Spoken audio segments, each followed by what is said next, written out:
Hi everyone, and welcome back to another episode of Ian as a Weirdo. Today I'm going to be doing something that I've been putting off because I just don't want to do it wrong and have to redo it like 100 million times, as I've had to do with many parts of this project. I'm going to be doing the lettering on the back of this, or at least starting it. So this is the Twilight pillow that I'm making for my sister, with quotes from it. So I'm going to be doing top stitching with the letters, and so I've had a couple thoughts about how I want to do it.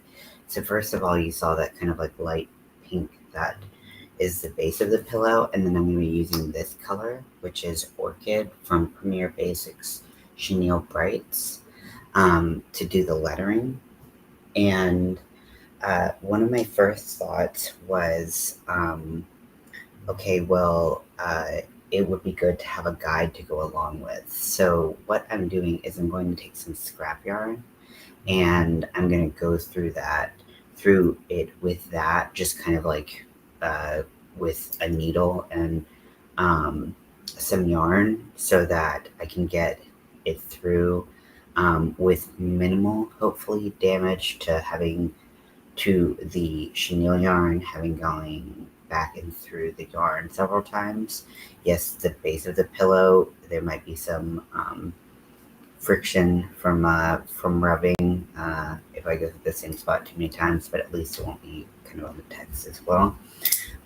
So I'm going to take some measurements and kind of see how I want to space out the letters, and then we'll get this started. Because the measurements are going to be slightly different than my blanket or the pillowcase of the Edward pillowcase, because I turned it inside out.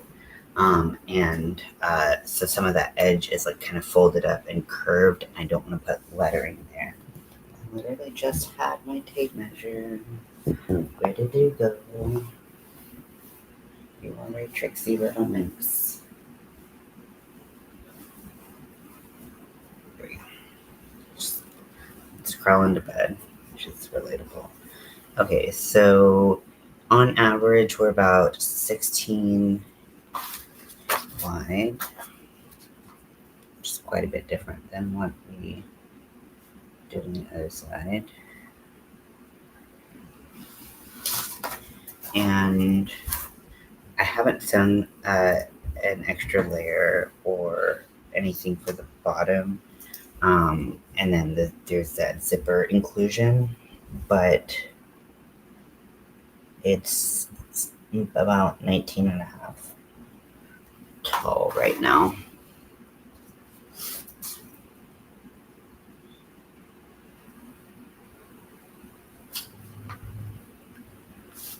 Okay. Now I'm going to I might modify the text to be shorter, just it'll be recognizable, but it can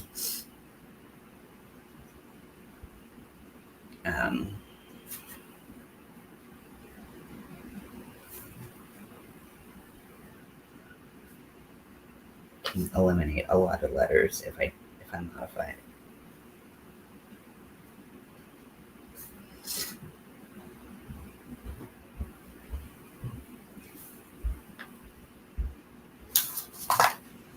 Okay, so in the other in the mosaic, I was able to get it to 3 lines. So if I do "Where the hell ya been, Loca," I can get it to 3 lines like that. Although I wanted Loca to be like a little bit bigger, because that's kind of the part that makes it so ridiculous. So I could do 4 lines like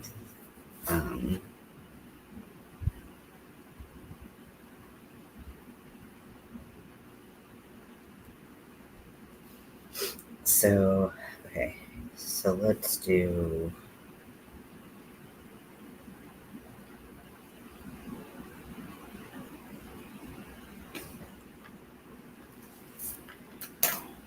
Now I'm going to put a couple stitch markers in place just to kind of mark the midpoint, kind of like a midline throughout the piece. I'm also gonna do a couple other lines, but this will help me kind of keep track of where I want to go.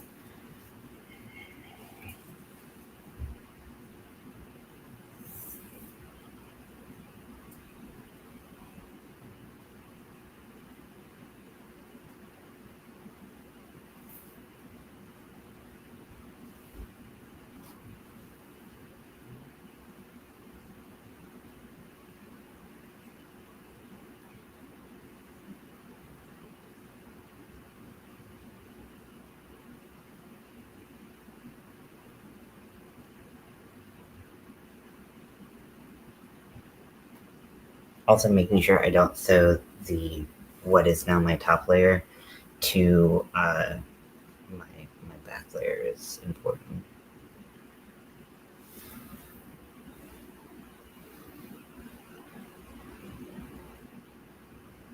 But it shouldn't be too bad because it's a pretty different fabric going on here.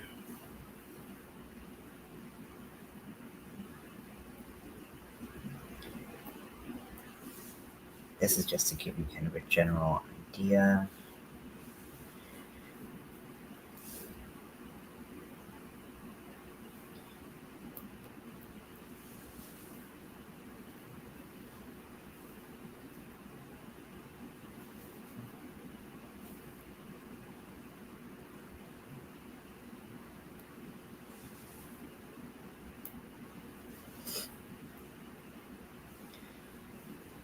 And I'll put one up here.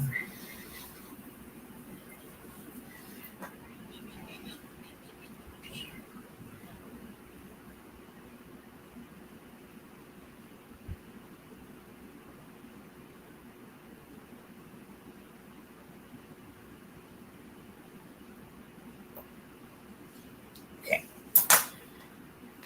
So I think I'm gonna do the 4-line. Hello, Kiernan Ruel. I hope I'm saying that correctly. The computer's a little bit far from me. I hope you're having a good day so far.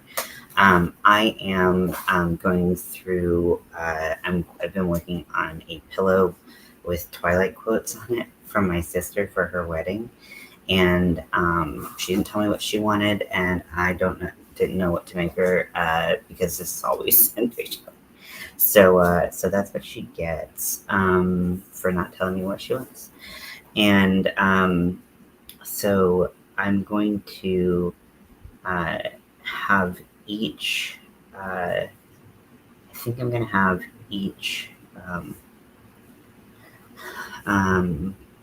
word be about 4 inches tall.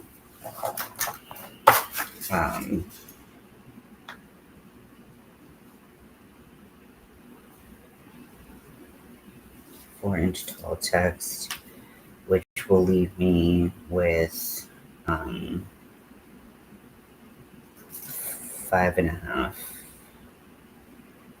inches to separate them with. And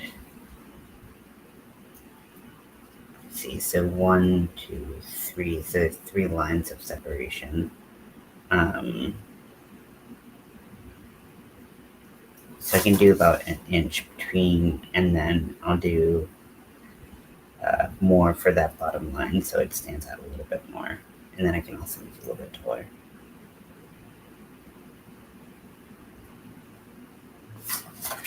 Okay, so let's get to marking kind of our rows a little bit. So I'm kind of making a grid with stitch markers so that I can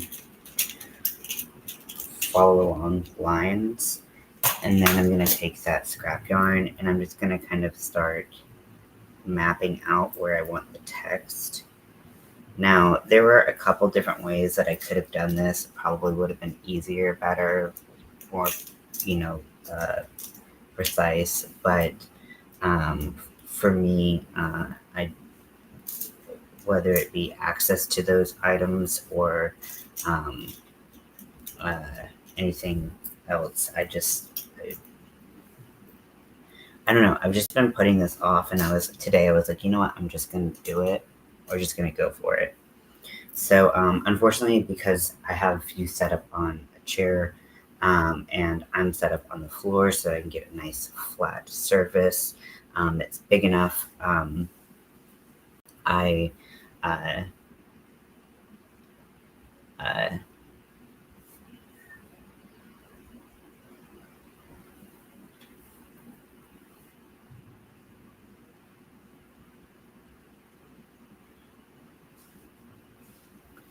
um, yeah, so you can't see really well. I do apologize for that, but it's one of those projects that is really hard to.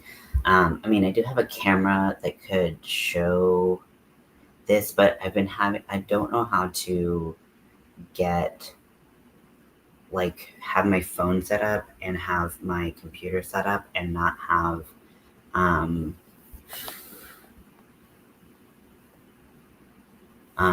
yeah, exactly. It's like, yeah, you just gotta hope that it won't be too bad. Because, yeah, text and embroidery and things like that can always be a little bit of a pain. Um, so, uh, I I have a setup so that I could do like top down, like, or like at least like a little bit of a view of it with the embroidery, but with my phone. But I get crazy echo, and it makes me want to like pull my hair out. So I don't know how to reduce the echo. I've tried, like, not having the channel on and stuff like that.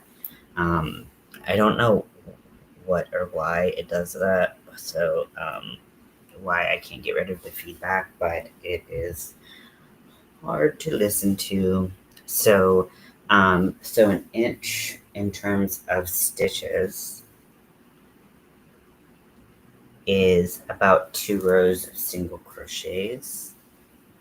So that's good to know. Good that it's nice and even.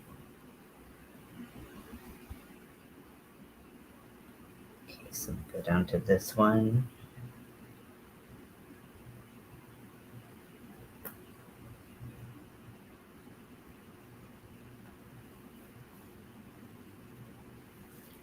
And then just across like this.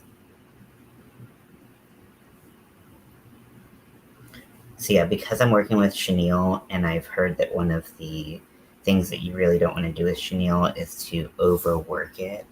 I'm going to be using some worsted weight acrylic yarn to just, I'm going to have it on a needle, pre-cut piece on a needle, and I'm going to just make the words with that. It's all scrap yarn.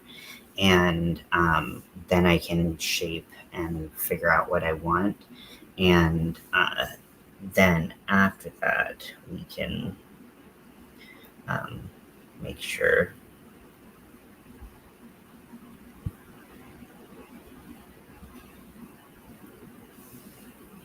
that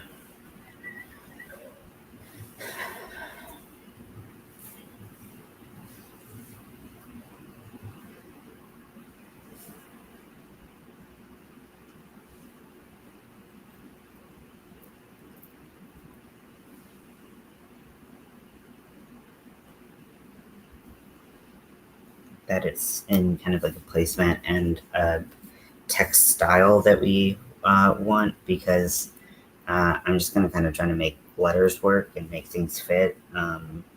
And hopefully we can do that, because this is not my forte. This is not my forte.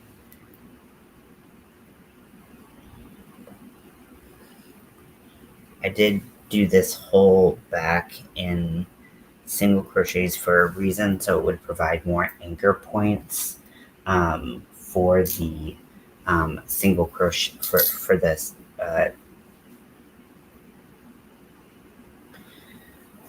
For the, hopefully someone knows what I'm trying to say, the things to stick out in. So I'm going to use this little bit of yarn that I have. Yeah, because there's a lot of other spots that are, is this more than this? About the same little samples I got. My snippies! Thank you. Oh, that's like a gift.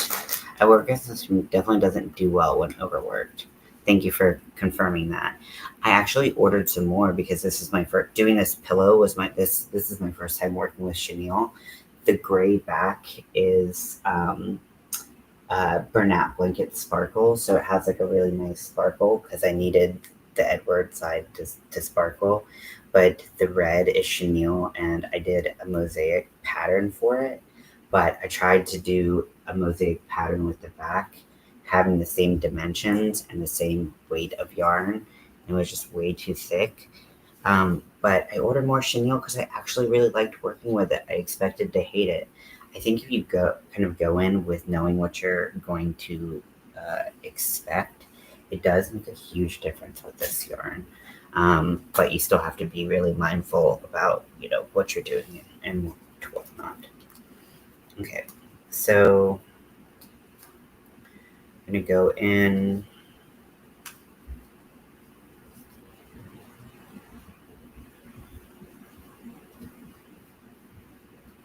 Now I got this in one of the Red Heart like craft packs where they give you a ton of, or they give you 50 milligrams of like 10 or 12 different colors. They have a couple different color packs. Just so you know that those are available, I don't quite remember because they're priced so differently everywhere I looked. So I'm not even going to quote a price. Because I'm sewing this, I'm going to just cut it. And then let's see where this takes us. Okay, so I'm looking at the text. I love working with it, but I've made some amigurumi. I love the soft texture. I've made some amigurumi, and I love the soft texture. Exactly, that's what I'm looking for. So I got all the colors of the rainbow. I also got this. So I did like a video very recently. So if you look at my videos, where I did like a very small little haul from Hirschner's, and I got the parfait chunky fruits, and I got watermelon, and with black, I'm gonna do like a fruit bat. There's a pattern that I posted the link for from Furls. It's not on the Furls website. It's a free pattern. And it's a little bat that hangs upside down, and I'm gonna make a fruit bat with it. I think I'm also going to have to do some color control, which color control with chenille yarn and like more knots sounds awful to me, but this is what I have signed up for in my life, I suppose. Okay, so trying to think of spacing.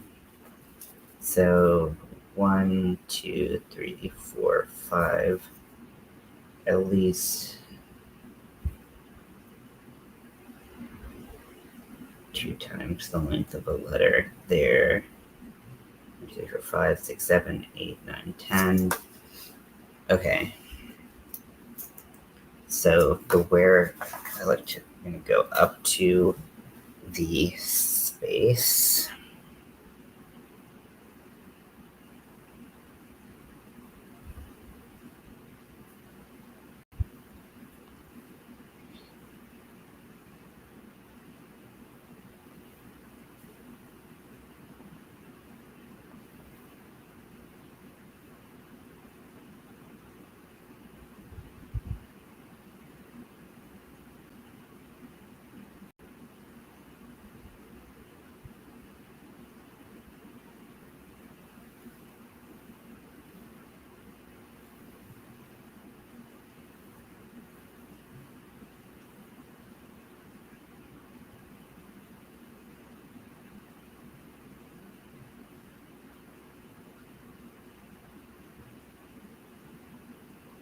I'm not doing any crazy like back stitches or anything because this needs to come out easily. Both if I don't like it and also if I do like it and I use it as a template, I want to be able to get it out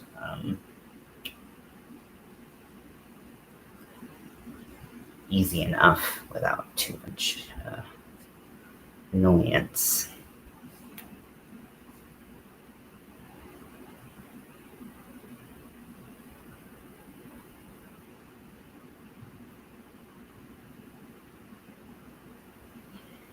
Yeah, having the stitch markers here is very, very helpful.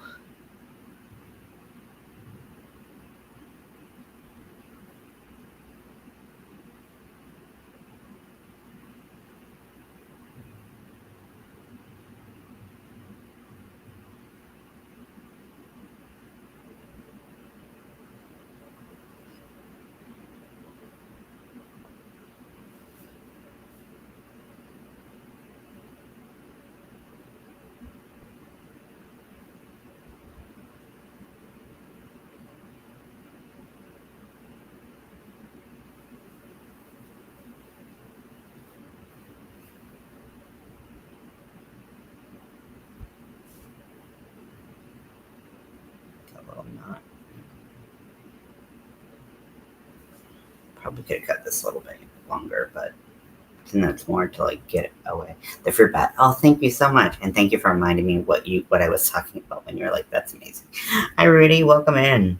Because I totally had forgotten. Yeah, I just like saw it and I was like, fruit bat.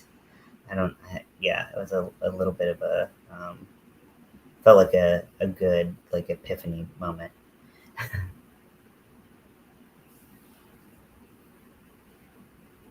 So you said you're working on something with text, right? And you like do amigurumi. Yeah, if you want to share like what or talk about at all what you are working on or anything like that, I'd be happy to. I'm very interested. I always get excited about other people's creativity and what they're working on.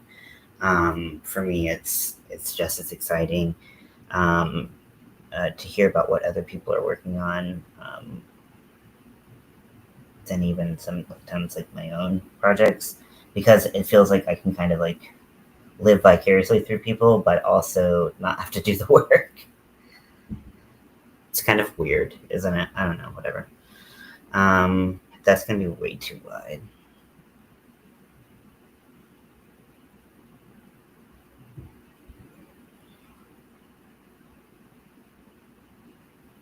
Okay, so I think I made the W too wide, which is throwing off the whole thing. So this is where having it in acrylic is helpful.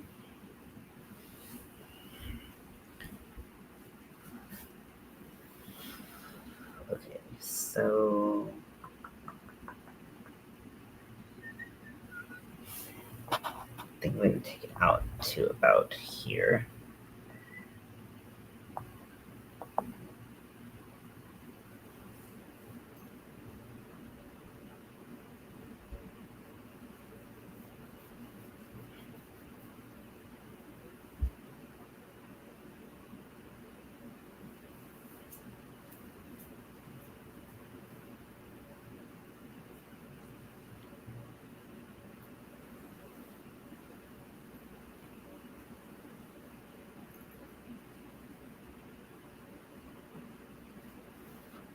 So the letters can be taller, but they can't be very wide. And um,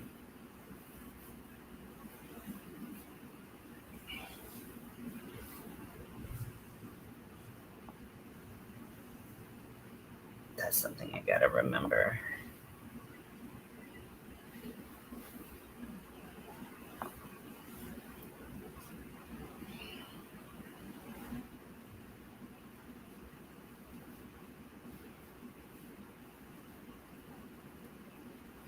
Working on a hood right now, working on an amigurumi phoenix. Oh, I'm nervous about the phoenix because I don't have a pattern for it. Sometimes those are the best though. Are you writing down kind of as you go or are you just winging it and, you know, seeing what happens? honestly, I feel like some of my favorite things I've ever made have been without a pattern because I just kind of went with my gut and, hope for the best. And sometimes that really, really works. Sometimes it doesn't. Sometimes you end up with something ugly, or sometimes you end up with something totally different than what you planned. But it can still be really exciting.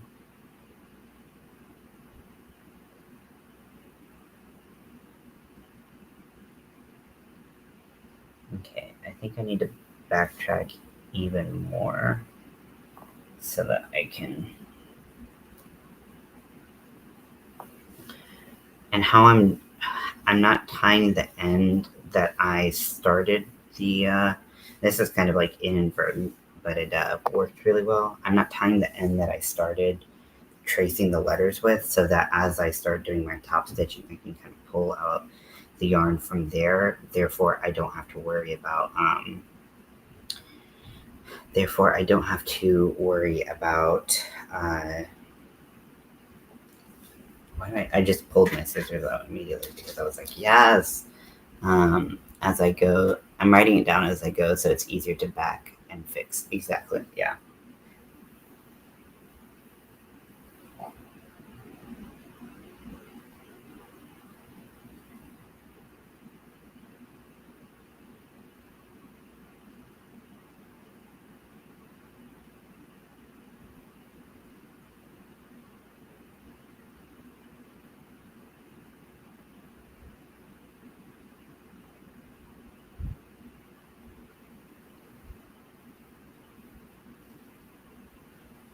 I think that's great. And who knows? Maybe you'll have a pattern that you want to share with people later on. Maybe you won't, but it's still a fun experience to try new things. And I super can't wait to see how this turns out. I hope that you end up with something that you're really proud of. And a phoenix is big. Big. That's a pretty complex shaped animal, or mythical creature. So uh, I think that I think it's gonna be super cool. I think I can't wait to see it. I just have a good feeling that you're gonna turn it out.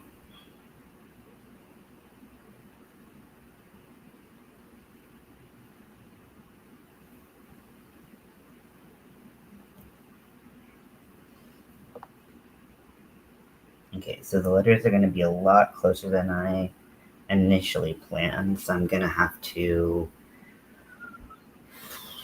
I guess I'm gonna have to always kind of be to like one side of them so that uh, I can keep the letters from running into each other. Because if I am like directly over them, then they're gonna be a little close. Um, so let's see.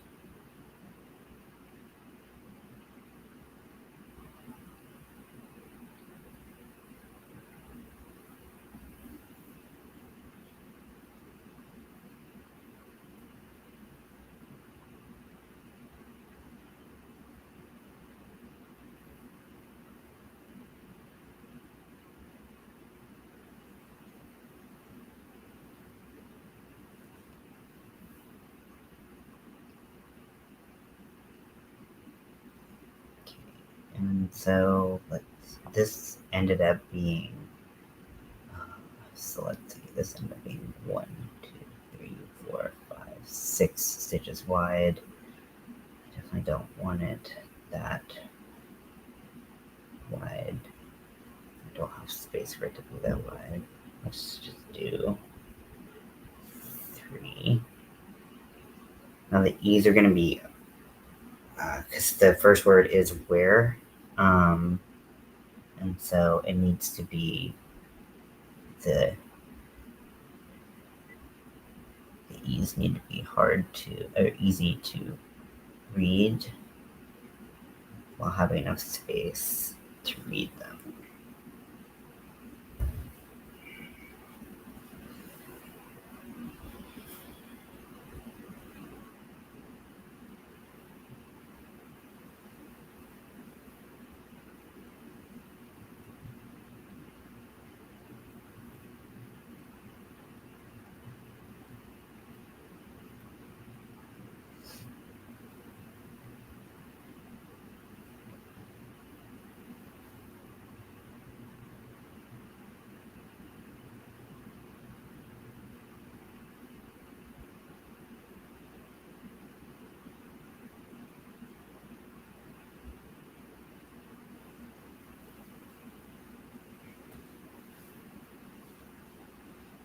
think I'm gonna... Okay, so that ended up a little bit... So that... I think that's good. Now I have to place the R. I would show you anything, but it really doesn't look like much because I'm just going like over and under. Like I said, I'm not doing a complicated stitch or even something simple like a back stitch that would hold, because I want to be able to get this stitch out easily, because this is just my guideline. I really just thought about using scrap yarn to do this today.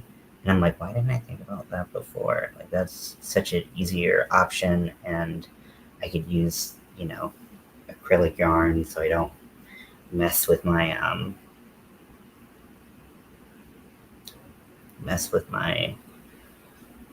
chenille that much. I was like, that's a missed opportunity. Oh, there's a kitten. Oh, there's a kitten.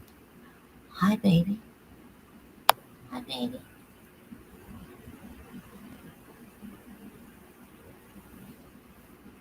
Hi, baby.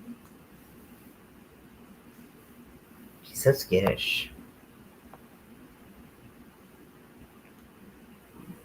He is very interested in the pulling of the thread, though, which, you know, normal cat stuff.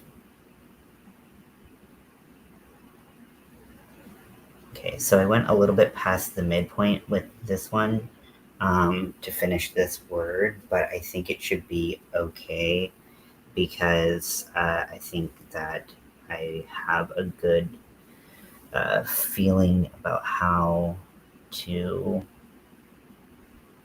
Okay, so let's see. So that's where... Okay, this is that row. That's where it goes in.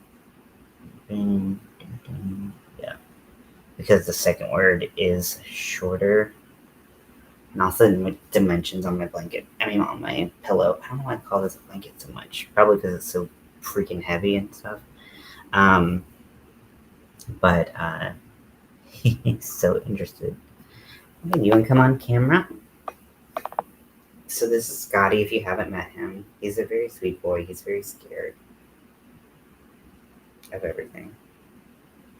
No, wait, Scotty. What the next scratches?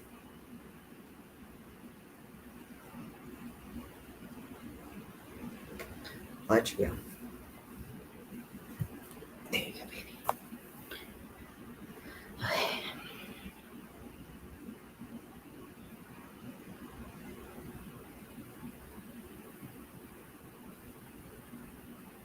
Okay, so 1, 2, 3, 1, 2, 3, and then go in here.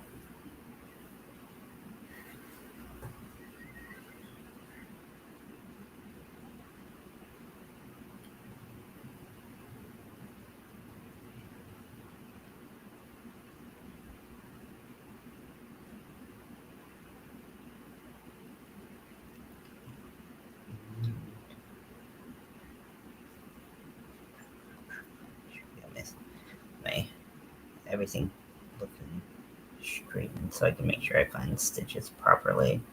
So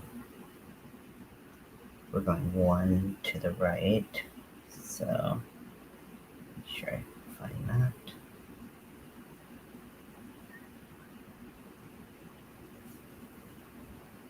Okay.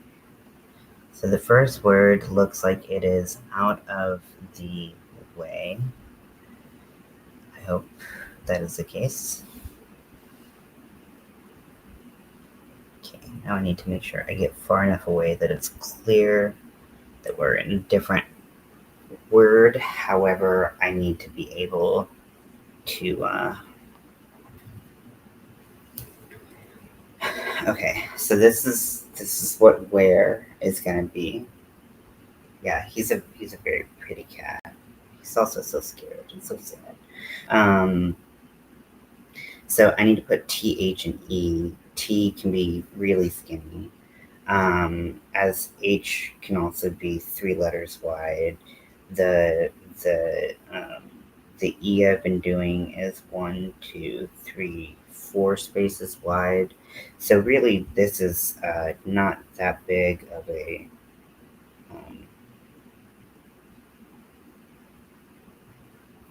kind of let myself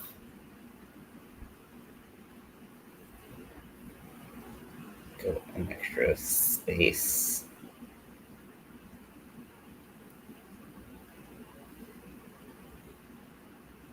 Hey, baby. Hey, baby. This is a pretty rare treat because I'm not normally on the ground. You don't normally see Scotty come out by himself on lives like this, so that's, you should feel pretty honored.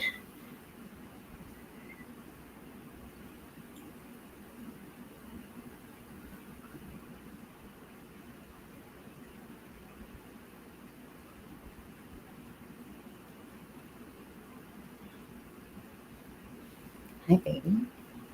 Hi. Hi. Yeah, so Scotty is Scottish Fold. It's not the most original name for him, but my past two pets have had Star Trek names. So I've always wanted a black cat, and I was like, I'm gonna name it Binks because Hocus Pocus, right? But then, and he's got huge eyes. Classic, I guess, Scottish Fold eyes, now that I know and have done more research on them. But he is, but I named him Scotty because it's a Star Trek character name. I was gonna pick a different Star Trek character, and then I was like, "There's Scotty. He's a Scotch Fold. It's a little too easy." And I was like, "It's really corny." And then I was like, whatever. I'm really corny, so who's surprised? Raise your hand. That I'm doing something corny. I'm not feeling that food today. So I adopted Scotty from a family local here, and he unfortunately kind of came from I think the owners were doing their best. They just didn't know a lot about cats. We have a black cat. Oh my gosh. But that's a good one. Bagheera. I don't know, I put an N in there. That's so good. I love that. Um, I, but so I don't think they just knew a lot about cats, is my assumption. And they had another cat um, who was like bullying Scotty for like over 2 years. And they had like moved even in the same apartment complex. And like Scotty was like hiding, or like just, it was like really, he just really did not do well. And he basically like lived in a corner for like those 2 years. So Scotty has some pretty bad, pretty jumpy, like PTSD behaviors. And I joked with my therapist. I was like, "Did I adopt like my inner child?" Sorry, I feel like I have a like cut in the corner of my mouth that I keep looking at. Um, and I was like, "Did I adopt like, myself?" And he's like, "Yeah, it kind of works out like that." But Scotty's very sweet. He's not, even when he's scared, he doesn't bite or claw. But he just is a very scared boy. So if you hear any loud noises, if he hears any loud noises that you might not even hear, he's gonna like jump under the bed or under the sheets or something. He usually is spending this time during the day under the sheets. I'm proud of you. I'm proud of you, buddy. So sweet, though. I can't work on this while you're out here, which I'm okay with because I'm happy to spend time with you, my friend. Oh, see how the pillow's kind of like a little ball that you can play with? So it's like a little ball.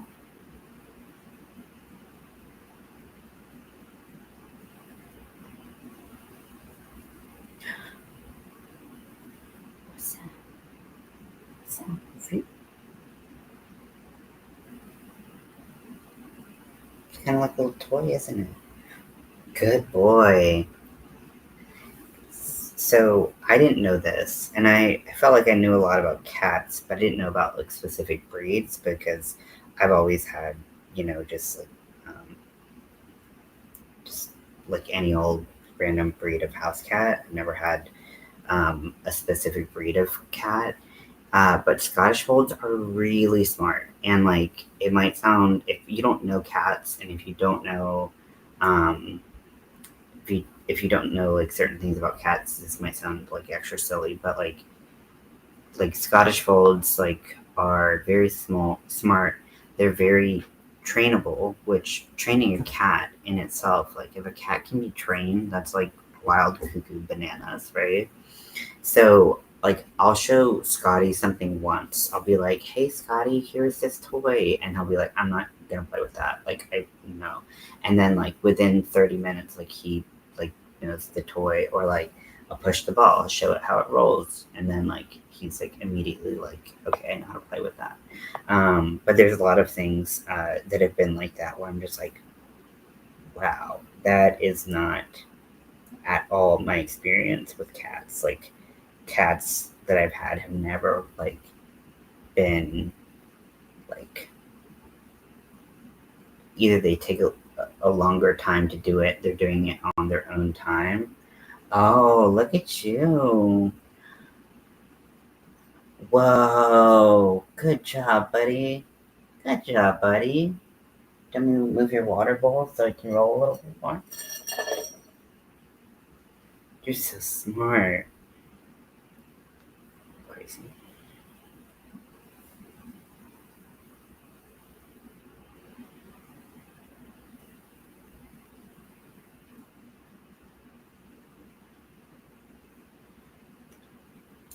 My bud. Oh, just a little flop right there. Okay, so this is part of the letter. This is a space, and this is a space for the H.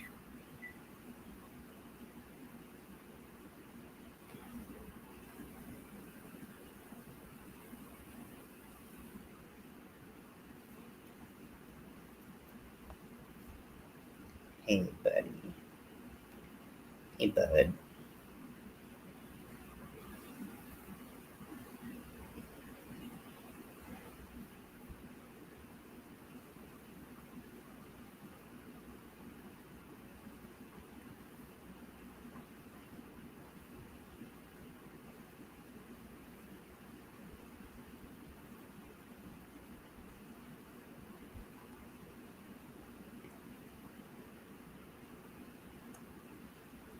I haven't had a cat that's very trainable, but it sounds fun and very cool. Yeah, it's like I want to like be able to have. It would be cool if I had more like room to be able to, you know, let him have a little bit more space to learn. But unfortunately, I live in pretty tight quarters, so not really the case right now. But he is just a very smart cat. I don't know. I mean, I I would like. I mean, it's hard because while he is very trainable, he's also so scared that um, I could teach him stuff potentially, but he's still very scared of the environment, and so I can train him on something, but the minute that a loud noise or anything happens, that overrides any of his ability currently to just kind of be more inquisitive and see what's going on, you know.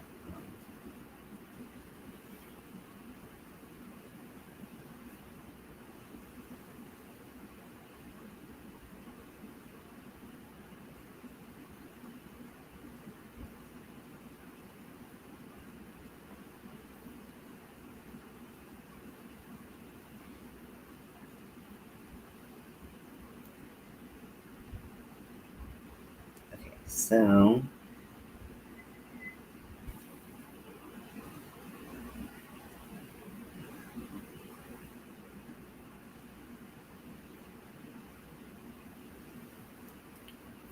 I have the first line done, and I feel like that was so much easier than I thought it would be. I am very thankful for that. I'm going to switch colors for this. Actually, I mean, I should probably just use the same color yarn. Just so I am using up, like, if I'm going to use up my scraps, I'm going to use up my scraps of like this color and then this color.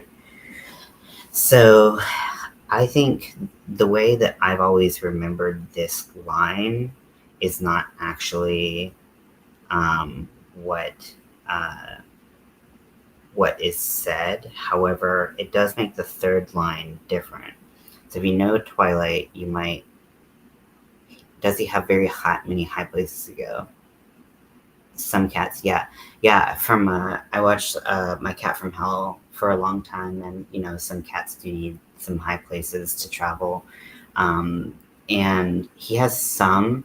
There's some issues with that because I can't put anything in my apartment walls, and also like there are like occasional earthquakes here, so I need to make sure that things are secure and do not fall. So I have a cat tree that I built for him, and he does lay in that every night. But I, that was one of the things that was one of his most recent kind of developments, was feeling comfortable in the cat tree because he is very exposed there. So if someone is to like walk in the door to climb, he's like, if he gets scared, he's gonna climb under something. And so being in higher up places actually is more exposing for him. So he seems to like being kind of in lower places, so that if he needs to duck under or something, he can do that a little bit faster. It's only in times when he knows, like, I'm not going to leave the room for a while, and the door is locked, that he can be like, okay, I can go into this cat tree. And then you just see cat butt. The fluffiest tail, his little feather duster tail, which is hilarious because you make a lot of the dust in here. Here, I'll add some fresh food to your little situation, my friend. Sorry I didn't do this before the live. I did it a little bit early.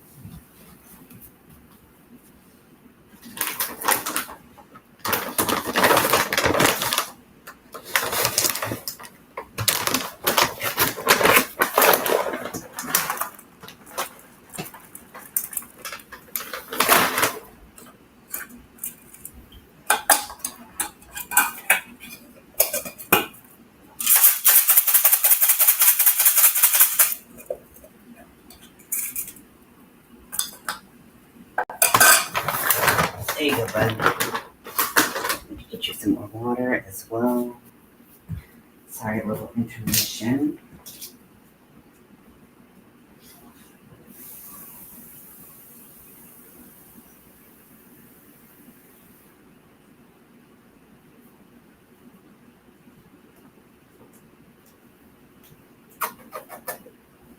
It's gotta get you some water. Okay. Back to doing the thing. Okay, so turns out it was actually kind of like the perfect amount. So I think because of the spacing of that third line. So here are my possibilities. So first of all, I'm gonna have 4 lines of text. There's the actual text from the book and the movie are, "Where the hell have you been, Loca?" So I'm putting, "Where the hell have you been, Loca?" But how I remember it is, "Where the hell you been, Loca?" which eliminates "have you" to turn it into one word, which is "yeah." So if I do it like that, although I could do hell by itself, "Where the hell ya been, Loca?" That could look interesting rather than having like 3 lines of full text and then just the one word kind of solo by itself, because if you look at how I did this, I did the full text for the lines and then center the last word, which was so I could do that, and then I could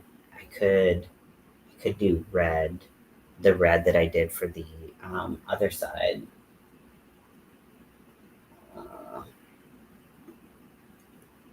Although I don't want to cut it and add. I think I like the idea of doing the doing the hell by itself. That seems very cool.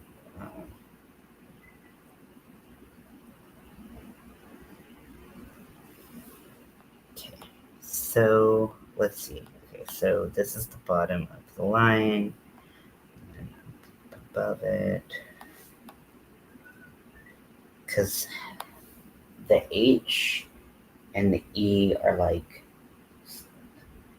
8 apart. I mean 8, and then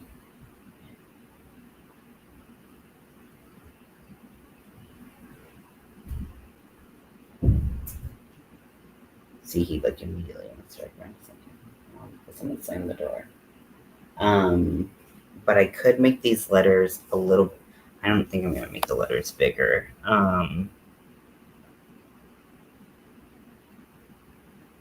might space them out a little bit more.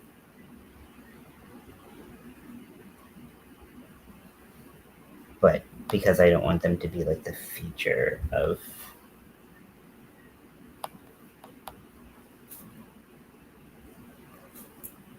it, 2 rows up, I go 1 over.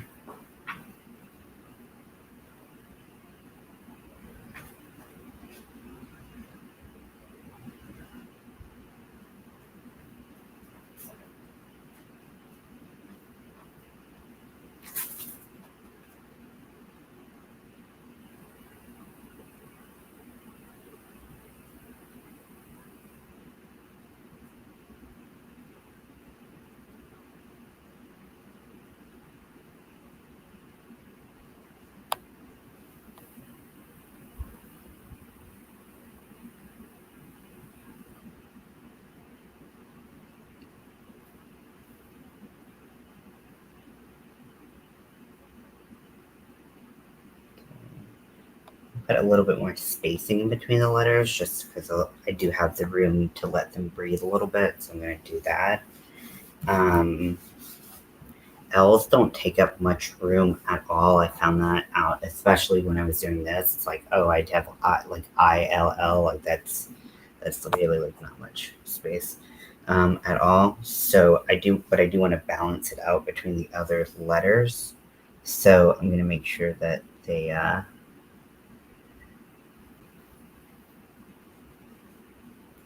enough space to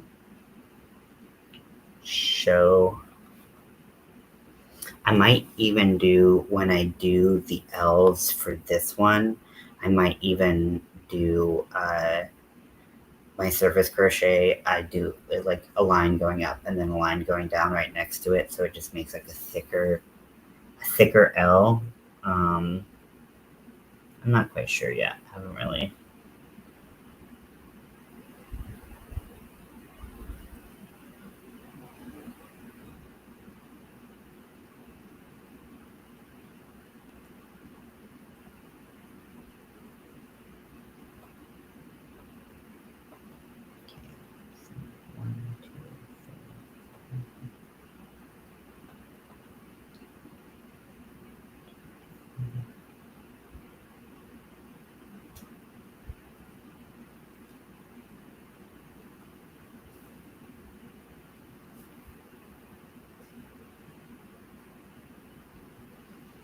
Okay, and then these are 1, 2, 3, 4, 5, 6.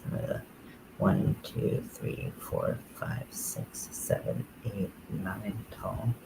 1, 2, 3, 4, 5, 6, 7, 8, 9. That's 9 right there.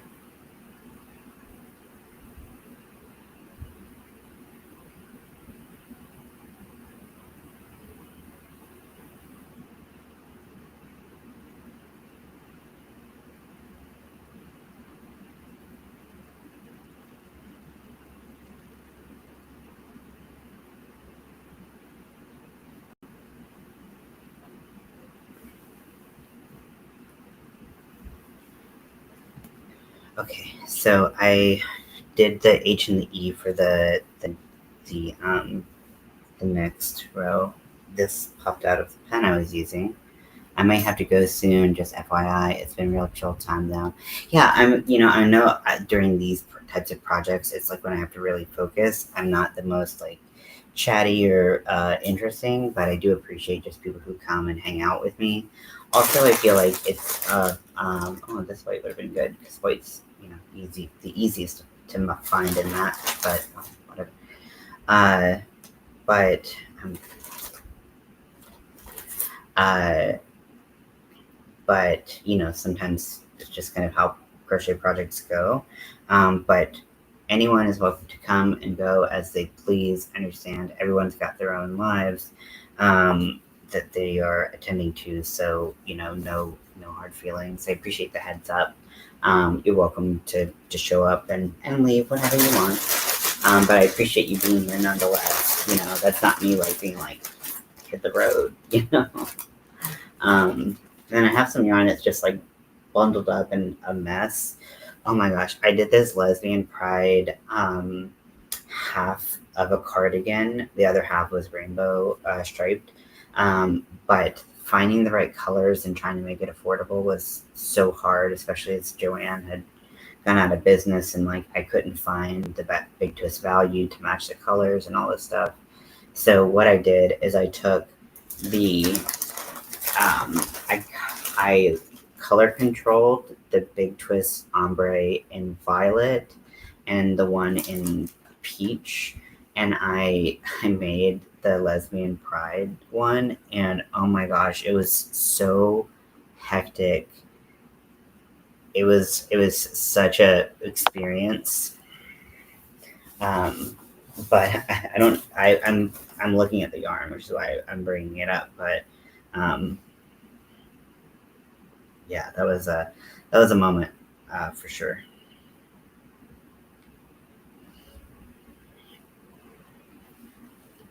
So I am going to undo more yarn this time. I'm going to pull from the white just because I know that white's much easier to color match and get.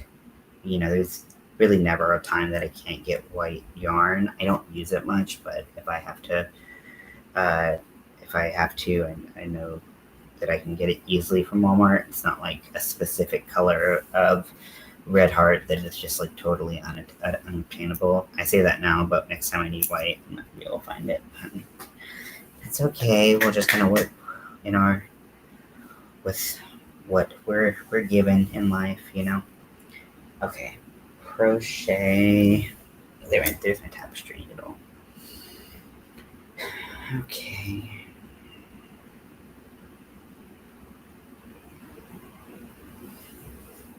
So next I'm going to be doing and working the L's. Trying to figure out the spacing. So I gave 2 spaces between those, and I'm going to give a little bit more spacing to the L's. Make sure I go up to the same height as the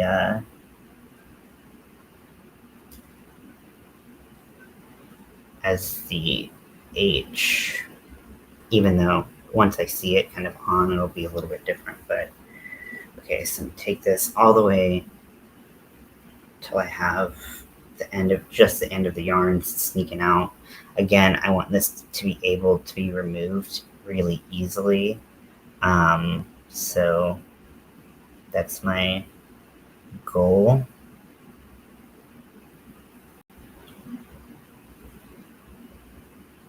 Because I don't want to, I mean, it's pretty unlikely that I will get to a point where I can't like crochet around this or cut into it, but I just want to make sure.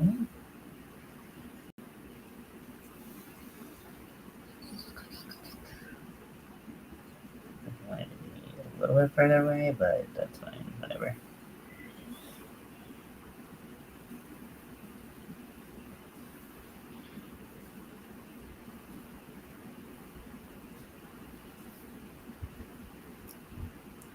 crappy thing about really long lead-in strings like this is that you have to make sure they don't get tangled because they want to like instantly. Okay, so I feel like this line is not straight.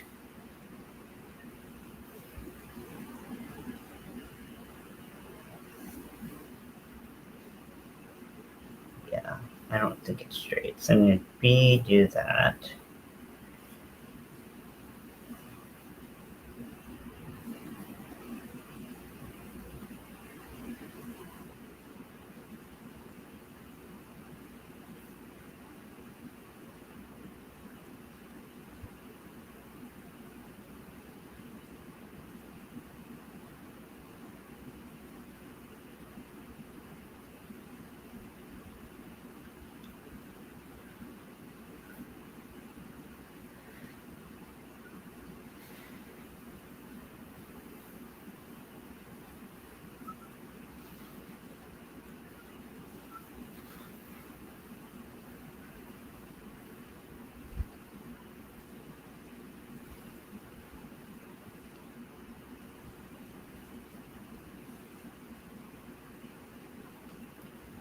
I still don't feel like these are lined up.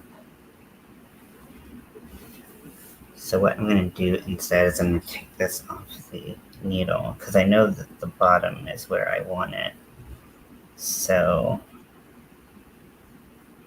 I'm going to kind of just going to take the other end and line this up.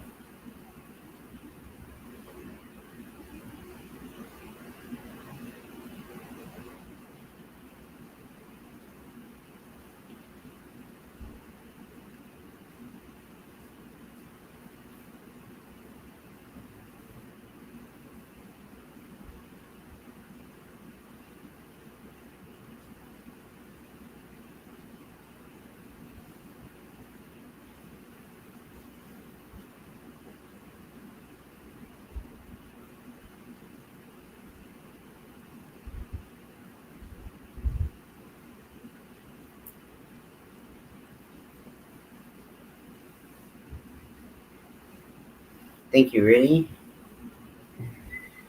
Oh, and I hope you have a good night, day, or whichever. Thank you very much. I appreciate it. Yeah, it's still 5:05 p.m. here in LA, so still a good amount of the day left, thankfully. And I'm just, enjoying making some progress on this. I think I just was like kind of had, I sometimes just get kind of caught up in,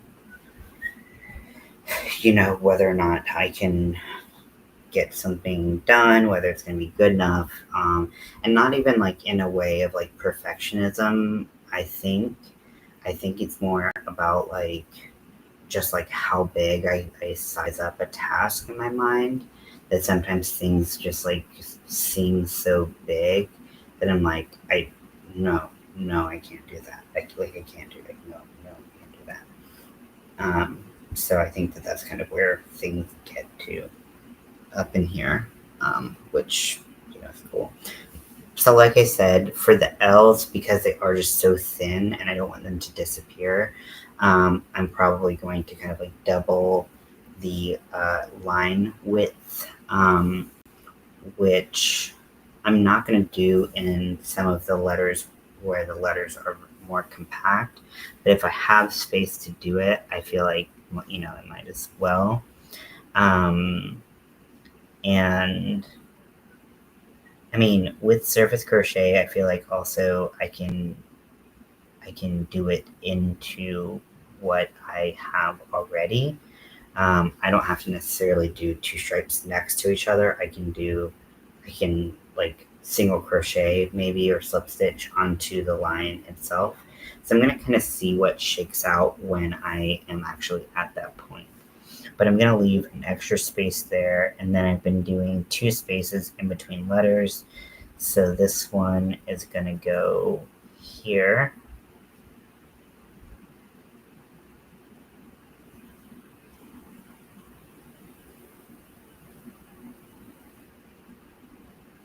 No, I do like working from right to left because that's how I write, and so that's kind of how I am envisioning these letters. Even though once I have this template, I can go in any direction, so I can kind of do like an S shape, so I don't have to cut as much, so that I can conserve yarn, not have to worry about as many ends that need to be taken care of. But wait, did I do too many right there?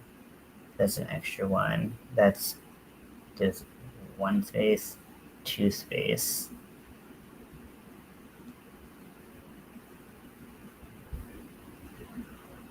Yeah, I did too many. Oop.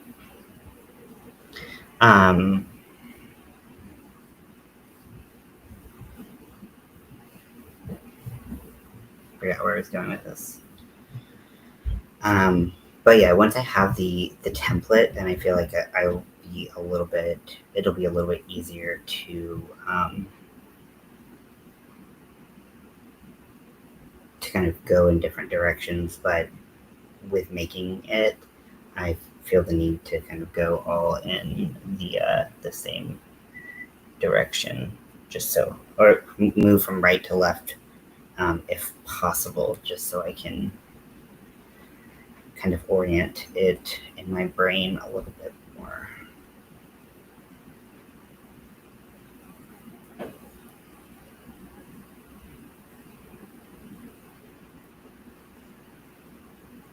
Okay, so this one's really long, and I'm not going to drag the tail over like I did for the previous row. So I'm just going to cut the excess yarn. I didn't use that much of this scrap, so I didn't end up needing that much more, but okay. So I did where the hell ya, and so next is ya bin.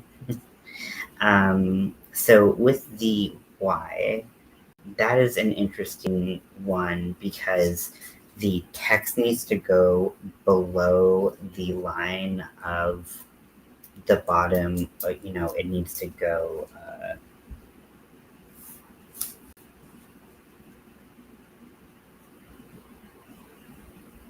below the line with the bottom of the text. So, but luckily the Y is at the very beginning of it, so I don't think it will interfere with the Loka text. I'm also not going to do it too low that I can't have a little bit of it down there. So let's see. So here's 1, 2, 2 there, 1, 2, 3, 4. Okay, so that's 4 there and 4 there. So the being on this side, the bin on the other side. However, if I can put the second word a little bit further, we've seen kind of some words can go over, especially if the smaller word allows it, and I think this is really going to allow it just fine. So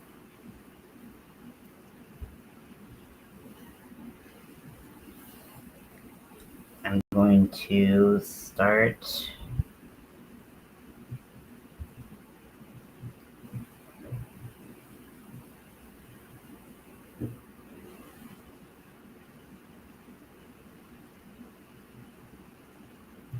here, starting the Y.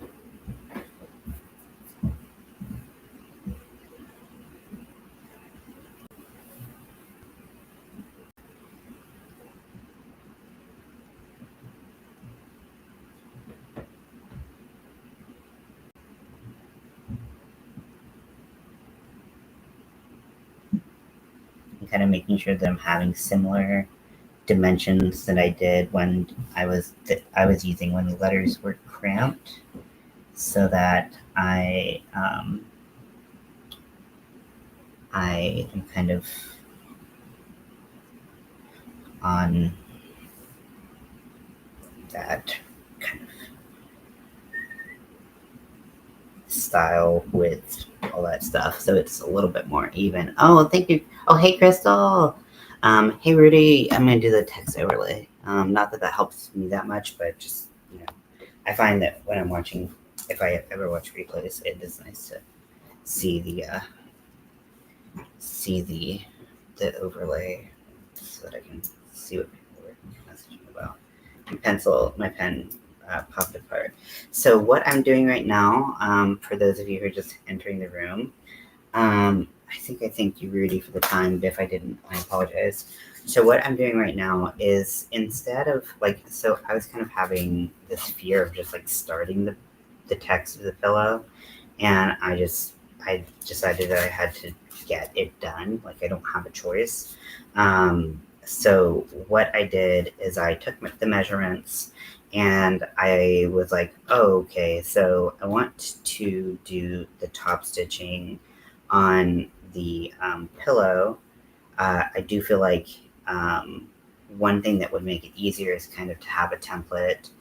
Well, I could kind of draw it out in yarn. So what I'm doing is I'm taking some scrap yarn, and I'm taking my tapestry needle, and I'm literally just going in and writing all the words, kind of making a template with the yarn, and not very complex shapes, letters, things like that, but just things that I can follow, so that when I do my top stitching, I'm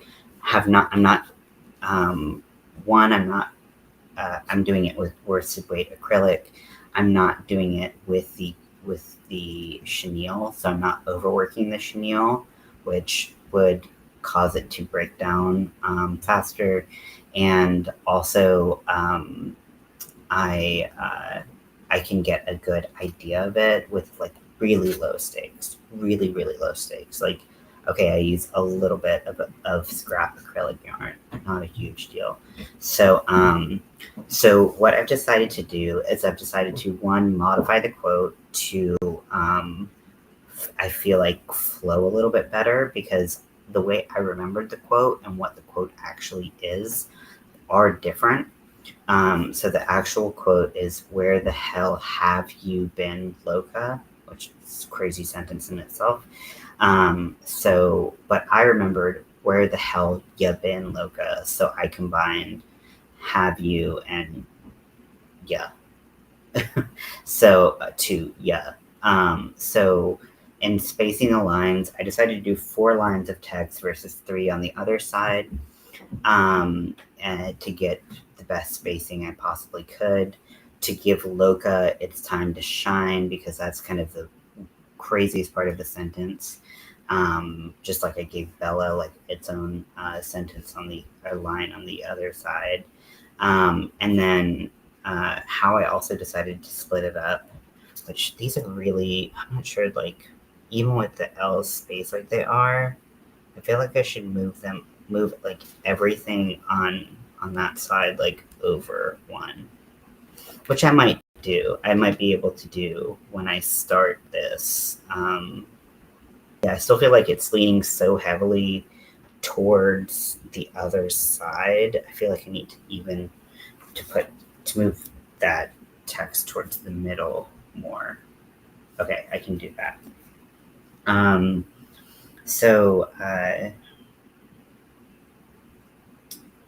Might even do that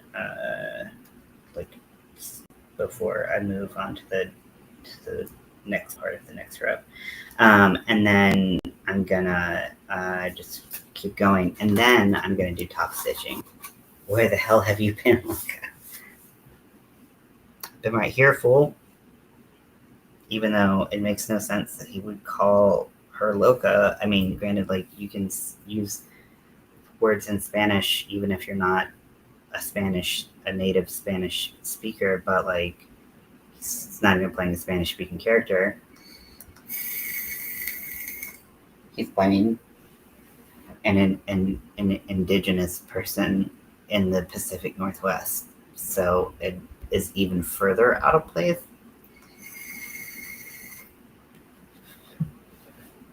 We'll have to examine one time. We'll have to kind of be why did he call her Loca?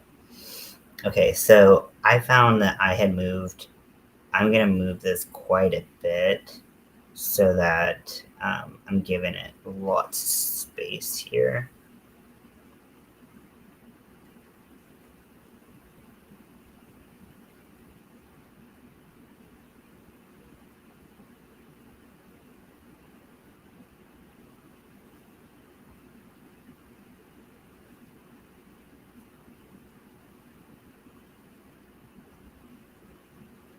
Okay, so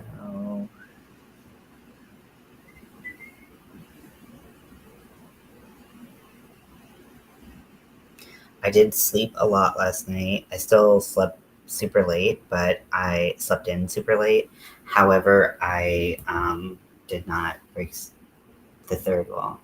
So I think you're talking about the fourth wall, but yeah. Yeah, it really I like is but I think it's in the book, right? Like I think that that is in the book. I can't search right now because I'm my hands are busy, but I'll have to look later. 2 for that, and then I'm also going to give extra space for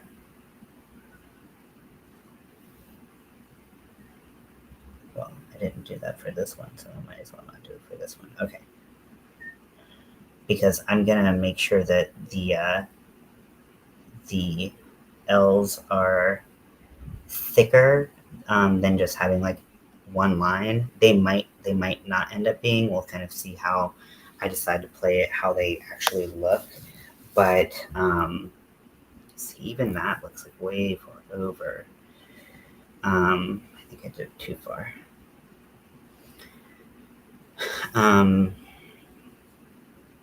But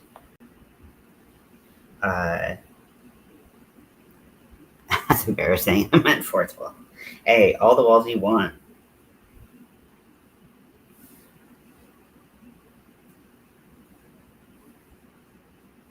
I knew what you meant. I mean, it's not like the meaning was lost, so.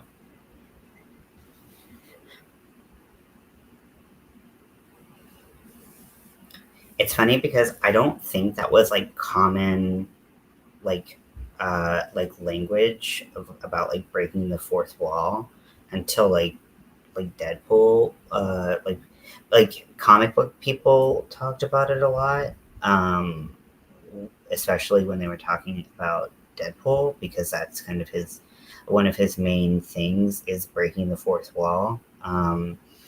And like when you read Deadpool, you'll see that a lot. So I feel like with Deadpool, especially coming to more like uh, ways of access to people, I think that I don't like how these L's are working out. They're pissing me off.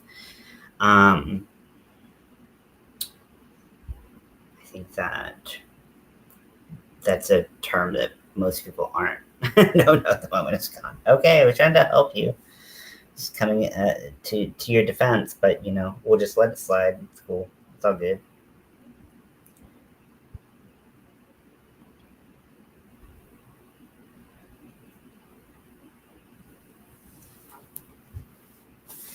Okay, and now this part is going to be the most hellishly annoying, hell being the word that I'm on, so that's appropriate because I've got to move everything, but I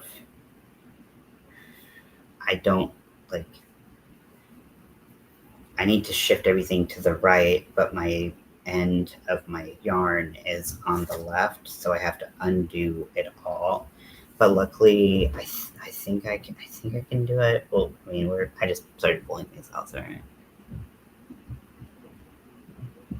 Off. Yeah, sometimes I like to say it like that. I don't know where it started like that. The Hulk show had one of those moments. Are you talking about She-Hulk? I never wore that. I mean, I never saw that because it looked incredibly bad. I was coming to your fence. I was different. Okay. See how valuable my friendship is. Okay, so this is where it is right now. And if I do, let's try it there. It's one of the key features of having me as a friend. Another is that you will never look like the dumbest person in the room if I am in that room as well. And your jokes will probably not ever be worse than mine. I mean,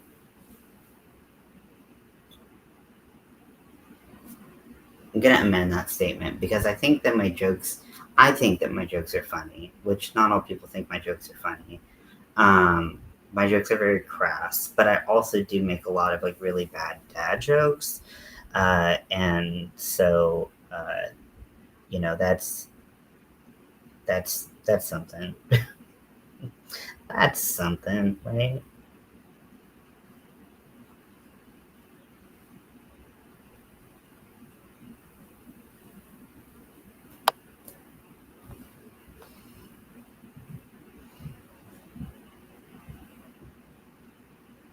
Okay, so 1, 2, 3. So this E is going to be a little taller than the 1, 2, 3. Than the other one, but that's okay.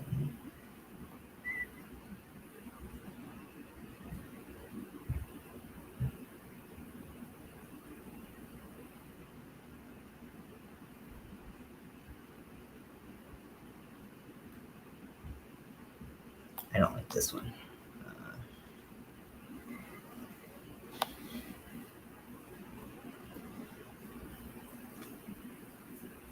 Okay, I have my moments. I feel like like if you wanted to make some like dirty jokes, I would like have your back, and however like whatever kind of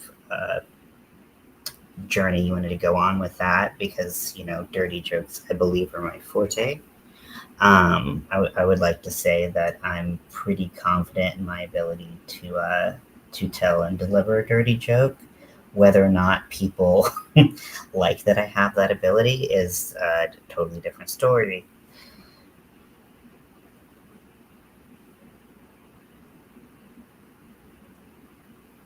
Okay, so now I have done most of the E.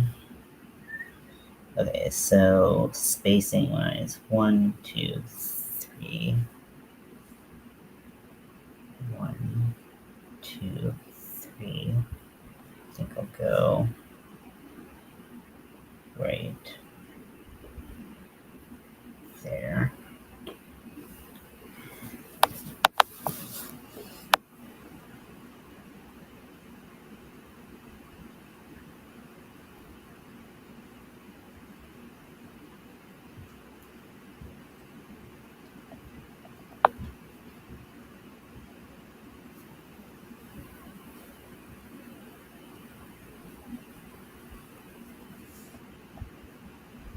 Nope, I went into the wrong row. Okie dokie. Well, that's cool.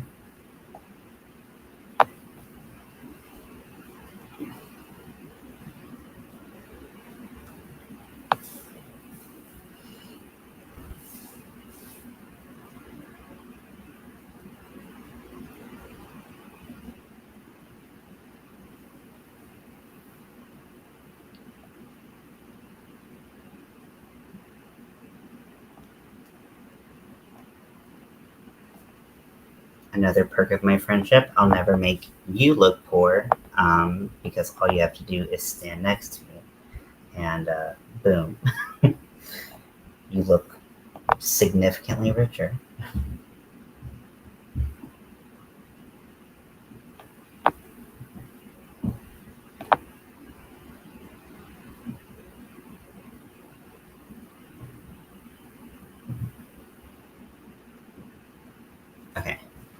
So while that's not the most even, I think I could still move the E around a little bit. And the L's, they're kind of, well, I think once they double up and I move the E, shift the E to the left a little bit, I'm going to try to show the camera a little bit, but I don't. So this is the road that says hell, but see, you can't really see anything. So that's mostly why I'm showing you. It's been a little bit pointless, but I do try. I do aim to please. Just,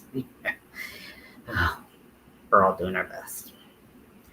Okay, so back to the oh. Okay, so now I have to figure out how I want to do my A, and after the A's of mosaic, I just like don't quite know how I want it to look. I think I might do with this one, I think I might, and I'm also trying to think of like the order in which I would like crochet it. I think I might do a C shape and then do a line straight up, like very like elementary school. This is how you trace an A. But then it's like a distinct A with the stem, both on the bottom and the top. Like some of these, I'm like, how am I going to like do this part and then come back and like have it tie in well?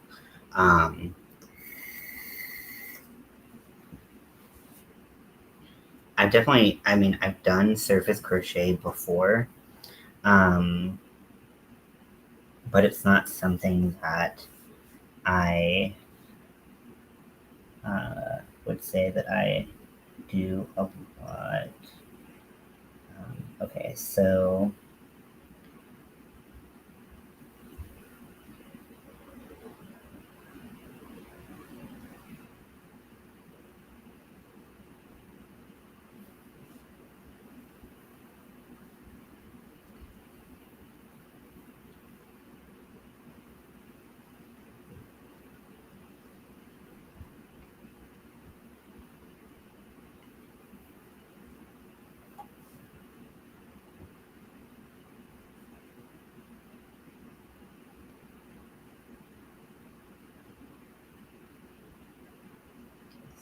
one out, this is one out. So just make a C shape.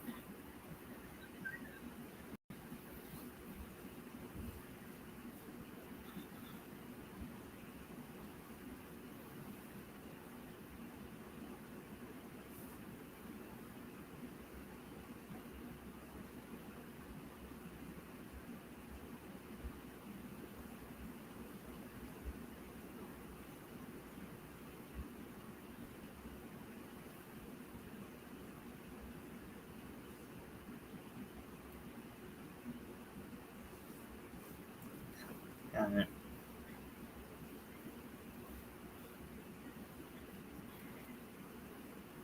Yeah, this doesn't take up a whole lot of the pillow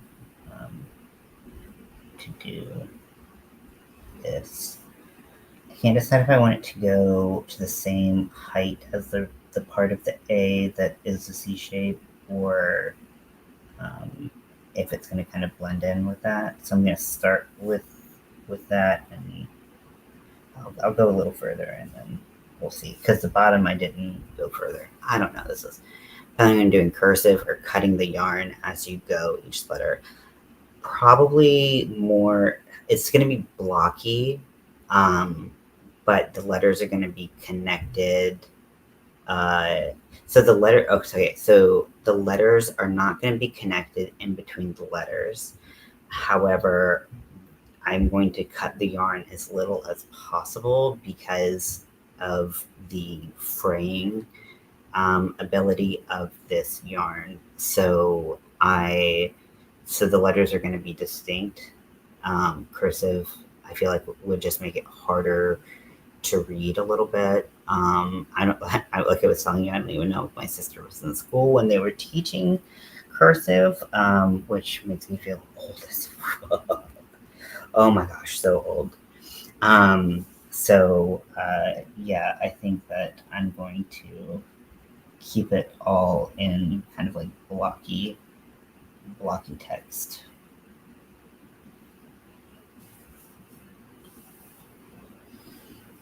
My sister is 24, so we're 9 years apart. And then my older sister is 9 years older than me. So we have quite a bit of the spread in ages. That's just what it be like, I guess. You know how we were talking about like how our parents spread us out and stuff like that, and how that is kind of gross to think about. But at least mine put a couple years into it. Also, not to humbly brag thing, but I was the only one that was planned. So I'm like, they wanted me. Jokes on me. Anyways, so yeah, this is where I want to go for right now. Right now.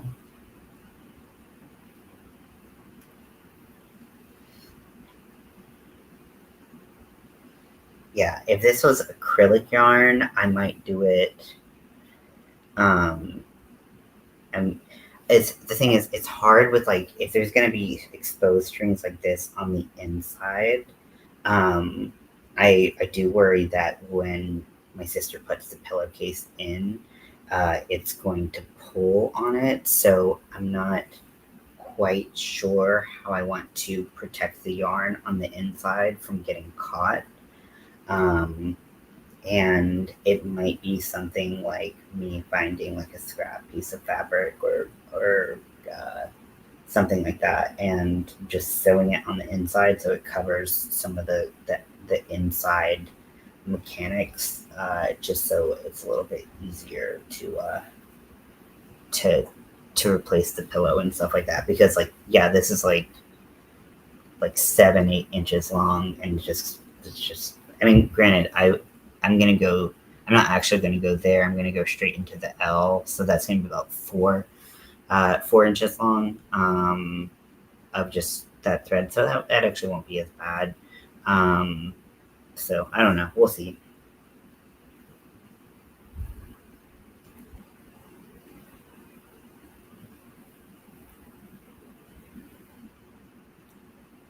Okay, so this one I did too.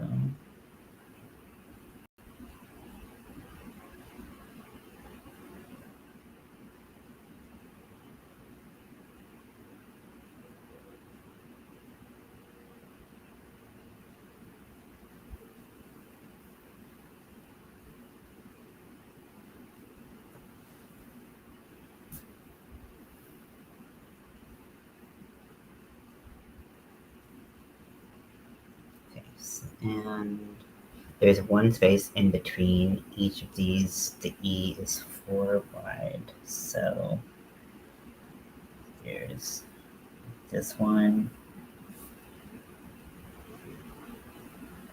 And then 1, 2, 3, 4.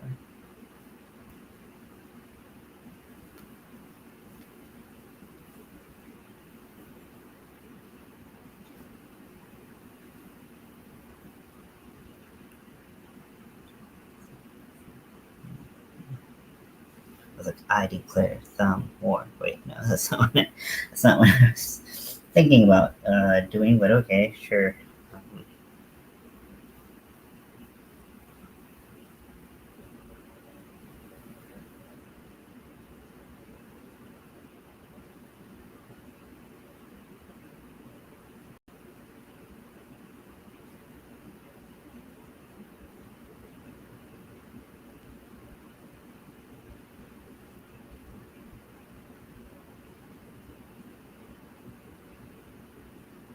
Space 1, 2, 3. Actually, so I went a little bit more than I intended to. Oopsie doopsie.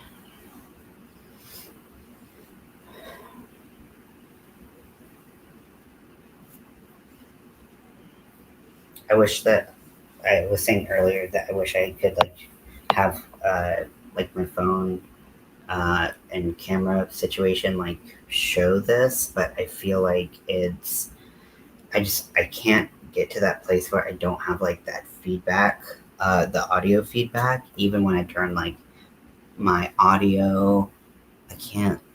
Okay, I am crocheting, so I'm just listening. Okay, and it's ball of yarn. I was like, what is that? But I can't get it to that point where I don't have that audio feedback. Otherwise, I would show more. I can try to set up my camera and see if I can make it work, but I don't know if it's, you know, if it'll work or anything. So maybe next time. I'll think of it. Try to do a little test. A little testing.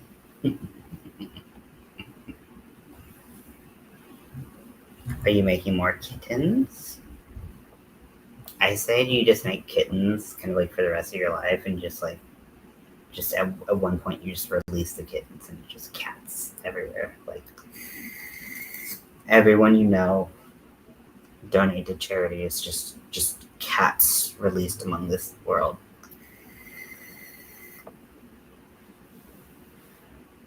Oh my gosh. That would be such a cool like advertisement for like any like cat charity, to just like have a bunch of cats. Especially if you can like do like a catnip cat toy. That would be cool. Like some cats can play with toys that are made out of yarn, and some cats will chew them up and try to eat the yarn or the polyfill, so you have to be careful about that. My previous cat, he like had no interest in eating the yarn, but had plenty of fun playing with catnip toys. So like a charity for cats. I was thinking about like the Puerto Rican charity that I was talking to you about, Save the Gato, which I know I'm saying that so white. Please don't judge me. I'm white. I'm white. I'm gonna say it like a white person. Even like I feel like even trying to put on an accent. I can't. What is that? Is that a little symbol?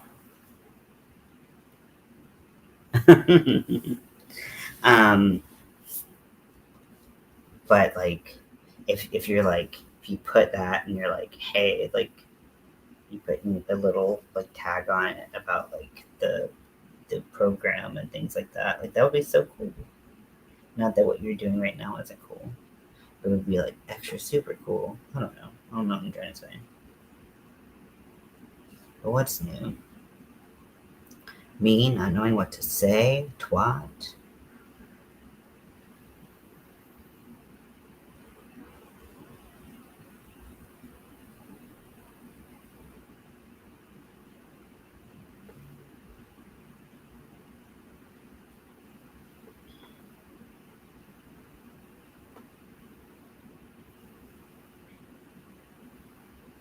I feel like whenever we talk, I just get like more and more inspired for more and more projects. And I'm like, I need to chill out because I can only have so much time to do all of these projects that I get super excited about. Okay, so put this here. 1, 2, 3. Okay, so this is taller than the other version. Actually, no, it's not. Go right there.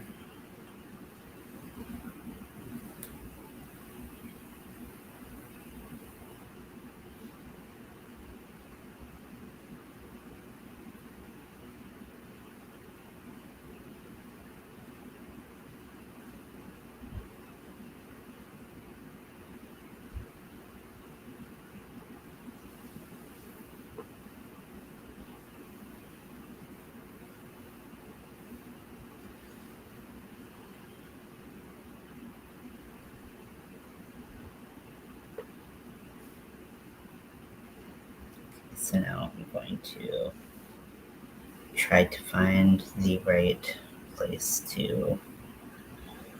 Okay, so this is the edge of that one. This is where that will end. So I'm just going to go backwards in this letter and make an E next to it.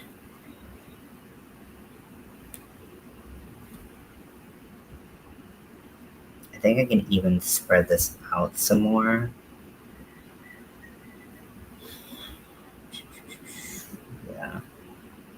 Yeah, because that's not going to take that much, and then that's going to be like right there. Won't be too bad, but let's see if we can get back in without having to undo all of that.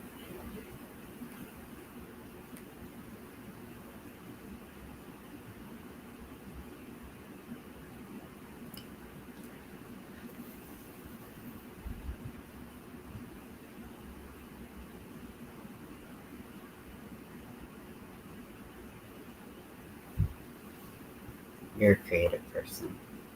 I mean, it's a good problem to have. But yeah, it's an expensive problem to have. It's a messy problem to have.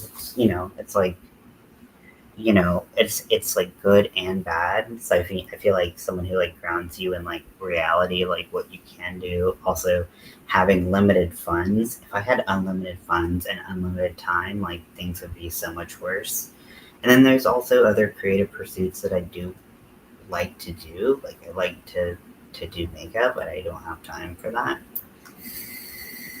or as much time, just based on what's going on with my sleep schedule and what's I feel like I talk about my sleep schedule way too much. And then also getting the projects done that I do have to get done and trying to hit my hours on YouTube and all that crap.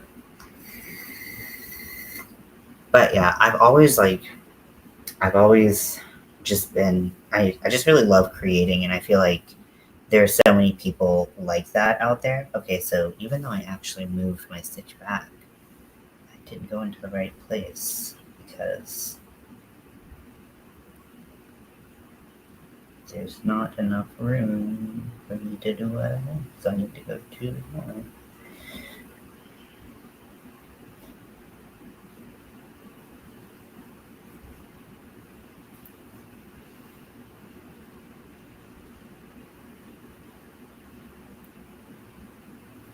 And you're also super creative. So you saying that to me means a lot because I also look at what you make and I'm like, wow, like I never would have thought about that.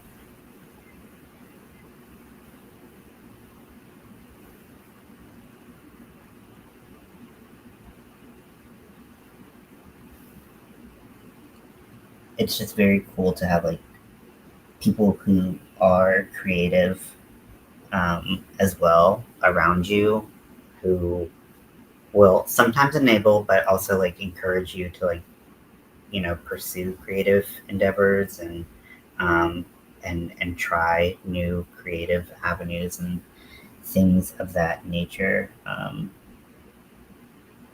because it just keeps you on your toes. Can't get too comfortable. I mean, you can. I mean, plenty of people do, and that's not a bad thing. But it's more fun, I think, to just kind of do a bunch of different things.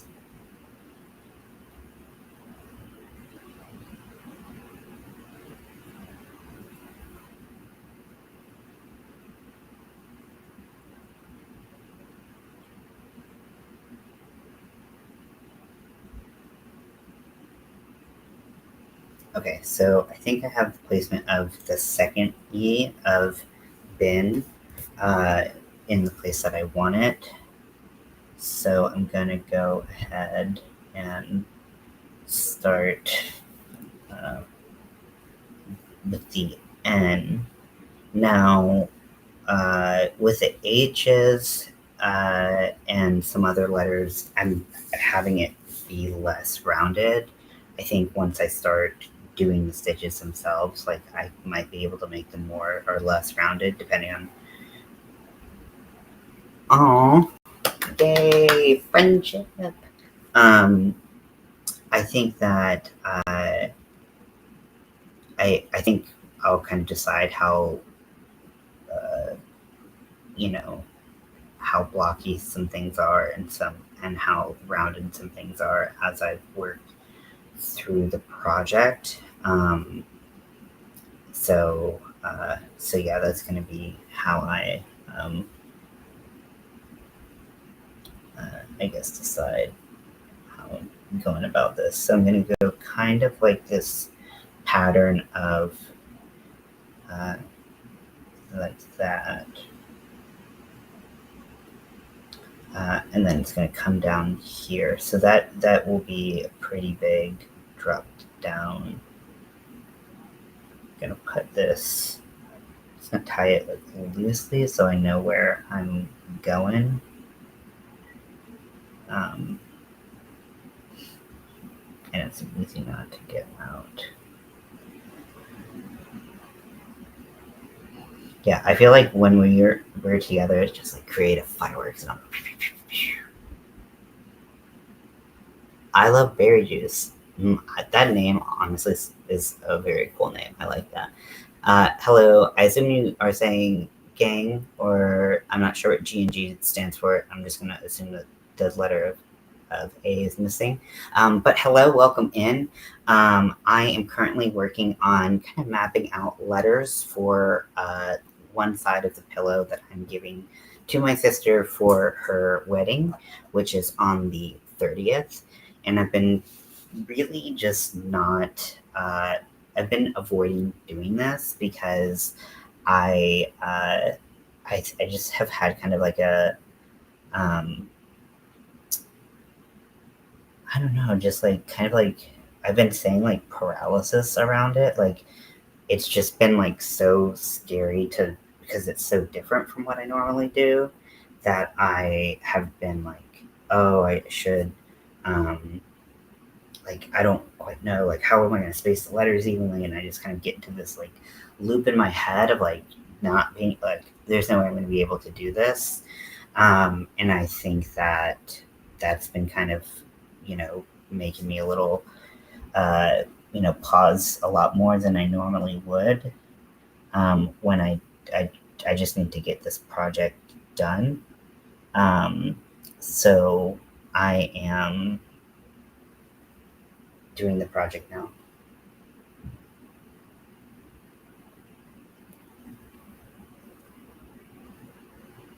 Berry juice sounds good as hell right now. Like, honestly, you just made me more thirsty. Berry juice sounds really good. I don't know if your name is literal or not, or if it's in reference to something else. I mean, I'm sure there's like 1,000 things that it could reference, but honestly, it just really makes me thirsty for juice. I really like juice. That's a weird statement, but like I really do like juice. It just can get so expensive.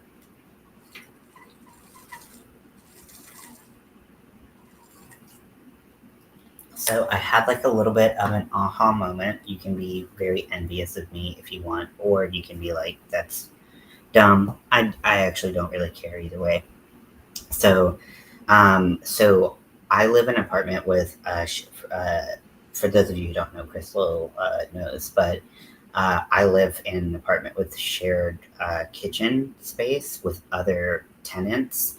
And so when you're like, you can make food and stuff there, but like having appliances and stuff like that, like everything is like what the apartment has, which is the bare basics.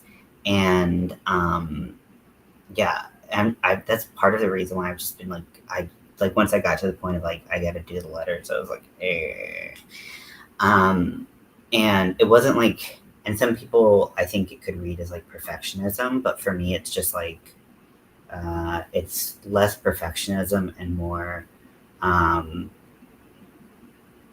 telling myself that I don't know how to do something so that I just don't do it.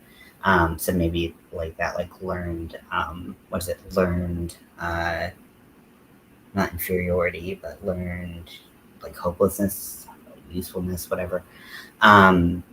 So I can't have a coffee, like a regular drip coffee pot, which I like drip coffee. I'm not actually very fancy with my coffee at all.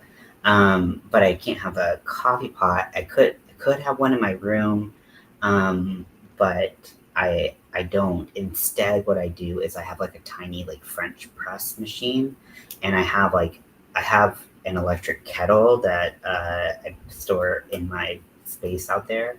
And so I wish I should just keep the electric kettle in here. That would be nice, but I can't fill it up in here. I have to fill it up out there anyway. So anyways, so I make my coffee in here. So I have regular coffee grounds, and then I also have espresso grounds.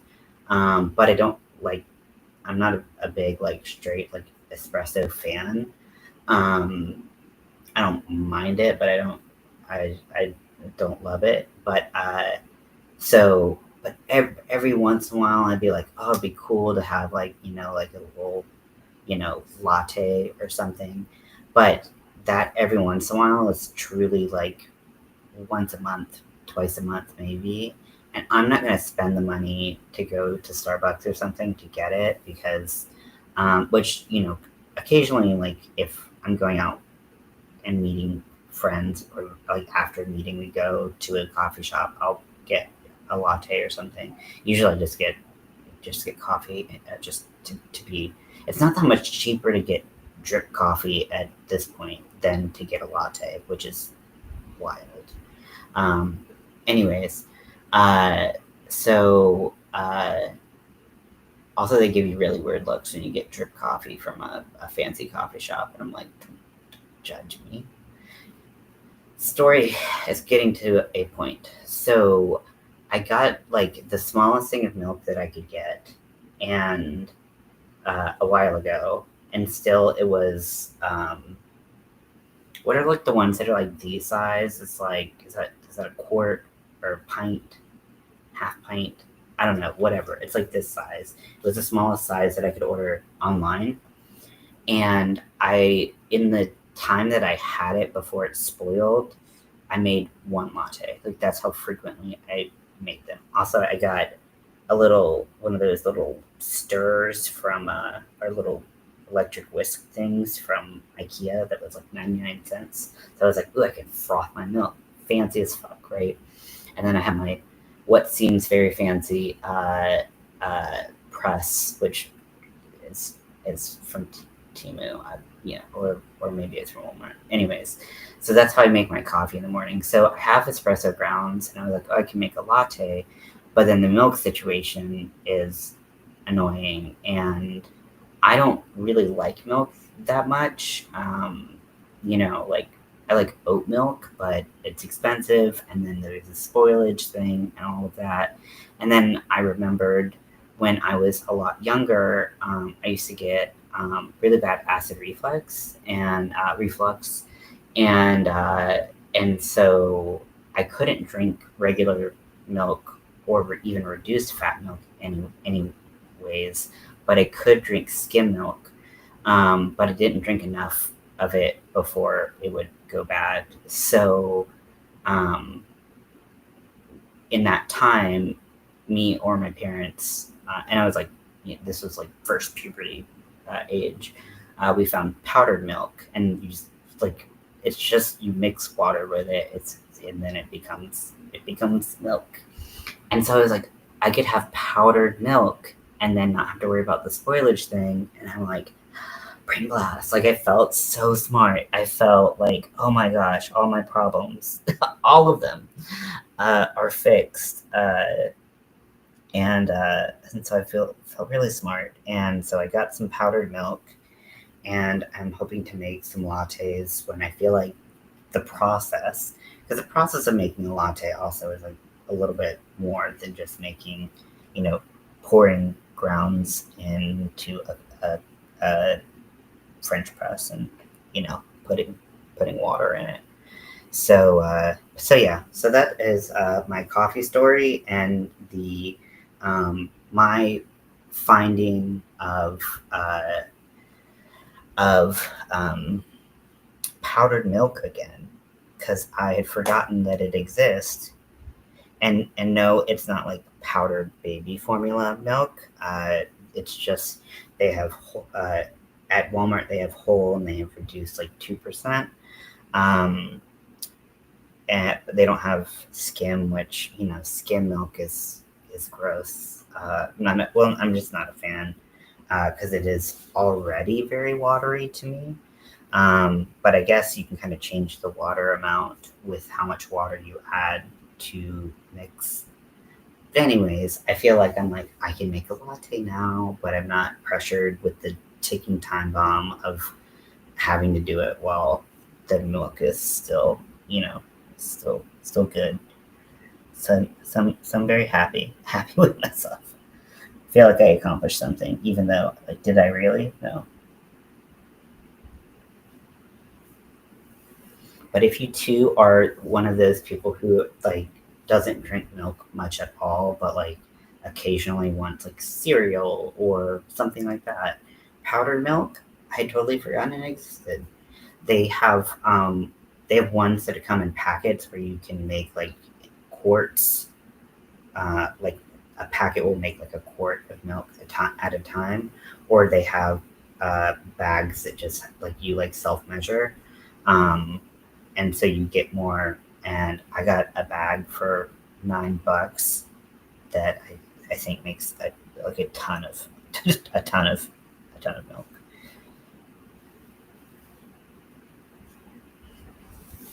Okay.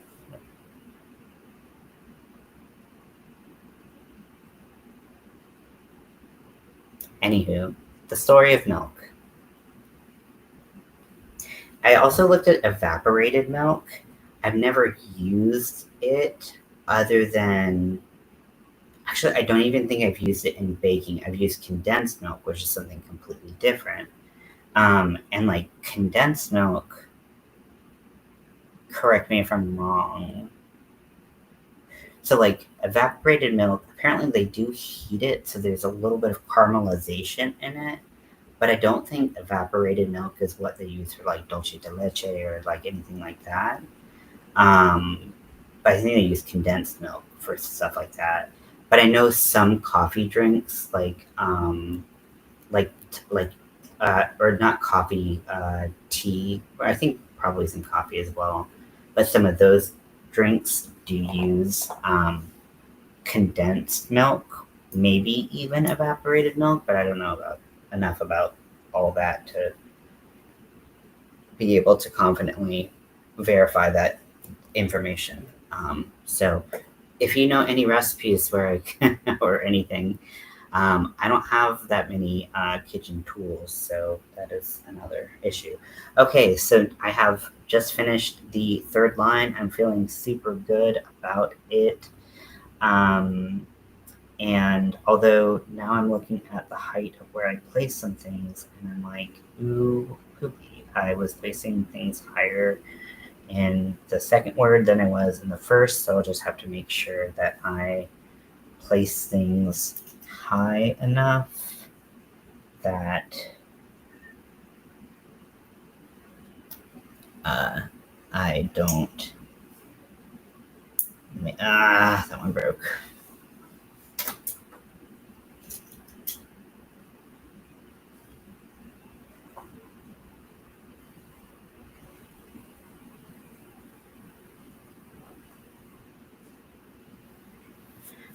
Okay.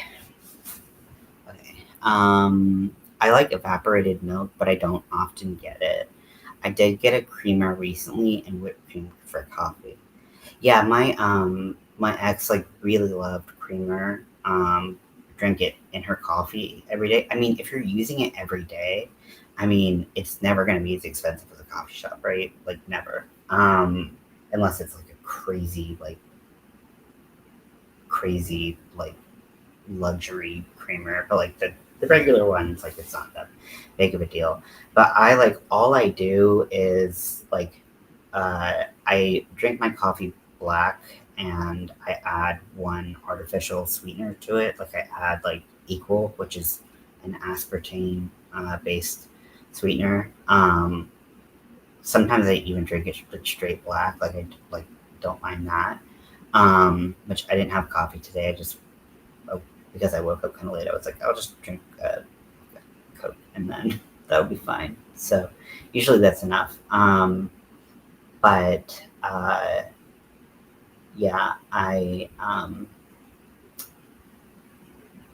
lost my train of thought. But yeah, and then if I make the latte thing, I just add one sweetener to the milk and espresso mixture. I haven't perfected a chai tea latte, like a dirty chai latte, because getting the tea right is so difficult. So, from what I understand, um, so the tea that is often used in, depending on where you go, in a chai tea latte or dirty chai or like whatever, so in India, chai literally means tea. Um, I don't remember. I believe that's in Hindi, but I might be mistaken because there's a ton of languages in India. Um, I would drink coffee straight black, but sometimes I splurge a splash of flavor. Yeah, yeah, for me, I don't, I, I, I don't, I don't know. Like, I think I've spent so many times in hospitals and in treatment centers where you don't have access to that, where I had to get used to coffee that was bad and watered down and no sweetener or sugar at all, or it was straight sugar, which straight sugar, I feel like I have to add a lot to get the sweetness that I like. Like it, which is a crazy sweet, but I, I like, I don't know, like artificial sweetener, just like to me, like I don't need a lot at all to just get me what I need. And it's just a different type of flavor, I guess. Um, I okay. So this one,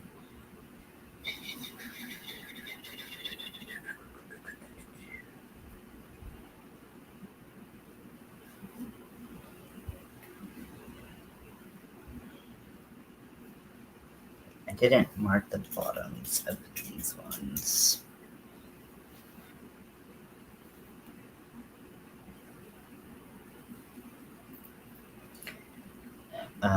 But yeah, I got so used to drinking plain coffee that it just stopped being really like I needed something to add to it. So I think that's more of what happened than like me trying to be like, I'm so badass, I drink coffee black.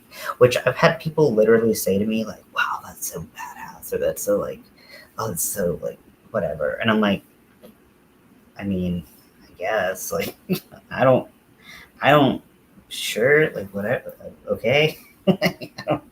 I don't know if drinking coffee black makes you any cooler, but I mean, I guess just saying that people were like coffee black. I don't know. Maybe it's a cool thing. I just did it out of necessity, and then also once I stopped having a ton of excess money, that was one place where I knew I could cut some some money for it. So that's all that it really came down to. I wasn't trying to be cool. If I was, I don't think I stuck the landing on that one. But some people, whatever. Um, so now I'm going on to the bottom of the pillow, and I am going to start at the C, which is kind of in the middle because I have the LOCA and then the question mark. And I want the L to be large and I want the question mark to be large. So I'm going to start there. So 1, 2, 3, 4, 5. And it would be very helpful if this was on this. I mean, it's not horrible tasting. Oh, yeah. Yeah. I mean, if you're used to a lot of creamer, I can see for a lot of people moving to straight like coffee is difficult. So I think that's mostly why it's difficult for a lot of people to do it. Um, so I think that's mostly just they're just not used to it, and they weren't in a position where they had to become used to it. 2, 3, 4.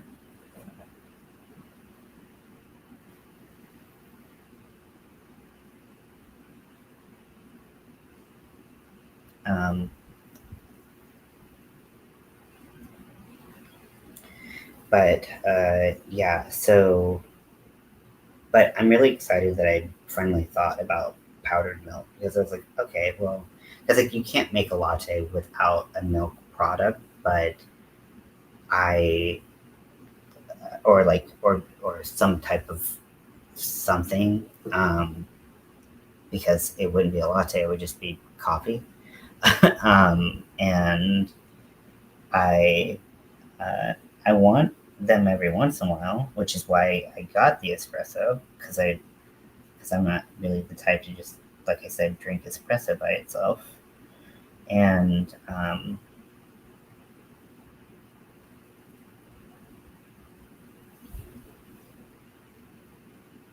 actually, I don't like that positioning.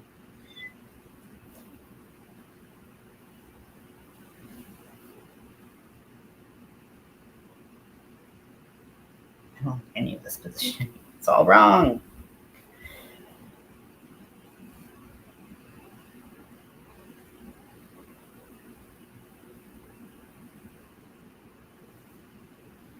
This grinder was creating huge knot. Okay. So let's see. So you are right there. You are right there. You are right there. So you're going right there.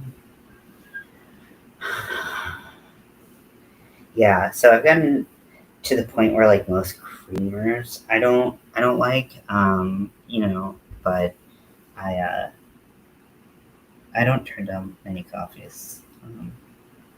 Just just a fan. Um, but there I had so there was this guy who lived at the house, actually the person who's house sitting for my or pet sitting for me. So I'm not a huge fan of Dunkin' coffee. I'm sorry, I didn't grow up with it. It's just not. It, there are Dunkin' people out there, and please don't come for me. But like, I've just never been like a huge Dunkin' fan, and so even like store bought Dunkin' coffee, I always feel like is a little bit like, I don't know, the flavor is weird or something to me. And then so not only does he prefer Dunkin' coffee, but he makes it really weak, which weak coffee is the worst thing in the world to me. um, I'd rather have no. Well, I mean, that's not true. I'll still drink weak coffee versus no coffee, but weak coffee. Oh my gosh! I'm like, what? Why? Why are you doing this to me?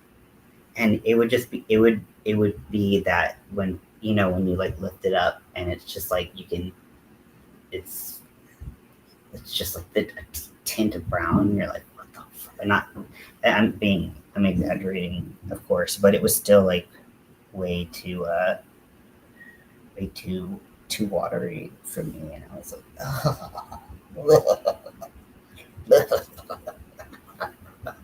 so luckily he's just pet sitting Scotty, and he's not making Scotty coffee. He's still a really nice guy. He just makes shit coffee.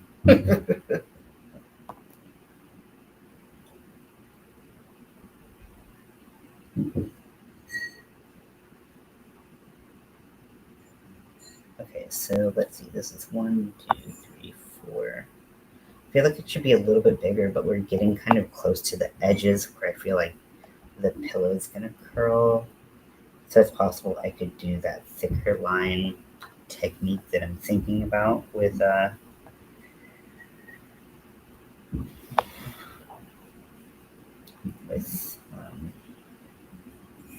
L's there. So 1, 2, 3.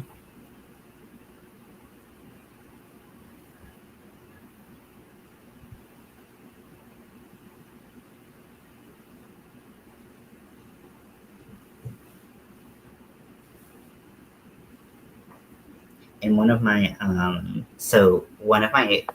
yeah, water sugar flavored coffee. Yeah, exactly. I'm like, this is gross. And one of my I have a checklist of things that like I have to pay attention for to see if I like might be getting manic. And one of them is trying to start a business. I shit you not, it is on my my manic and hypomanic checklist. Is trying to start a business, and and so one time I was thinking about starting a coffee business with like really unique coffee flavored, unless it's nitro cold brew, which it actually does actually happen. Yes, it is. I actually recently tried to like for some reason tea, caffeine in tea doesn't really impact me much, if not at all.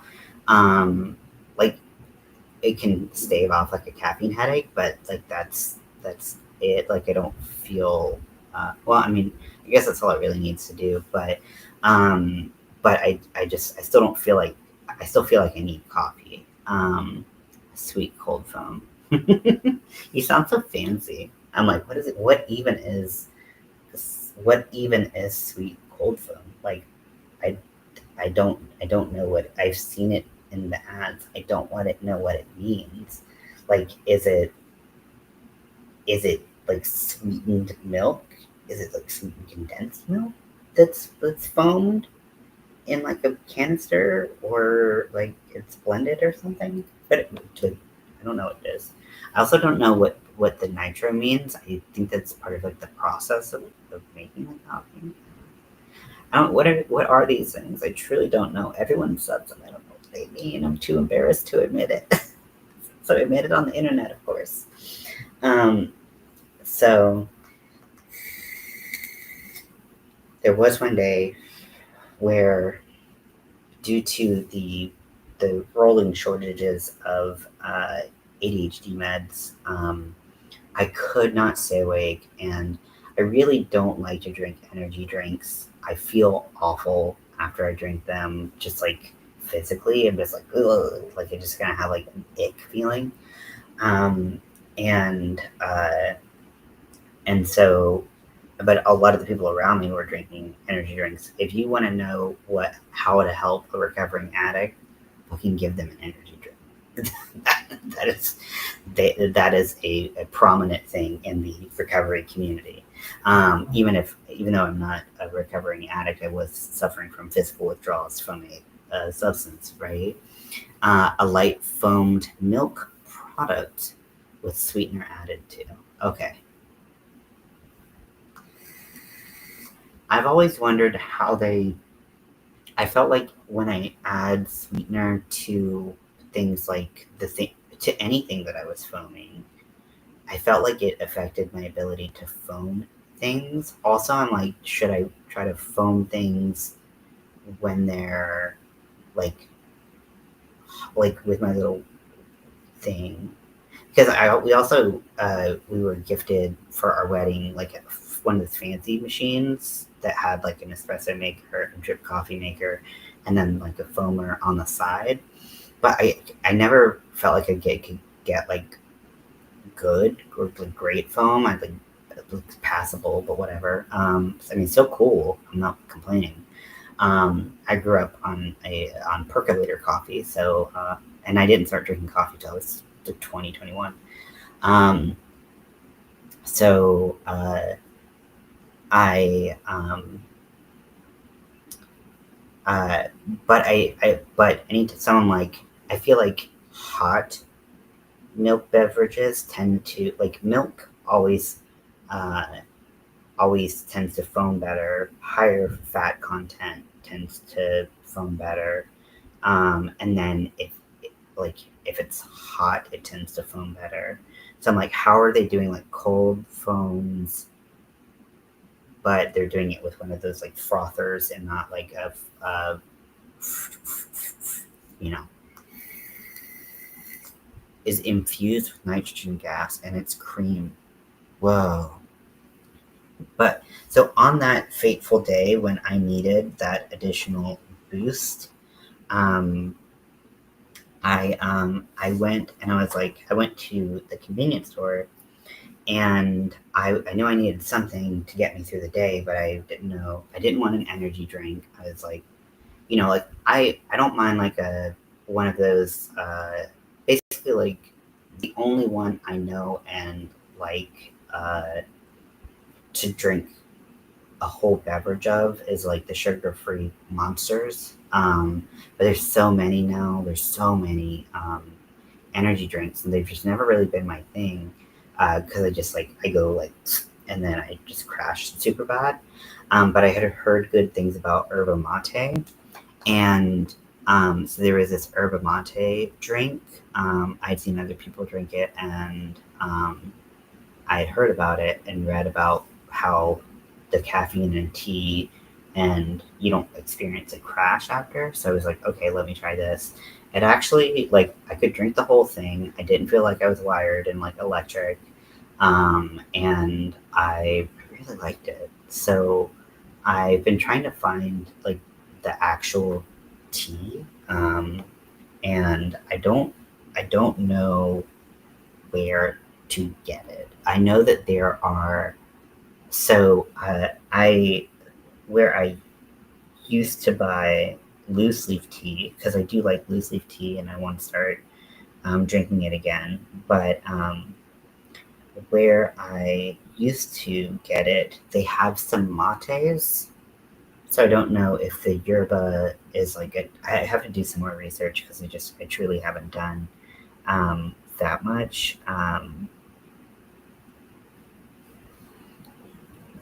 But yeah.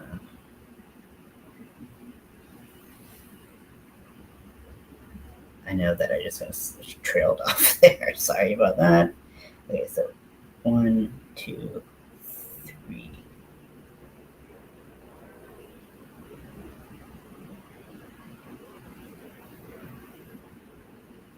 One, two, three. But I really liked it. It was really good, and it was. I think it was like. I think it was like a little sweetened, but it wasn't crazy sweetened or anything. It was just a really nice kind of good feeling energy drink. So I really like that. I don't know if anyone's tried it, or if anyone knows where to find tea. I don't really like bag tea. This is where you're gonna find out how. I wouldn't say picky. I'm not gonna. I don't want to call myself picky around this particular thing. Uh, but it's just that I found that because I really like flavor, and I find that tea bags don't generally have as much flavor, so I have to double up on the bags, which means that I end up paying more that way. And I also know just from looking into tea that uh, like oftentimes tea bags are like the sweepings of the floor in tea factories, which doesn't make me feel like super great because every time I drink tea from a bag, I just think about it coming from the floor. But anyways, um, now I gotta figure out how the hell to do this question work. Okay, so but yeah, so the place that I like to buy tea has some mates, but I don't know if if like yerba is a like specific type of plant or something like that. Um, so I have to do some more research into that. But one time I was manic, staying up all throughout the middle of the night. I had started to write up this business plan of like unique coffee flavors. I know I have talked at length about how I like spicy things, and I thought that having a spicy coffee for people who are freaks like me who just love spicy things, but having like a really like rich coffee that's very bold, but also having like a layer of this like nice like spiciness on top of it would be really cool. And then I also was thinking like, and I don't drink old fashions or anything, but a lot of people like the like smoked like old fashions and stuff at bars and stuff. And so I thought it would be cool to do like a smoky like smoke the beans, and then people drink that, so they get kind of like that smoky flavor in the coffee. So I did all this research. I like called different coffee making companies, found out that coffee making was not what I thought it was, because unless you like, it was like to buy into like one place was like $30,000. I could not actually make my own product. I had to use their product, and I could just put a label on it. So it was $30,000 for me to use their beans and put my label on it. And they're like, "We can help you with the graphic design." I'm like, "For 30,000, with what?" And there was an order minimum and all this stuff, and they're like, "Also, we can't have like anything spicy come into our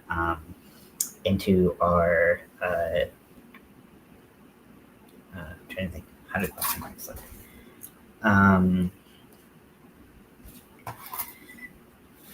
We can't have anything spicy come into our factory, and all this stuff." So luckily, the inability for them to actually make the coffee was the only thing that stopped me from actually going for it and making the coffee. So I'm looking at this now, and to go between the letters and not have them connect, I have to bring the yarn inside of the, like I can't, they have to connect. So it won't quite be cursive. I don't want to cut it that much. I'm really scared. But I think I'm going to have to. Maybe I have enough yarn that I can try cutting it and seeing if that works. Also, I'm a little bit afraid if I do that letters will pull out easier. I'm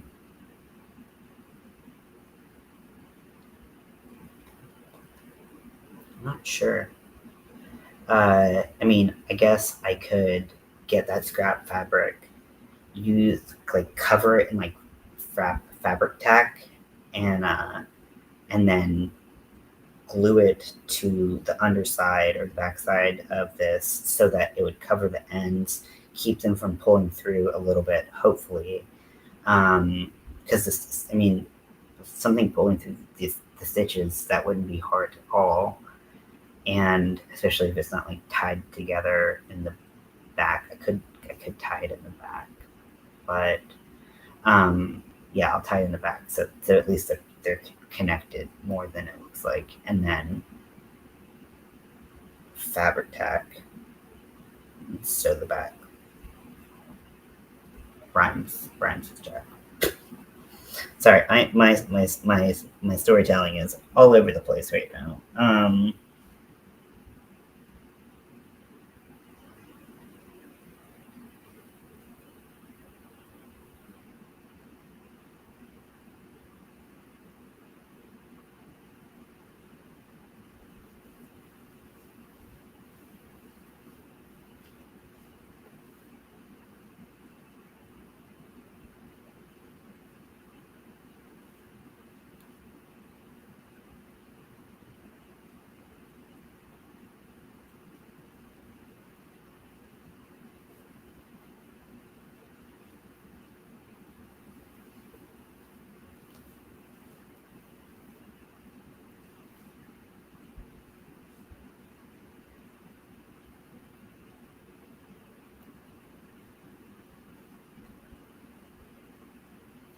Then I'll just do a little something right there to make the dot.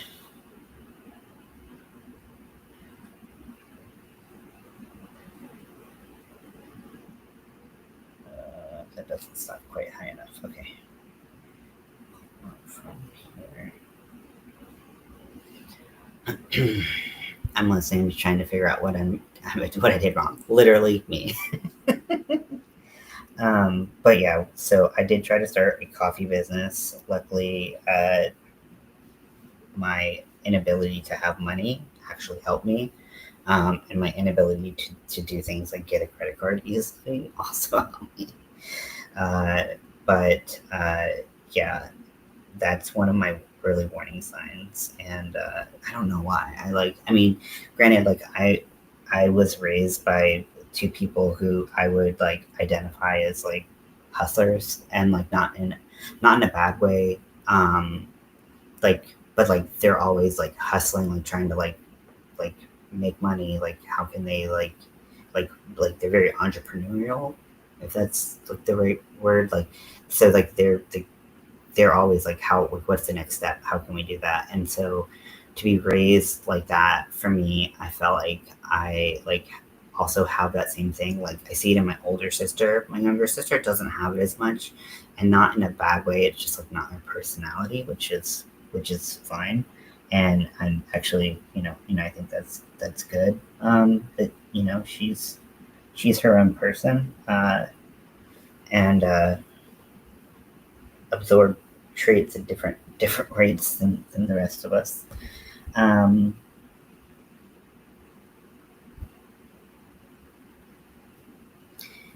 and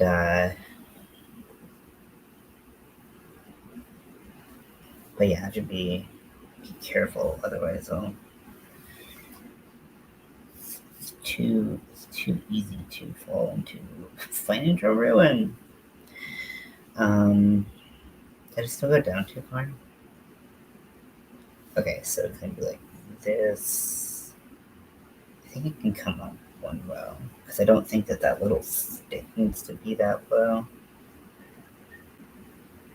And I think because like I'm trying to think about, actually, you know what, this can be a lot smaller of a curve at the top. Keep on thinking that I'm doing like a big curve and a small stick and then a dot, but I could do a small curve, a longer, like the curve be kind of the same size as the little stick. So hard to describe parts of a letter or parts of a shape with just kind of like seems a little silly feeling. Okay, so I was going down to here, but I'm gonna go down to here.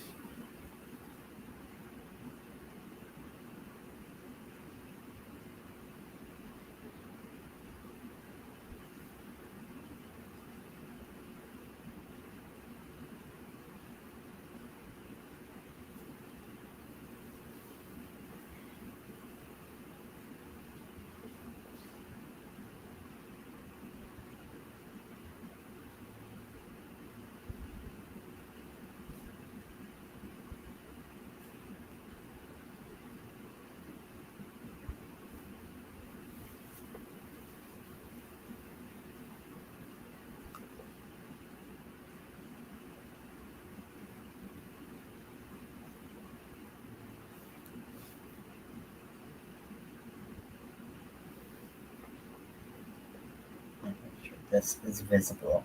The one bad thing about using that white yarn is it does disappear into the light pink a little bit easier. Okay, so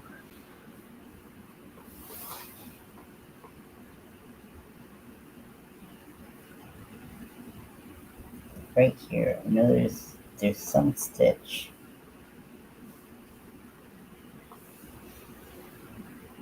Nope, there's not a stitch. See? I don't know where anything is.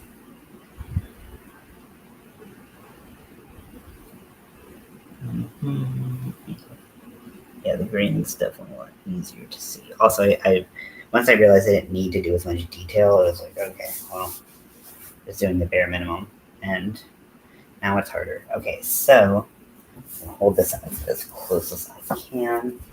See if that helps. Okay, so this is the where right here. This is the, here's hell, which I'm gonna have to go. Given that I'm going to separate the letters I don't have to go backwards, but I think for this word I might, just so I can even it out, because having the two L's and them being so skinny, I just don't know if they're going to stand out enough. So I might move the E over this way a little bit, and then the H over this way a little bit, and then moving to the Y. So here's, and then the white is even harder to see, right? So there's yeah, bin. And then also the bin shorter letters are taller than the yeah right there. And then loca is just almost impossible to see because it's just very few lines. But let's get started. Okay, we're gonna do this. It's gonna be fine. Now, hook size. I used a 6.5 millimeter for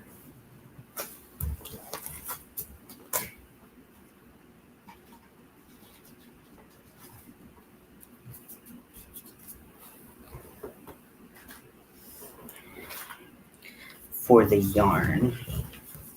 I think if I could get down to a smaller hook size, it would allow the letters to be seen maybe a little bit easier. However, it also could make them too hard to see in words where the thicker letters would be helpful. So I'm going to try a couple hook sizes and play with that. So I'm going to go down 2 hook sizes, I guess, technically, to a 5.5 that I've been using for the top, and see if, there we go. It's right. Nope. Okay. That's the other end. It's always so confusing when the other end pops up because you're like, that is so rude.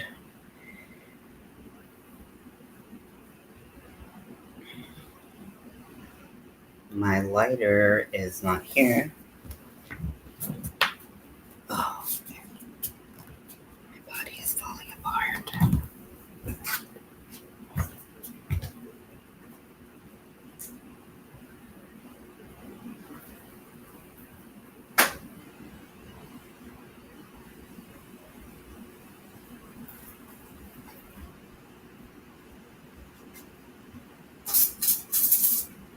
My hand lighter's not there. What is this?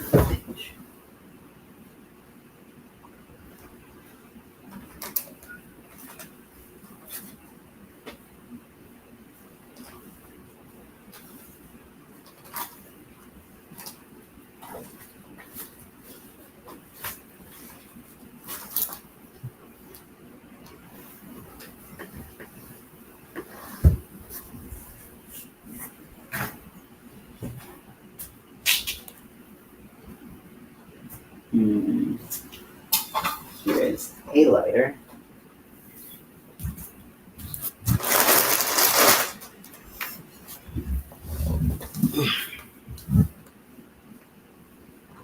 I mean, I was literally lighting stuff right in this very spot last night, so.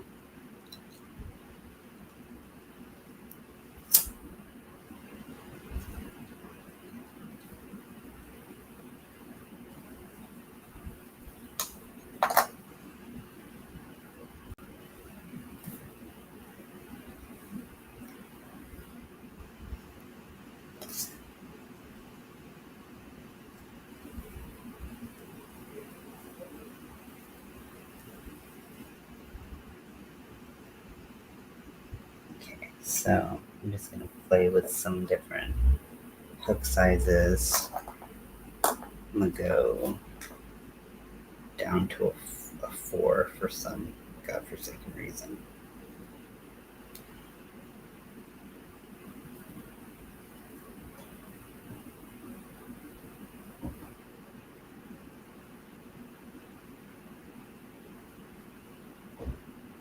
just kind of like sampling up here.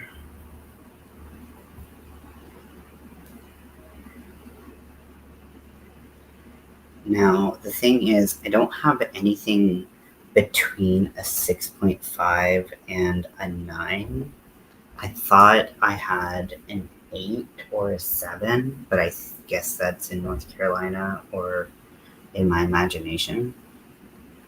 So I'm also going to try something bigger. No, this will look different when it's used to go in to those spaces. Okay, so just kind of see what the chain looks like at different sizes.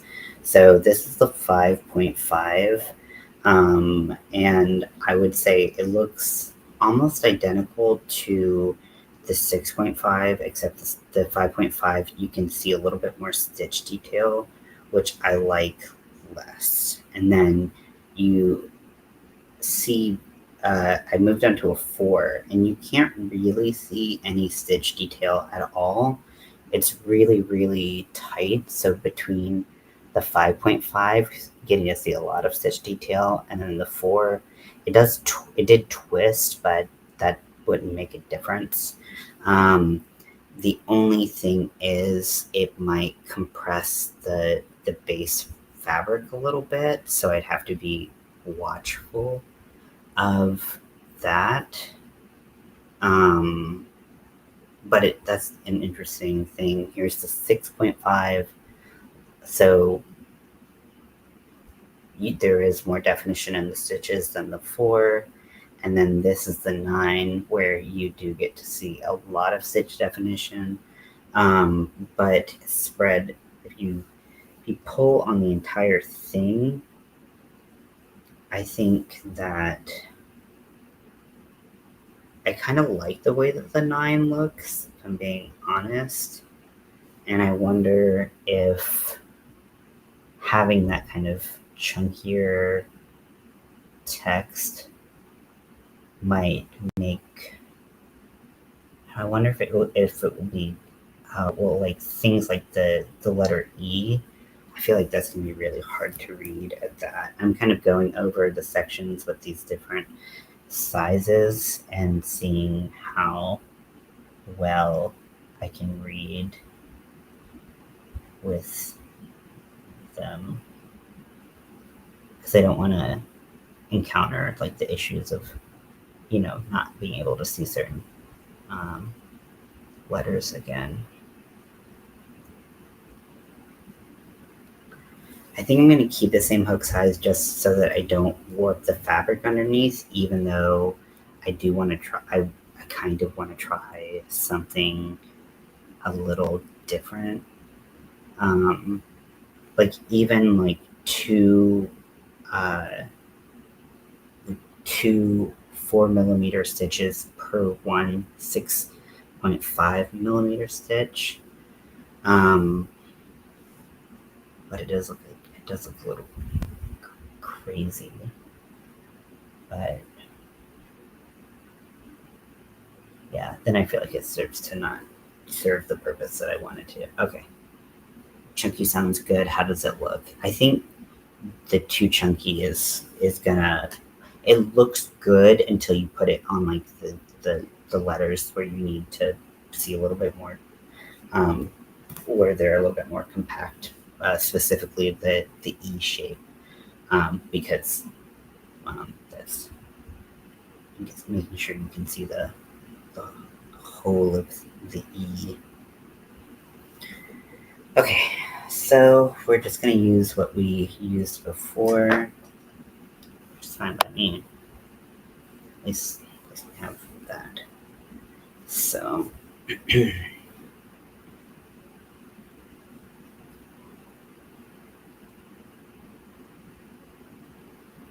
actually, how do I want to do this?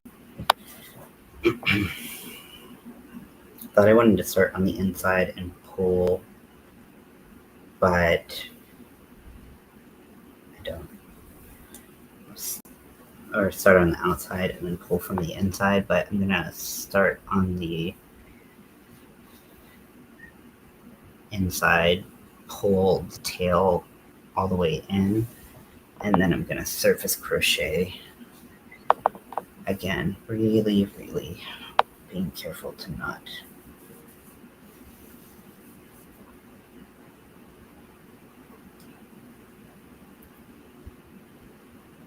get rude.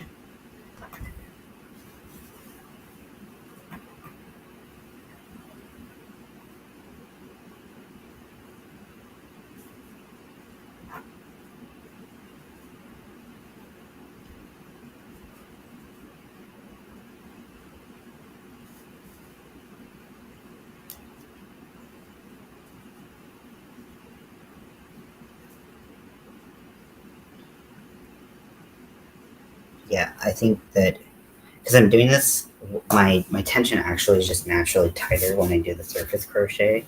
So I'm glad I didn't go down in size. I think that would have not been what I wanted.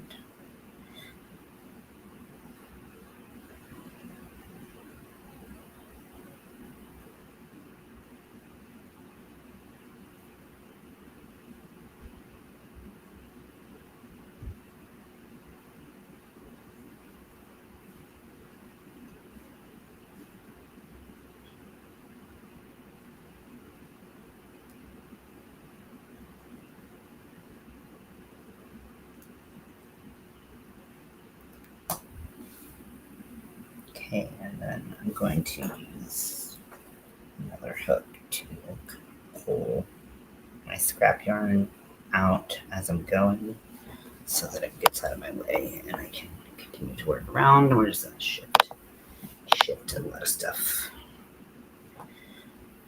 Okay.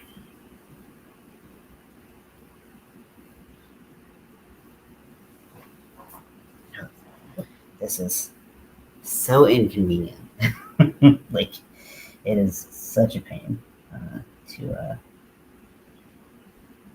get to.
Scrap yarn.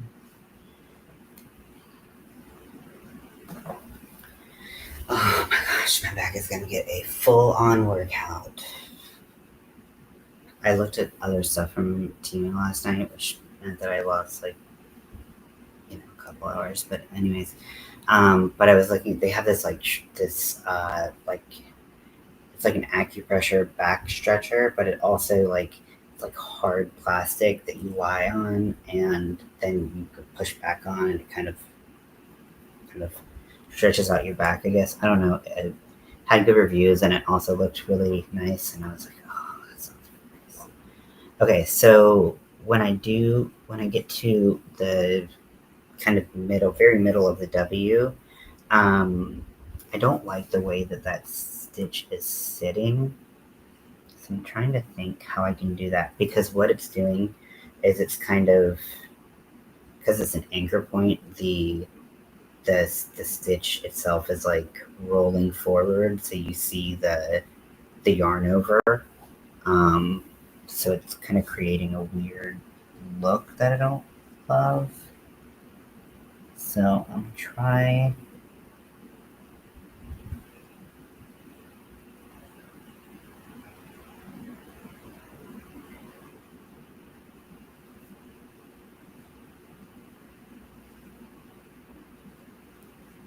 something a little unconventional.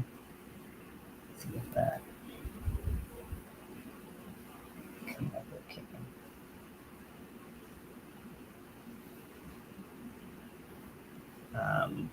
It doesn't look the worst, but it does not look great. Okay.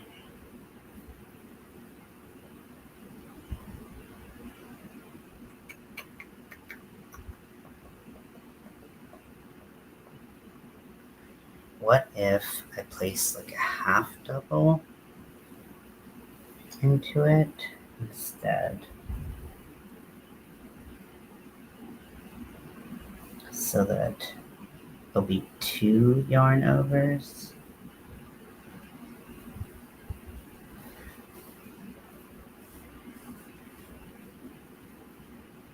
So that'll just build the whole thing up.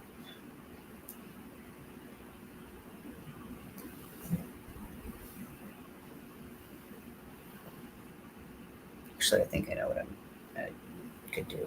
It's just a very obvious answer. Just making it more difficult.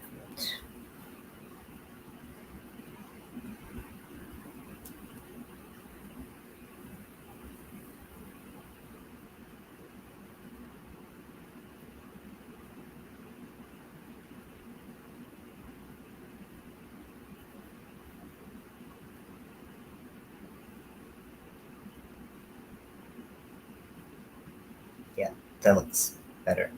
Yeah, I just was yeah.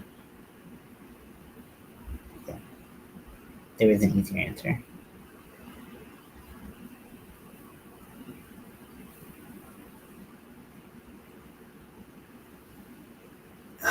Yeah, there was a backstretch thing, and then there was obviously ass cushions. That I was like, finally. But I don't know, like.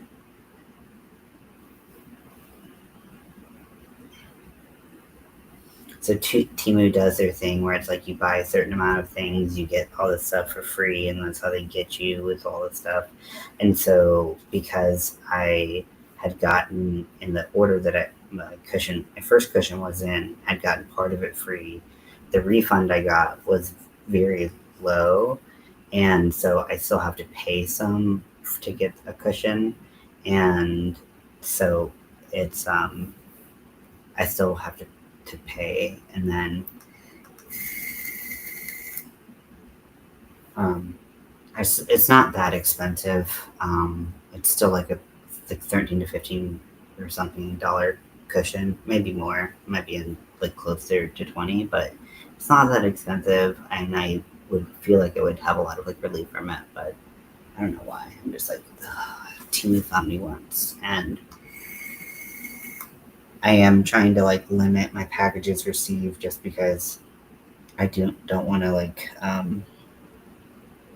deal with things getting stolen again, or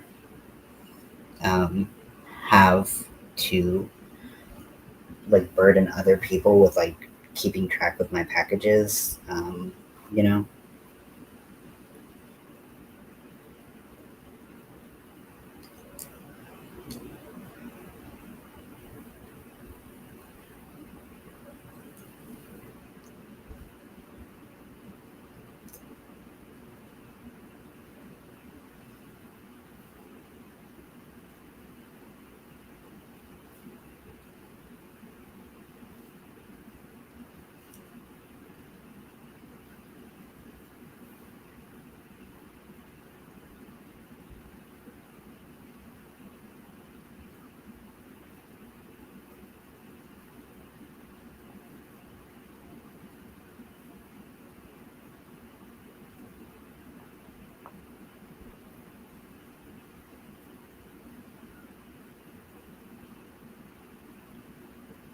Now, do you slip stitch when you surface crochet, or do you do like a single?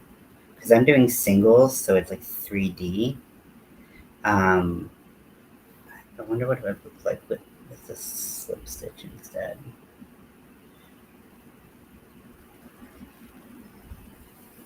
I mean, it does take down the volume quite a bit. actually like it way better with the single, I'm being honest. And I have to undo parts that I have already done the single with. But that's okay. We'll figure it out.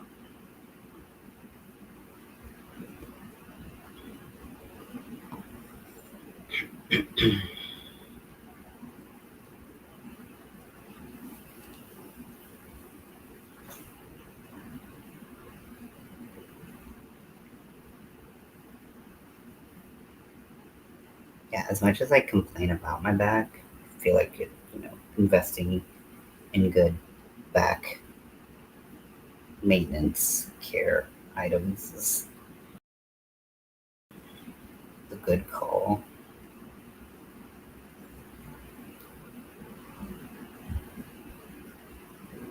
Because I think it's like every single day that I'm talking about my back hurting.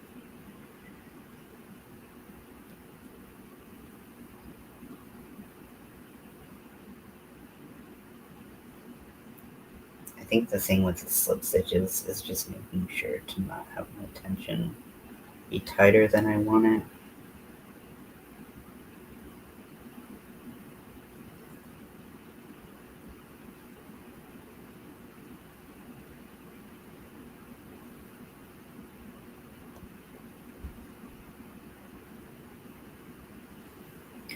So with the slip stitches, I do get a little bit of the stitch from the fabric coming up underneath. You've seen people using the sewing needle, but they're still doing like a crochet style stitch. I mean, I like how it's lying. I feel like it looks good on, like, to one degree, but I also feel like I don't really love how, like, this, like, you can kind of see how you can see parts of the light pink coming through. So I might do a single crochet, go back to the single crochet, even though there's definitely parts of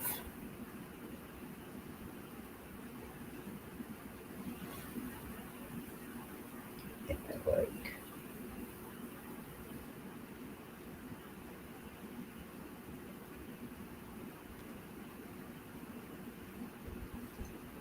And I think the reason why it gets covered up with the single crochet is because the single crochet is a little fluffier. So so it sits on top of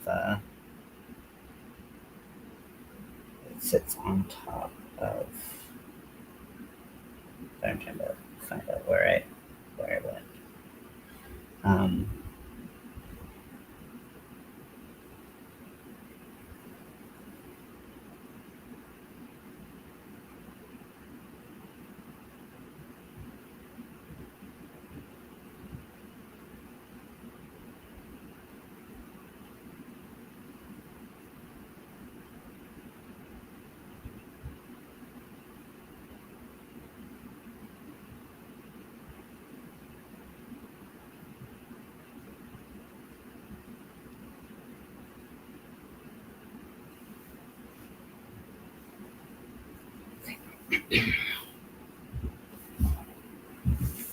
I mean, you can do using a variety of techniques for sure. Yeah, I think that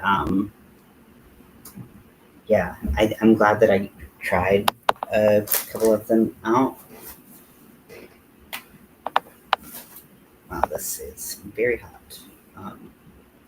It's good.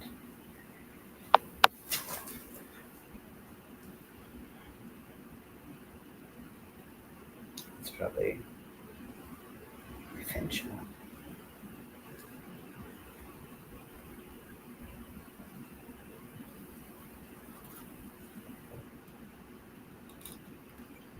Oh, and I'm not even sitting on my slightly supportive pillow.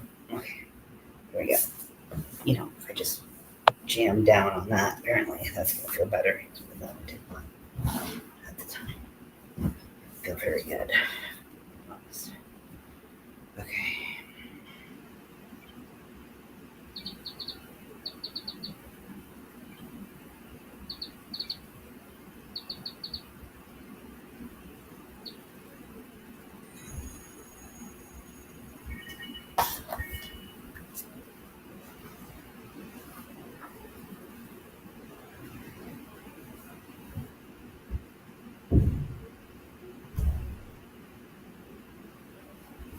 I'm trying to figure out where that went. I think it went there.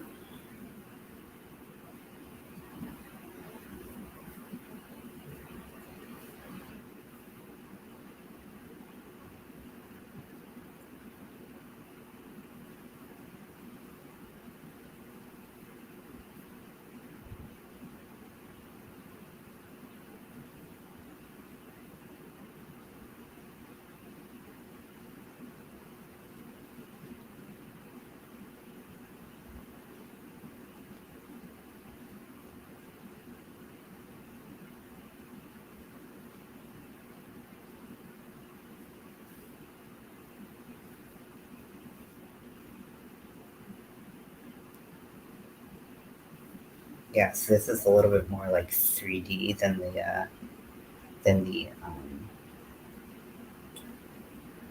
which hopefully won't be too much of an issue with the smaller letters. Let's see, but I felt like it was showing, kind of pulling up some of the things that I did not want to be visible.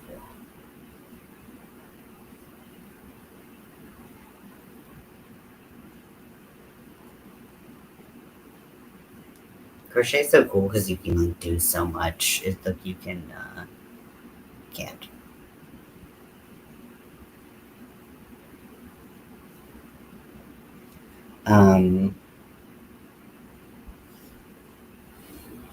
I mean, I love that you can just kind of roll with a lot of things and just kind of see how they work out, and that's always something that's very cool about crochet, is just being able to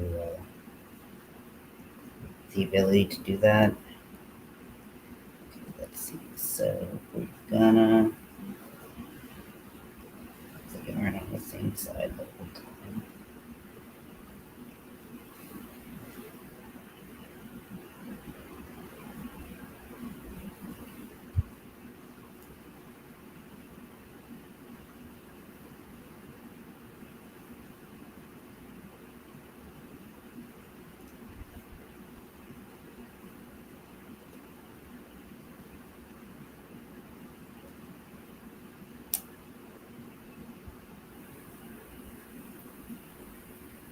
Cracking wrist has come out to play.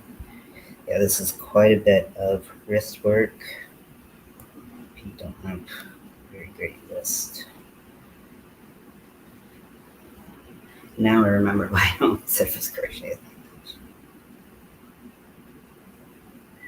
I do want to do the I remember I shared it on an Army of Weirdos, but like on Nastasia's like the shorts that she does, there's one where she did a cable technique, but she did it all with surface crochet, and I was like, that's so smart, like you doing cables with surface crochet so that you don't have to do like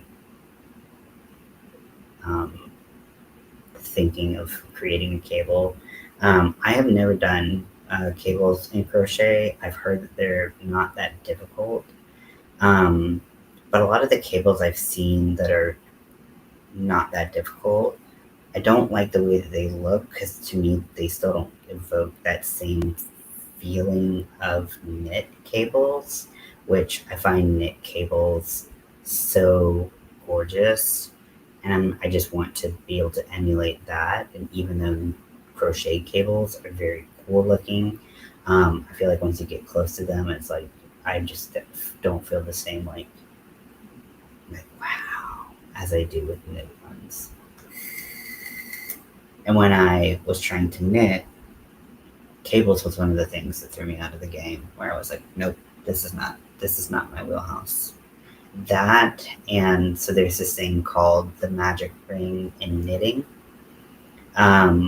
or using double pointed needles is another way that you can get around the magic ring. So some people prefer the uh,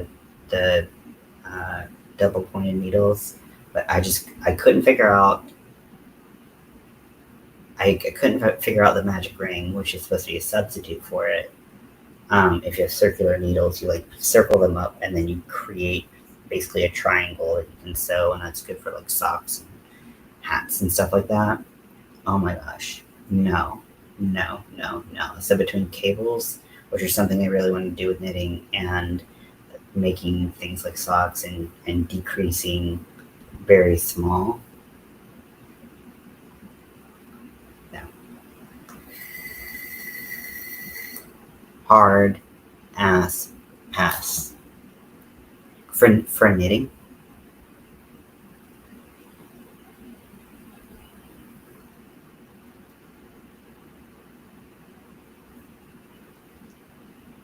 I'd be able to do like one stitch and then I'd be like, how do you do this again? What do I do?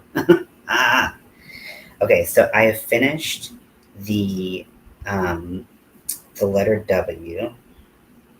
It's a little off center because going back,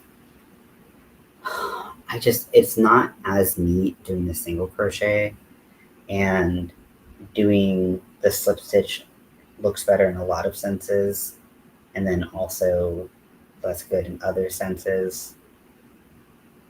I'm gonna go back to the slip stitch because I just feel like that is better. I didn't know you knit. I probably should have known that you knit, but I did not know.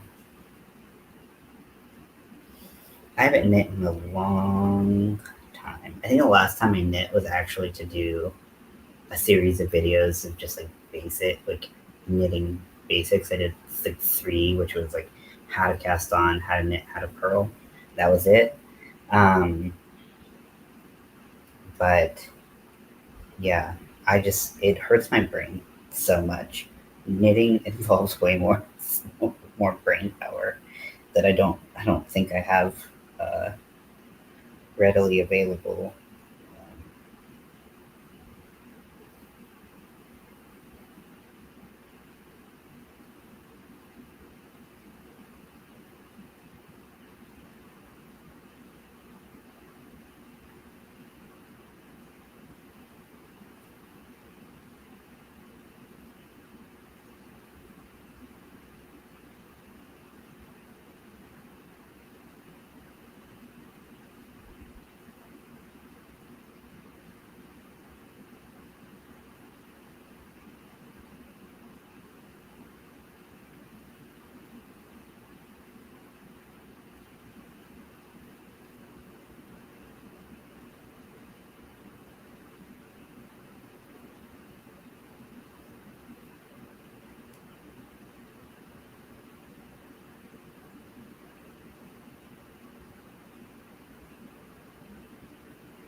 Okay, so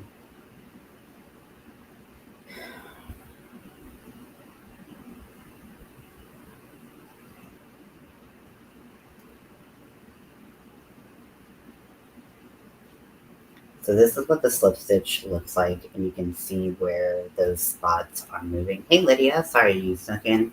You probably didn't sneak in as quickly as I'm pretending like you did. I just have my eye on the prize. But what I'm gonna do is, I think what's happening is because the chenille does not, like, once you kind of place it in any like place on the stitch and very, very loose, it kind of sticks where it is. It doesn't slide around on the stitch. So I think what's happening is that I'm placing my yarn over, and then when I do the slip stitch and it's kind of in the center, the yarn over and the slip stitch aren't, there's space between them. So I think I can just go in and manually kind of push that yarn over closer to the slip stitch so it doesn't seem so like different. And I think that looks a lot better. Maybe moving a stitch would be better, easier.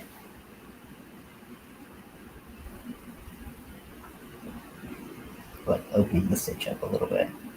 Yeah, I think that looks better.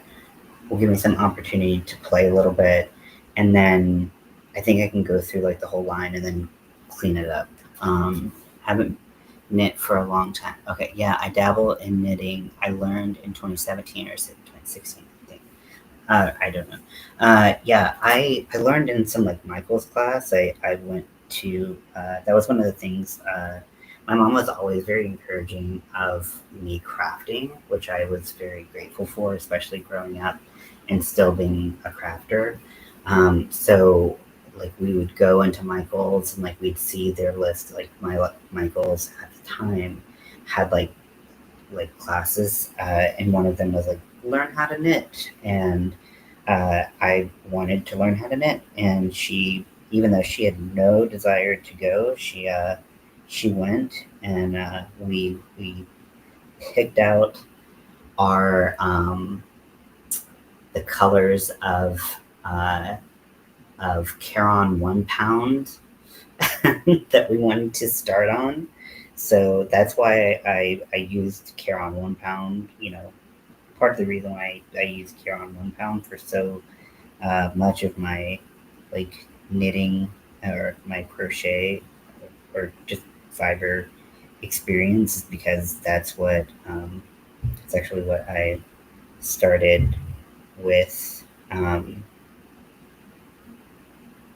gonna hold this as I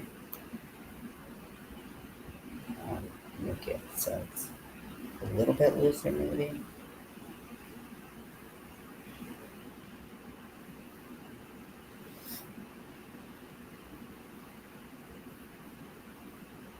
But also, I'm very, very slow at knitting. I'm very slow.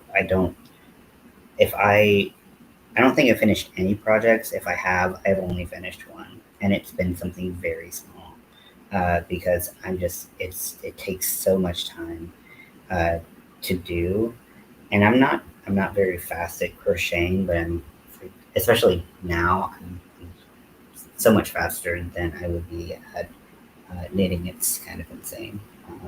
So, but it would be fun to pick back up. I feel like Tunisian crochet. Part of the reason I like or I liked when I did it that one single time is because it felt like knitting, and I thought that was super cool. It like gave like the knitting vibe, but it also gave the um, first hat I made. It was too small. Oh, Chunky Lion Brand used and made chunky knitted hats. Yeah, using chunky yarn on knitting needles. That is what is up. Yeah, and it's funny that the things that like you like is that when you're knitting versus like the yarns and the projects that you like when you're knitting versus when you're crocheting. Um,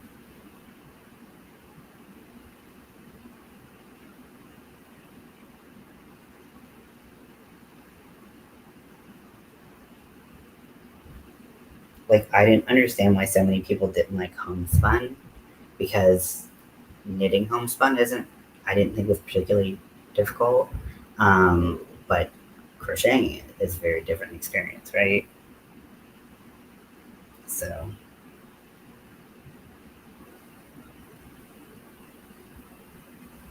yeah, that'd be fun to get back into, but I just, I mean, if I'm gonna spend time working on something, I'd like to actually finish it. And finishing knitting projects is very hard for me. Finishing any projects for me is very hard, but knitting especially because it feels like it's just never gonna happen.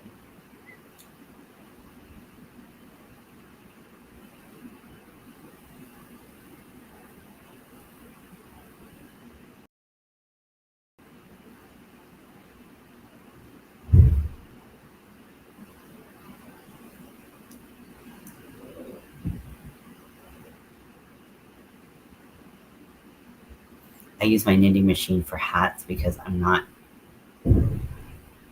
Yeah, that's fair. Yeah, less yarn. I do like knitting machines. I saw this pattern. Where was it? It might have just been like in a crochet group, but it was, or it might be Hobie or something like that. But it was for a necktie, a long necktie, and a pocket square, and it was knitted. And I was like, I wonder if you could do that on the knitting machine. if you're good at doing panels and doing panel increases and decreases. Increases and decreases are always something that I find just so hard. I like I that was something that I was very inconsistent with when I had my knitting machine, was being able to do those. I also really don't like that knitting machine panels, and I understand why, like mechanically ish, like why you can't count the rows with the row counter. Um, on a knitting machine. However, it would just be so much nicer if they did, right? So I'm going to pull this up a little bit. I'm going to test my theory of being able to go back in and wiggle around the stitch to cover.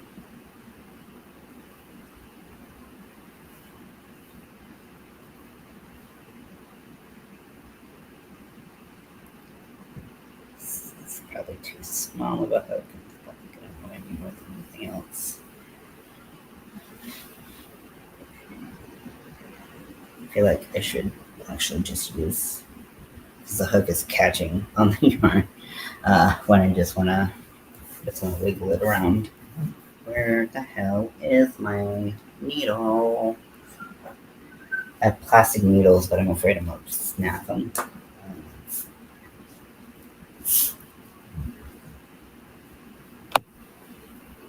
I don't feel like I would have just like put it. I mean, I ordered other tapestry needles pretty recently, so I could use them, but I've just had one for a really long time. The rest of them, yeah, in North Carolina. I feel like if you made like either a drinking game or like a bingo game out of every letter I use for yarn, of like statements that I make. Like one of the boxes would be like me mentioning things being back in North Carolina, right? Like, oh, it's back in North Carolina. Okay, just gonna search the space around me. I'm gonna search underneath my ass.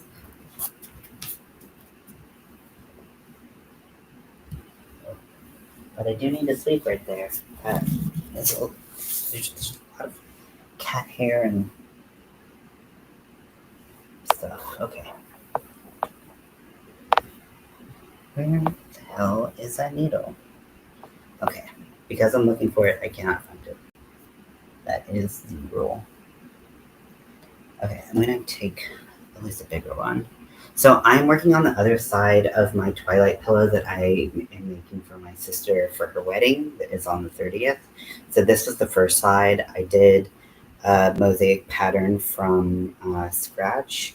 The gray is actually a sparkly blanket yarn.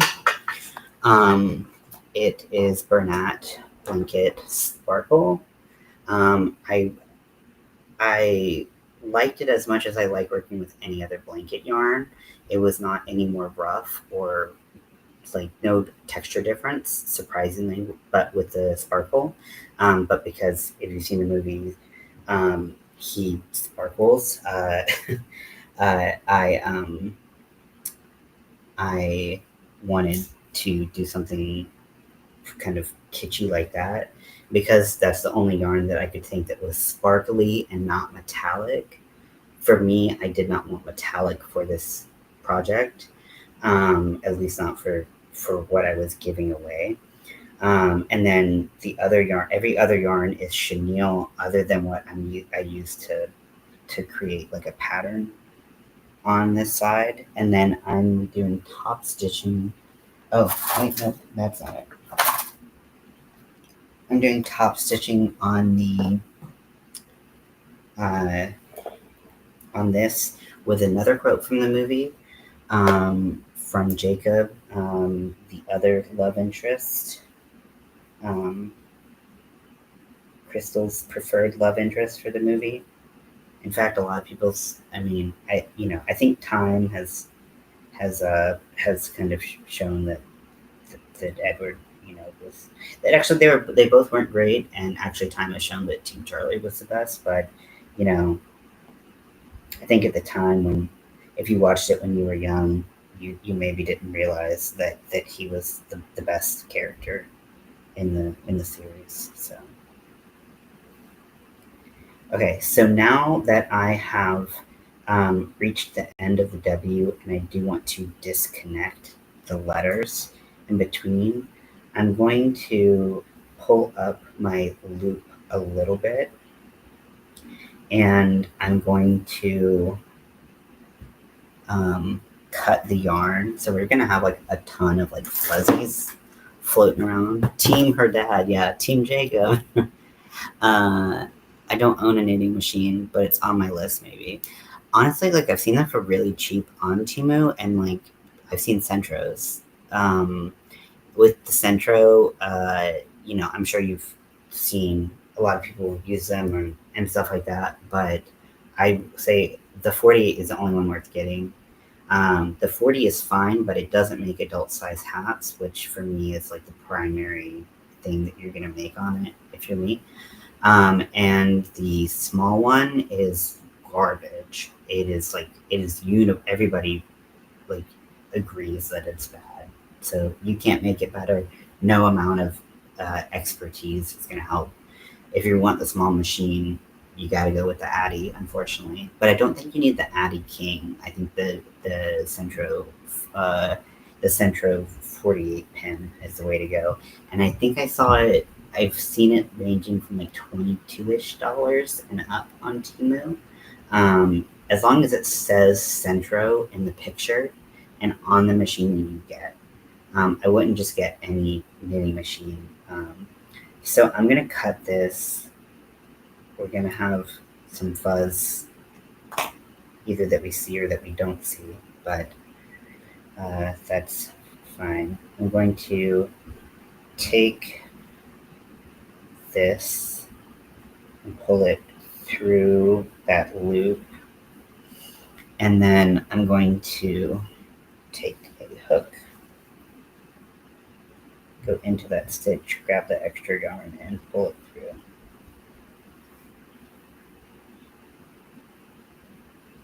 Then I'm going to pull the scrap yarn through the remainder of that letter so that all that's left is what we top stitched. And then I'm going to tie all the ends and stuff together once I'm ready to turn it inside out, or I am having issues. Yeah.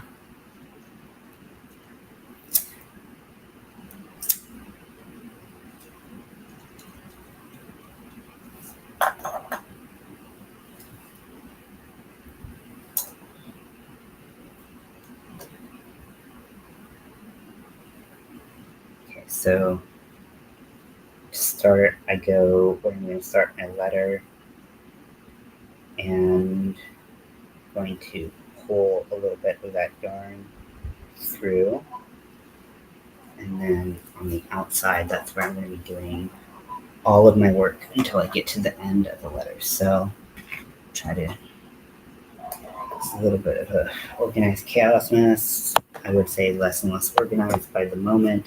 Still can't find that needle, but it's okay. It's not that sharp, so if it does find me at some point, it won't be the worst.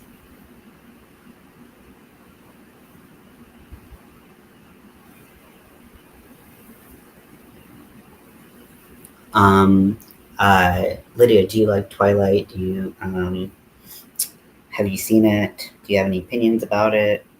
Are you working on anything? I know that with your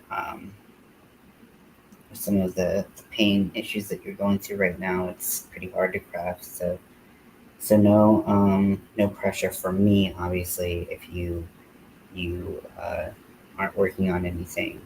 I hope you're feeling a little bit better today. I know you've been having headaches and knee pain and wrist pain, and feels like you're just having a really hard time with it. So whatever we can do to support you, you know, we all care about you here and want you to be well.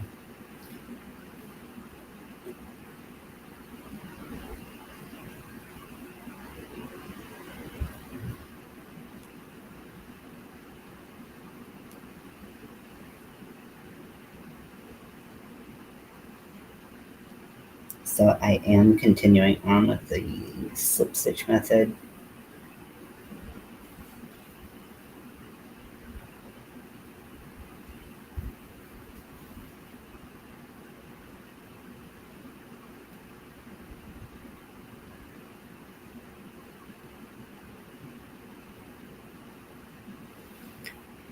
Okay, so I have reached the end of the line of the, and now how it's going to turn. I have a couple options. I could cut it like I'm doing with some of the yarn, or I can just work back up. I'm just gonna work back up and see how it looks. Um,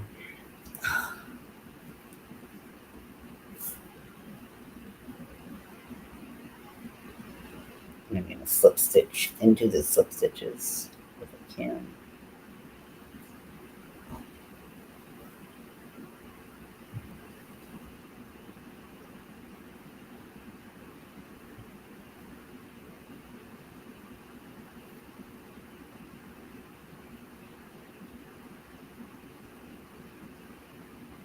I can't really see the slip stitches that well because the yarn hides everything. So just as your daily reminder, Nightbot just dropped a little bit of information about the Alzheimer's charity that I am doing the marathon. You can attend the marathon. If you want to donate something, you can. There is an auction. So far, we have 2 items. One is a blanket that I need to work on desperately, but haven't had time to. But hopefully, I will get time to work on that very soon. And then then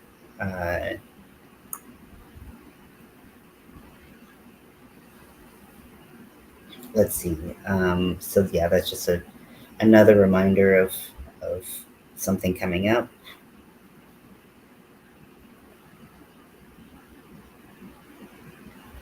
I'm gonna use this to kind of move one of those yarn overs out of the way because it's kind of getting in the way of me getting into the stitch I want.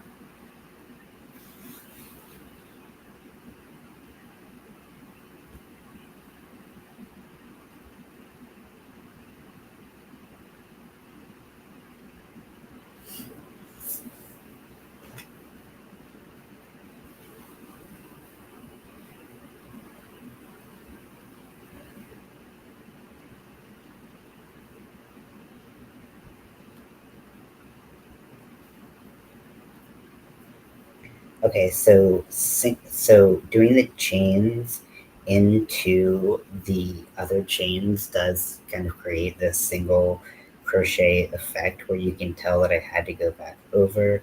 So it does make it a little bit more, it looks exactly kind of like what it would look if I had done single crochets all the way through. So there's that thought of like, well, what if I did single crochets all the way through, and spots where I do have to double over, I just single crochet, or I slip stitch so that it doesn't look as noticeable. But I'm not going to do that. I'm not going to go back. And I do like the way that the slip stitch looks. So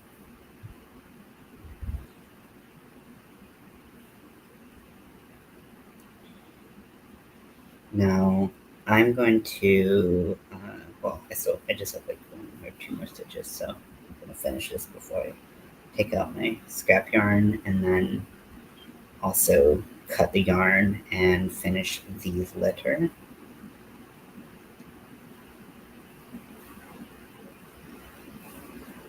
And again, I'm trying to think ahead about how I finish letters so that I will um,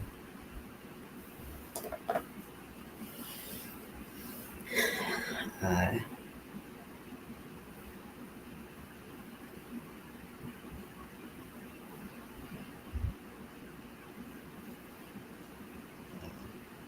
have to have as few like loose ends available, because those scare me a lot with this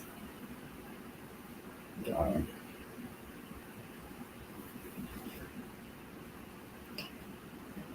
Where is the scrap yarn?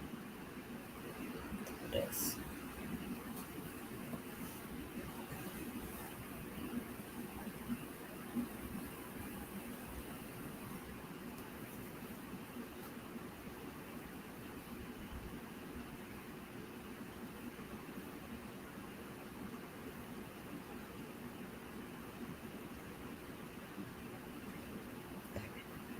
So now going in with my hook, kind of move the stitches over a little bit.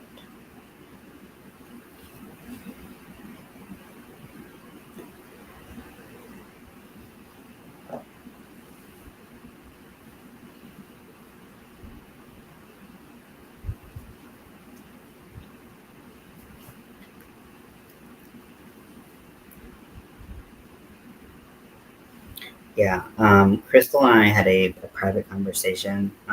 Well, based off of so Crystal and I have started sending memes to each other, and I want to be transparent about that. Anyone who wants to send me Twilight memes is welcome to, because they're just hilarious, and there's so freaking many of them, and it just I love them. But there was one that was a particularly dirty one, or asking a question about practicality of something that does need to happen for humans as a race, but how do vampires do it? And the fact that I knew the answer to this already, because I had asked that question before to a vampire fan, I was like, this is a new low for me. This is a new low. I found a new bottom. Like this is a new wow. Wow. This is bad. You know what I'm talking about, Crystal, right?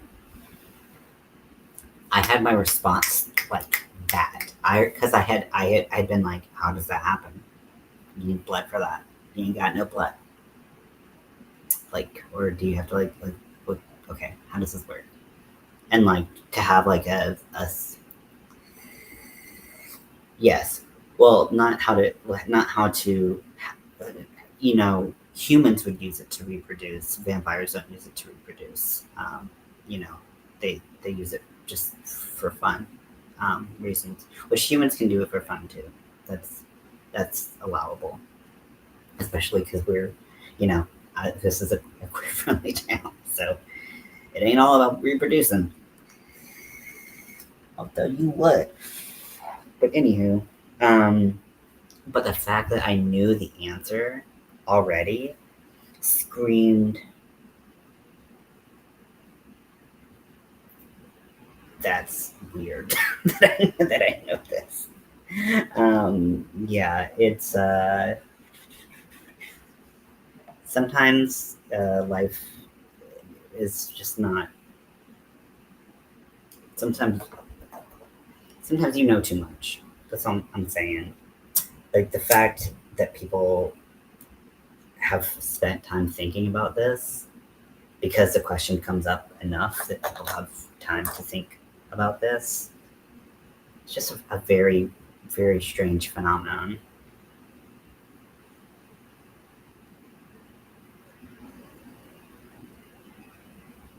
Okay, so I'm going to pull that through. We're going to get to stitching.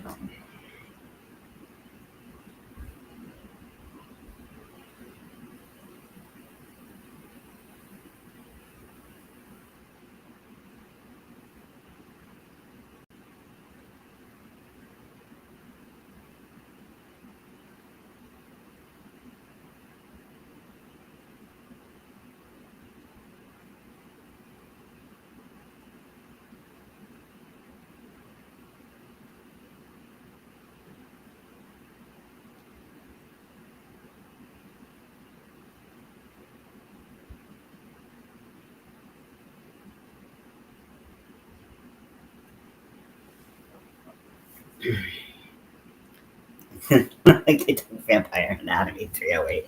Exactly. It's such a specific question. Yeah. But the thing is, like, I think with vampires, above all other supernatural creatures, that is specifically like like vampires are kind of like known as like the sexy creatures and like whatnot. And so I feel like it makes it like if any supernatural creature is going to get a question like that, it's going to be vampires. However, I wish I didn't know the answer to that. I wish, I wish I was so beautifully, blissfully ignorant to the fact that people wonder about that to know the answer to that. But unfortunately, I'm not that person, and I never will be again, thanks to a few people on the internet who've ruined everything for me. Mostly kidding, but it's just funny how that's like we're like apparently more than just me with my weird ass brain is coming uh, is curious about that question. So glad someone else is asking it because it's a little strange and but also we're all pretty fucked up. Oh my gosh, that's another conclusion that you can easily come to with that. So with guiding uh, the direction of my yarn over, whether it's going to be on the left side of my hook or the right side of my hook, I've been able to make sure that so here's the top of the E right now, and I feel like it's a lot more open than I expected. What you the line where Edward says, paraphrasing, everything about me is meant to draw you in. And for me, there was nothing drawing me in.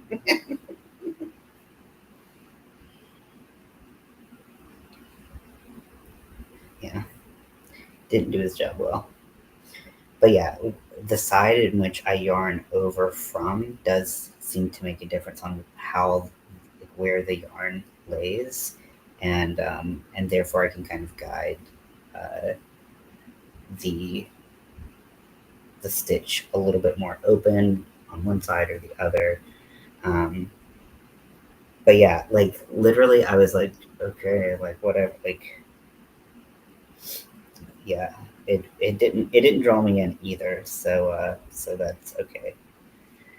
That's a perfectly normal response.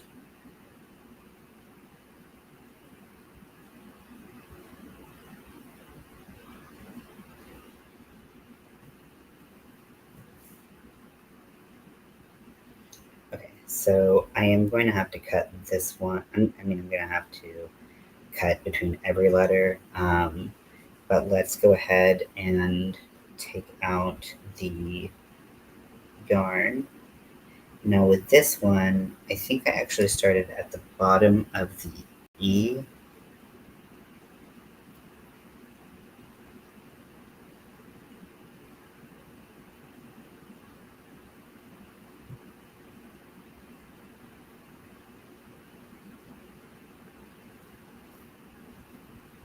I have no idea. So let's start tugging on some more and see what happens.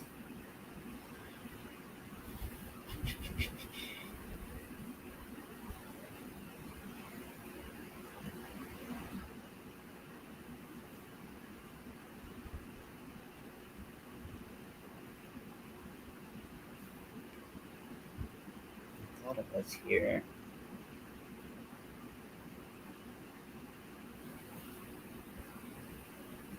Here.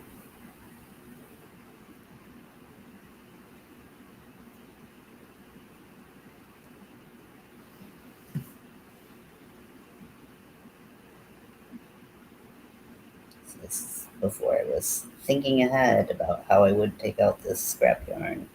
I mean, I could just cut it. It's not the biggest deal, but you know, saving longer pieces of yarn is nice if possible. When possible. It ain't always possible.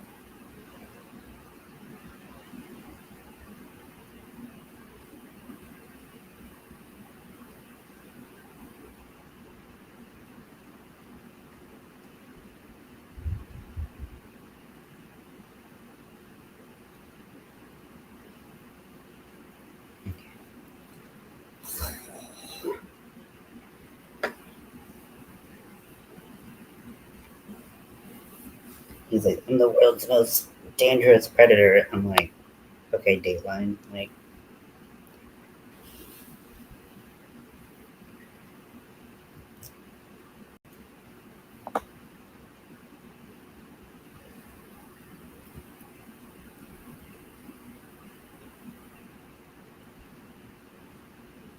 so there's a spot here.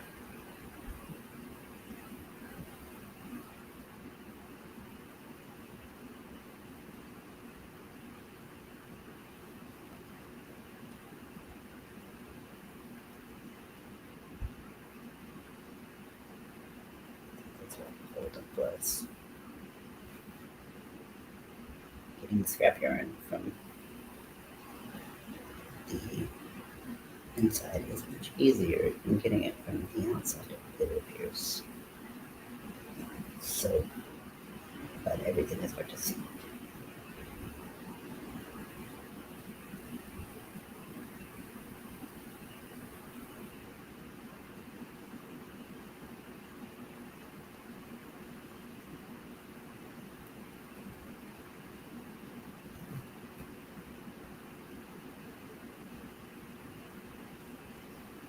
Also, like, I just like anytime they're like, I'm in love with them, like, and they've known each other for like 3 days, or there's like no indication of how long they've been talking or like whatever.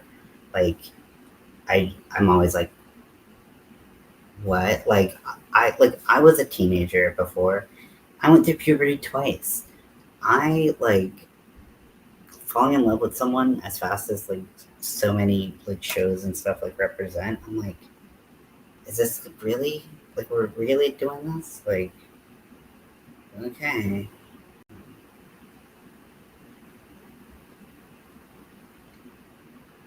Because the line after like all that whole scene is like, so the lion fell in love with the lamb, and it's like, you're in love. Like, how long have you known each other? I've seen you in 2 classes together. And then there was that night that you saved her, and then the next day she figured out you were a vampire. So 2 classes in a night. Like, that's how long it took for you to fall in love.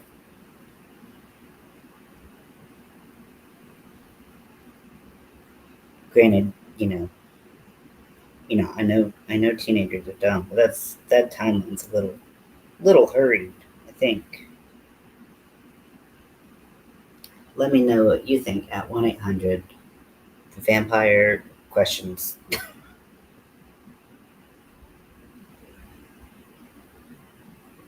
Okay, I truly do not know how I'm gonna get this yarn out, because I don't know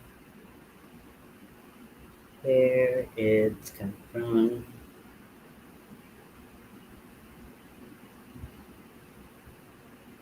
Okay, it acts like it's up here, but then I cannot find. Okay, this is the top of the E, so maybe it's more visible on the outside. Okay, phew. Yeah, because I don't want that to like peek out one day and they're like, what the hell is this green? They probably wouldn't care. Honestly, a lot of weird tension. Yeah, and blinking. Have you? I think I've asked you this before, but I don't remember the answer. Have you watched Parks and Rec?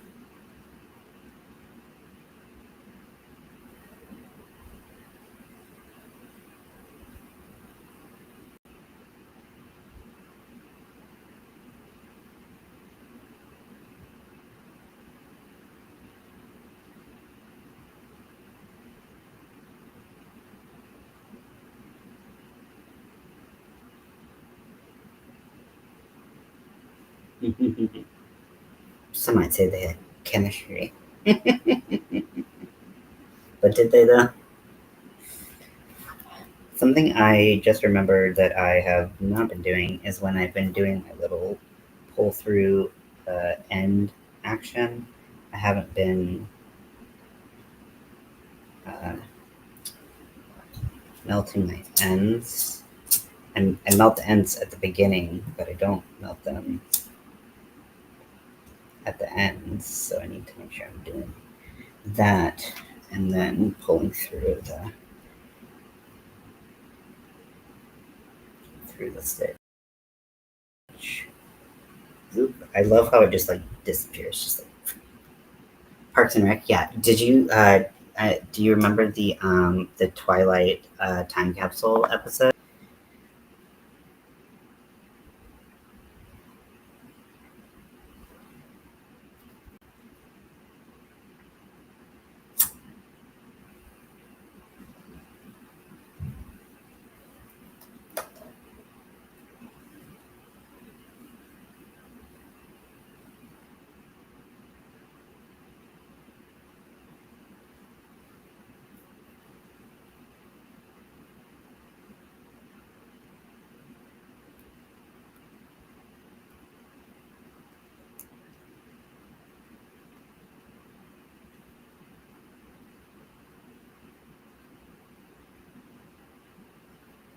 Actually, I'm gonna start. No, that's good.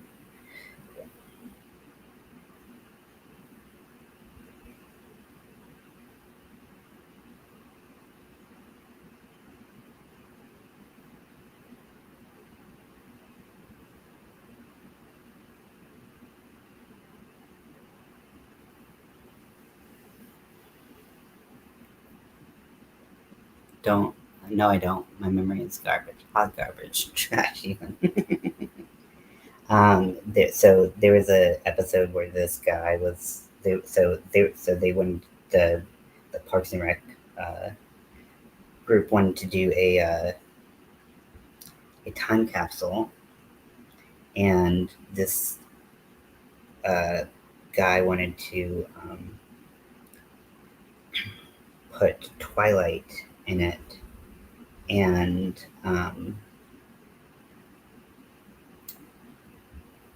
then they did like a community forum, and like like it was just like it was just a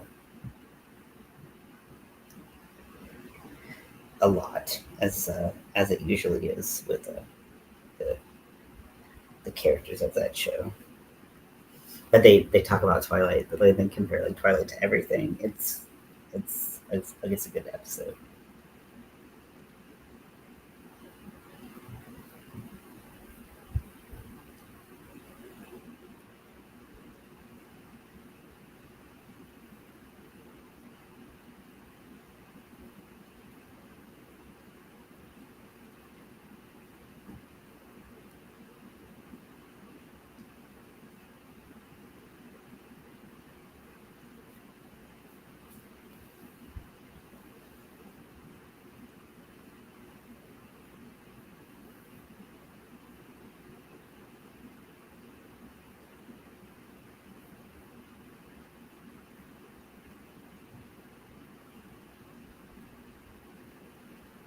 Let's take some of these stitches out.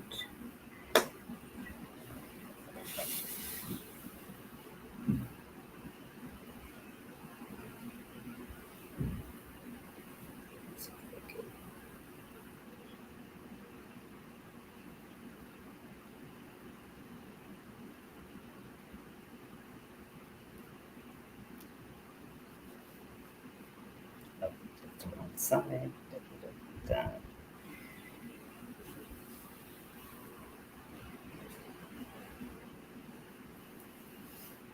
Yeah, let's see. If you did want to watch it, it is um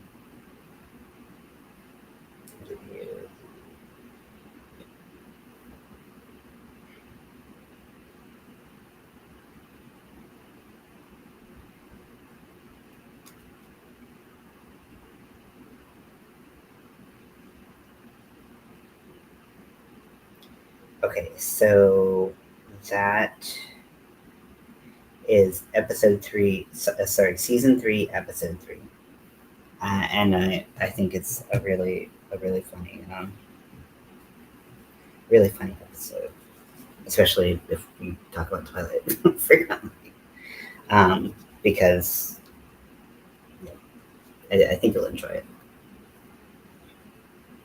I'm glad I'm doing this with Red Heart Super Saver and not Impeccable Yarn, because uh, that would be falling apart on me right now.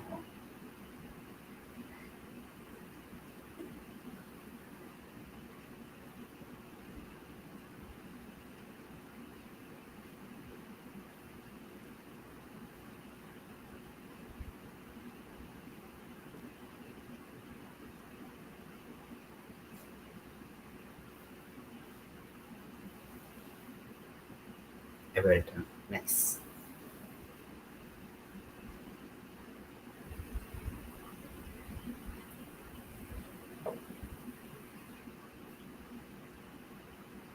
I'm not sure if this R looks much like an R.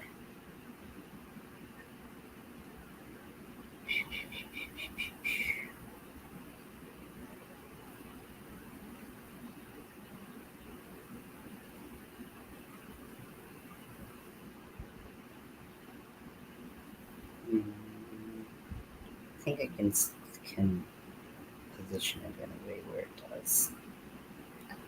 I think the message will be received, but we can only hope. Okay, singe the end. Season 3, episode 3. Yep.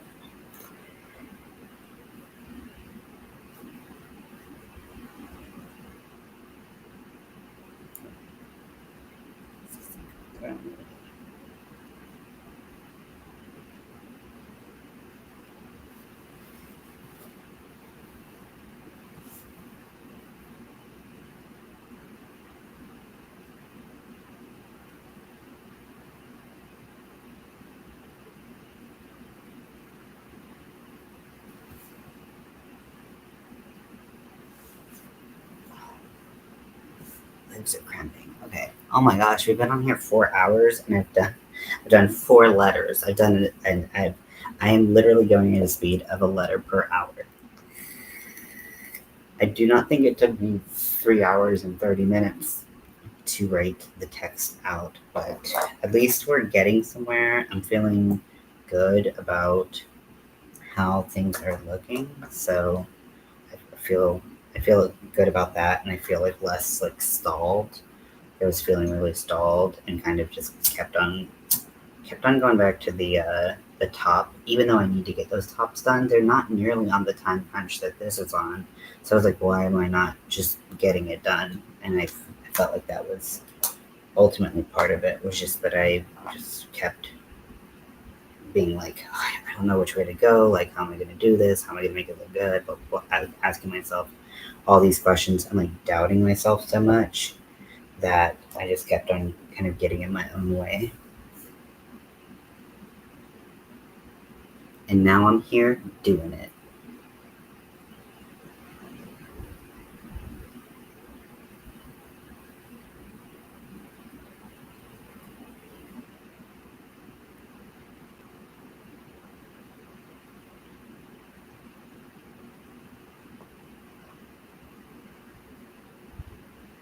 Oh, next time I pulled one of the scrap yarn into that stitch. Just gonna go ahead and take that out of there. You mapped out the full phrase though. That took you time. It did. Just wish things were faster. Like, things happen so quickly in my brain. Like, I could have looked up and seen that we were like, I mean, I guess I did look up at one point before you were in here, and 58 minutes had passed. And I was like, whoa. And then I looked up again, and now we're at almost 4 hours. And I was like, oh, wow. What? It's so weird to just like lose time.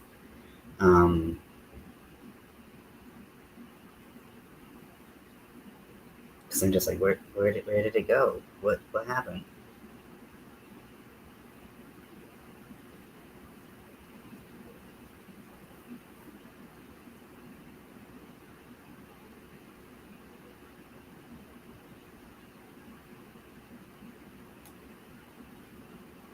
Also, there is like, I don't talk about my memory problems as much as like I have in the past, or I don't like talk about like their impact on like my life as much as like it truly does impact my life, um, because it is like a pretty big player in like things I have to deal with. I'll be like, oh, time blindness. I'll mention it, and then I'll just kind of like leave it. Um, but I like, not only do I have time blindness, but I like legitimately have like memory issues. And not that wasn't also. I'm not saying that you don't have memory issues, or like have a bad memory. I'm saying I too have memory things that make memory not ideal, right? And it's a superpower, but it's also a bit of a curse. It can be both more of a curse depending on how bad your memory is and what's going on.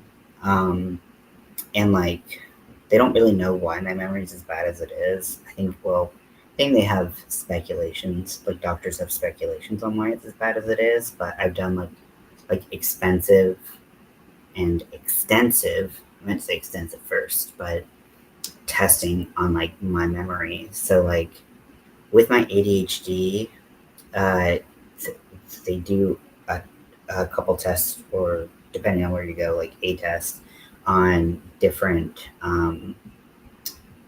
what do they call it? Executive dysfunction um, spots. And so my highest place of executive dysfunction is in uh, what is it, like memory? What is it? Like, it's not memory recall. It's working memory is what they call it. So working memory is really bad. Um, and then, but if I'm really focused on something, I can have really great memory around it. Um, but if it's like in my periphery, I don't remember it at all. Um, and then I've also had just big gaps of memory loss. Like I've lost in my like the most notable one is I was manic for like 2 to 3 months. It's like a huge, big question mark TBD around how long and how bad it was. But I lost months and I have no memory of it. And I only found out after, which is pretty fucking scary and horrifying. Also, maybe let's just say hypothetically, you weren't a great person in those months. That is even worse. So, um, yeah, that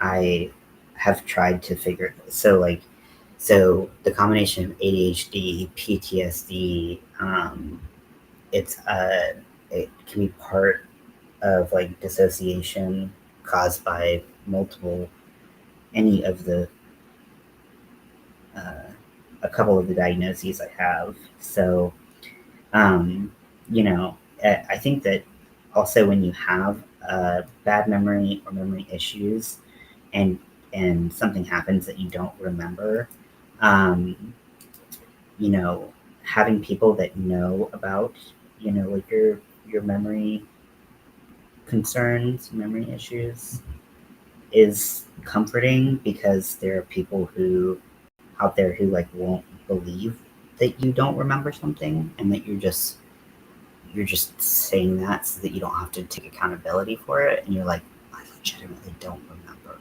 what you're saying at all. I didn't say that. I didn't do that. And they're like, you did that. Yeah. And it's like this big um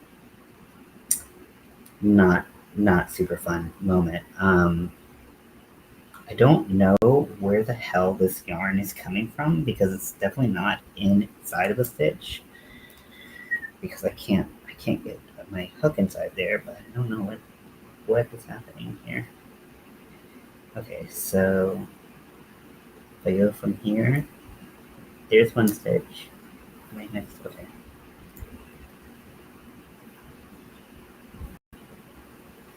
But yeah, having people who believe that you actually do have memory problems when you do have memory problems is a big deal, because some people will be like, you're just making excuses. And you're like, I'm really not. I would never make this up.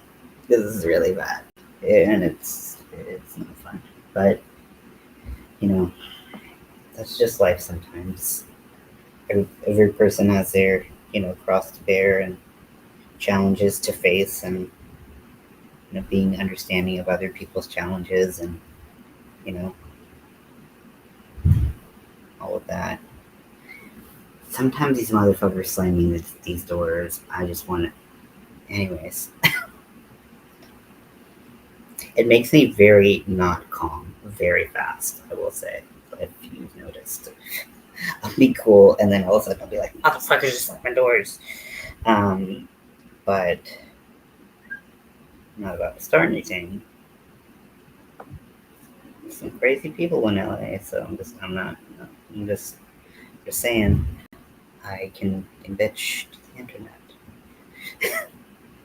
But I'm not gonna roll to anybody be like, stop slamming doors, because you never know what's gonna be there.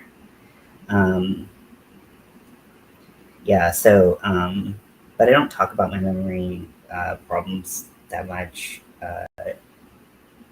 here, because I feel like people will start to kind of get tired of it or something. I don't know. It's also something that, like, it's another thing that I have that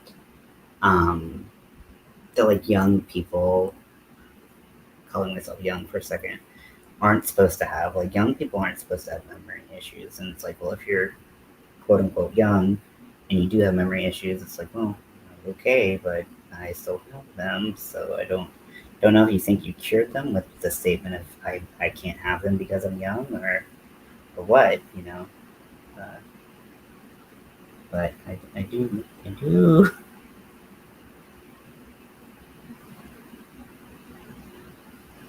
No, I didn't do this with the other E. I don't think I should do it with this E. Okay. Let's pull that up slightly. Start to take some of the scrap yarn out.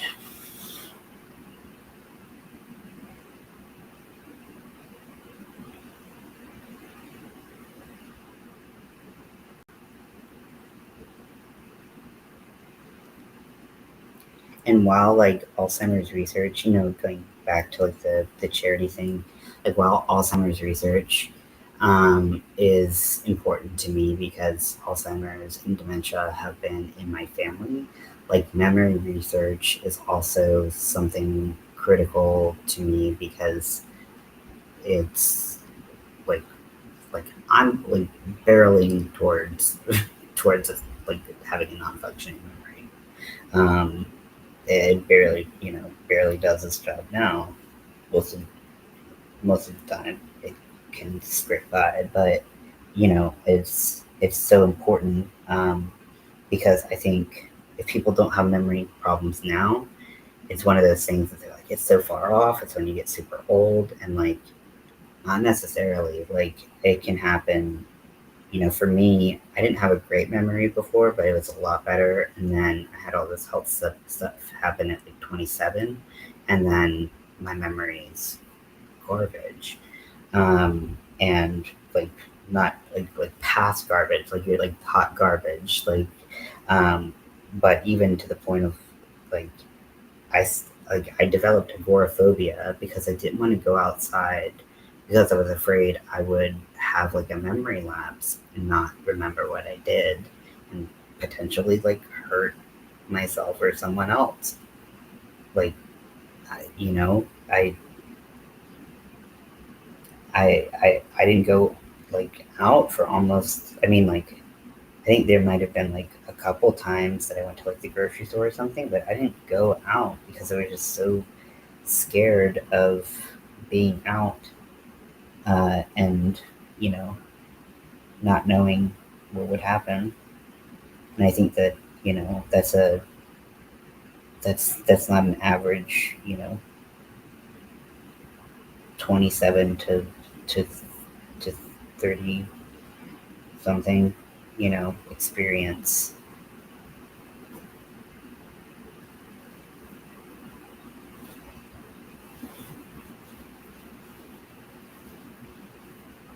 One of the things that I was really happy, or really just I was thankful for, is when I was living at the house with everyone. There was a woman there who, like, I loved her. She was just fun. She was so filthy minded. She was hilarious. She was a tough ass bitch, and I love people like, you know, she just is awesome in in so many senses of the word. But she had just been diagnosed with early onset Alzheimer's, and we were able to talk about like the memory issues and just how scary they were. And I felt really fortunate to be able to have those conversations with someone who got um, and granted, like, I can't even pretend that like I'm in the same boat, because I know that the progression and how things work around that are entirely different. But we were able to share a lot of commonalities that I just don't feel like I can share with many people, because she you know, knew what it was like to be like, how did I end up on this bus, or this in this place, and all this stuff. And uh, you know, that's just not something that I talk with many people about. You know, usually mine's like tied mine's more tied to emotional distress. So I kind of come out of like that memory lapse in like a place where I'm calmer, whereas hers is was more random, um, because, you know, that's how like Alzheimer's operates. Um, you know, it's not about your mood; it's about, you know, your brain. Um, and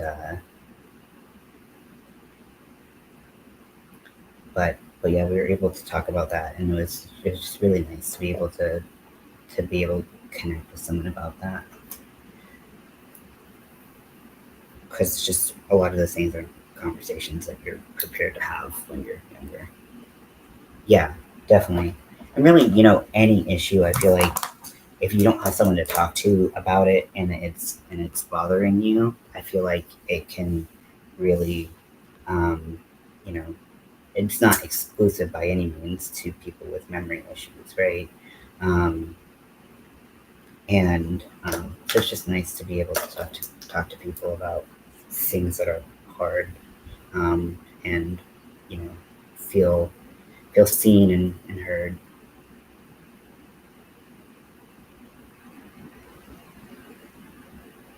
Also, the worst, you know,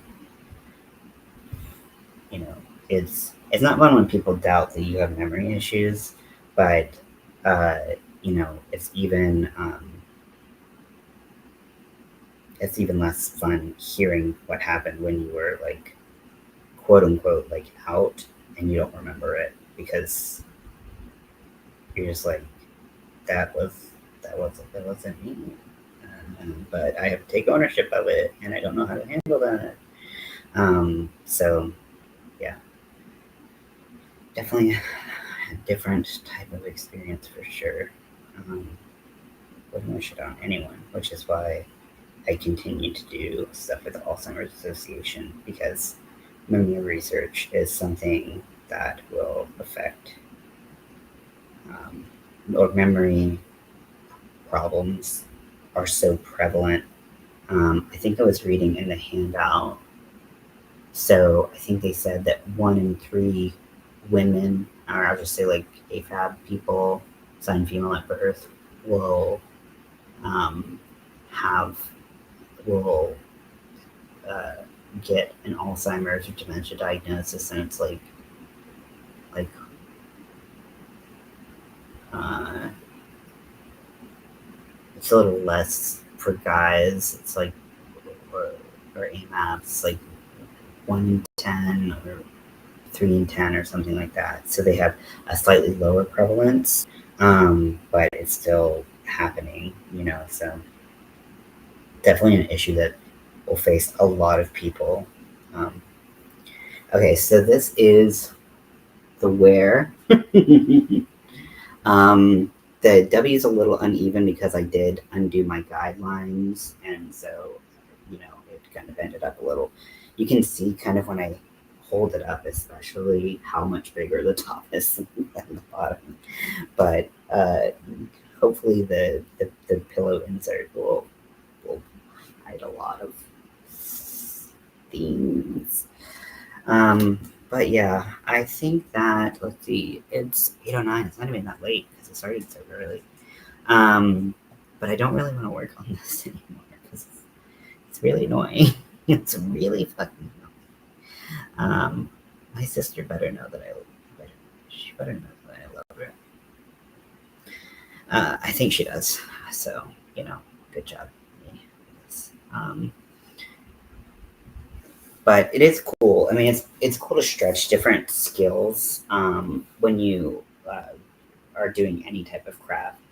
Like there's so much that I would want to do that I wish I had more space for. And thank you very much. I really appreciate that. Like I wish, like I have my dyes here to do to dye like cotton yarn, but I don't have my setup, and I don't really have room to do it. Like even if my room was spotless, I would barely have room for the setup, and then also like carrying huge things of like water and like stuff like that, like all that's very I don't need, because I was only dyeing cotton, I didn't need heat um, to do it, so I wouldn't need the shared kitchen space. But like the time to like let things soak, and then having drying racks and making sure that you're not splashing dye everywhere. Oh my gosh, it's so freaking messy. So I have my dyes here, but I don't have room to do them. So I've been tossing around like, okay, like do I want to even try to dye yarns again? Or do I want to sell the dyes? It would, they don't take up that much space here, but I doubt I'm ever gonna, if I stay in California, I'm never gonna have room, like space to dye them again. It just is what it is. Like with my with my income set by Social Security, I wouldn't have money for that. And then, you know, making my own like makeup brand and stuff like that, like all that stuff. It's like that takes room and stuff like that. And obviously, I would want to know more and stuff like that. So I don't know. Like, there's always like more stuff that I want to do that goes beyond the bounds of like what I currently do. It's just about having space, time, money, all that stuff, Um, and also the help to get through it and whatnot. But it's not bad right now, which is good. So I'm happy with what I'm able to do, but I'm always like, I want to do more, and sometimes I have to like chill out a little bit because I'm not a chill person.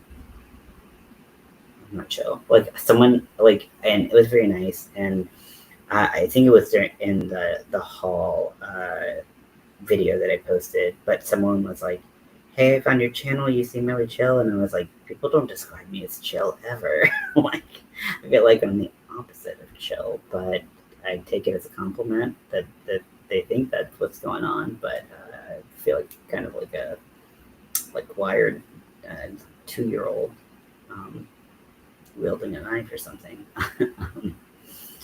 So, but it was meant to be a compliment, and I took it as such. But yeah, I I don't. Anyways, but yeah, I don't get called Shelf very often. So yeah, um, I'm not sure about the dyes. And you aren't not. Yeah, I mean, I think that they're. I mean, I think the the vibe is. Let me see what this is. What is that? You are you. Okay, I love that. Um, yeah. So maybe I'll figure out kind of how to. I don't know. I can just see you like. Um, yeah. So I don't know. Um, I don't even know where I was going with this, or if it was a place that I intended to go. Um, I guess I was just thinking about like other stuff that I have, and about like what I want to do and what I want to keep and all this stuff. The dying would be fun, but I really don't think that I'm gonna have the space for it. And if I do make space for it, I'm gonna make such a mess that it's gonna be a catastrophe. So I don't know how to do it in a tidy way. I barely, you know, did it at all. So um, I just did a few of those rainbow hangs, which I did think they turned out well. I thought they looked cool. But uh, but yeah, it's a lot of stuff. So uh, so yeah, I know I might change my mind, but it's still like, do I have the room for it? And then be harder to sell. Also, a lot of so my dyes are made for natural fibers, um, and so unless people are like uh, like tie dyers or something like that, like my dye is not as marketable to like fiber artists because they like most people who want to dye fiber, they are going to need different dyes. Well, is it true? No, it's not true. What am I talking about? No, because like they could dye like wool and stuff with it. They would have to use. I have to double check the dyes that I have because the ones I have aren't heat set, but a lot of dyes, a lot of processes that I've seen need heat, so it's a different type of dye. It's been so long, I don't even remember. Like, it's not an acid dye, I think. You have an air drying rack that folds up. Yeah, I had a similar one, but thing is, I could not control the dripping, like, of of the like on the drying racks and stuff like that. Like, they, it was just there to make sure that they were fully saturated enough because I wasn't doing a submersion dye because I was doing the dye like you would tie dye on top and then it was going through the fibers. I was ending up with a ton of excess, um, and I was using a rack to kind of raise it, but from the bottom so it wouldn't get in all the soup. Um, Acid dye for wool, animal fibers, drip drip. Yeah. Um, but I, even when I like tried to rinse it to where it was like running clear and all that stuff, or like, because you have to have the rack and let it soak for like 24 hours, and then you have to rinse it until it's clean. It runs clean, and so that process of letting it sit on a rack or sit somewhere for 24 hours, I was like, what the this is just going to take up a lot of space. So it was just a very, like, maybe offline we could figure out how to do that. And I could get kind of like, because I basically had like a rolling drying rack, like the little rolling things that a lot of people use for storage in their bathrooms and stuff like that. I was using that as a drying rack, but it still was just dripping so much. And even if I did it like in the bathtub, it just was like, it was so much dye. There's so much dye. But it's cool looking, but are people willing to pay the price to get hand-dyed cotton? Because people, I mean, I think like you bought the only, like you're the only person who ever bought any yarn. So I mean, maybe once I have more than just rainbow, but I mean, most people are like, it's cotton, who gives a shit, you know? They're not really looking at the specific like pride colors. But maybe once I start making more than just rainbow, and I start making, you know, things like non-binary and ace and things like that, where those colorways aren't as available. Definitely not in cotton. Maybe that would make a difference. A salad spinner to remove excess dye / water. That could be. I like that idea. I don't have a ton of room, but I think I have room that I could store a salad spinner either in my kitchen area, or because like all the stuff you use for dyeing yarn you can't use for food, so there can't be any overlap. But I like the salad spinner idea. I feel like I've seen someone do it. If not, I'm going to credit you with inventing that idea. I do like that idea a lot, because then it can help you help speed up the drying process. Also because I felt like it took me so long to dry my yarn, and I had looked up like DIY, like build your own,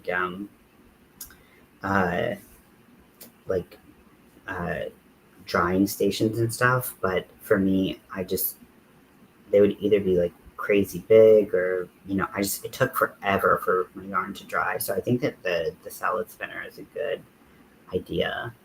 And then I think if I upped my quality, thing is, I would have to kind of figure out, yeah, because I have like a worksheet of how I price things, so I could show you how I did all of that. I feel like if I had gotten a jump on this and been able to sell cotton before summer really started, that would have been good, because that's the best time for like cottons and stuff like that. But cotton's always useful, but like for clothing and stuff like that, I feel like it would be really nice to have had that. Yeah. If you would like to take this offline, I would love to talk to you about, I mean, we can talk about it now, but like I could show you what I have so far and like what I did, but I would have to kind of be able to get a way to get cotton that people want to spend money on, that's hand dyed, and kind of knowing what price it is. It's still cotton time. Well, it's cotton time now, but to set up the process to get skeins out the door, because I was going to originally like do like made to order skeins, but I think I'm just gonna do what a lot of stores do, where they just make stuff.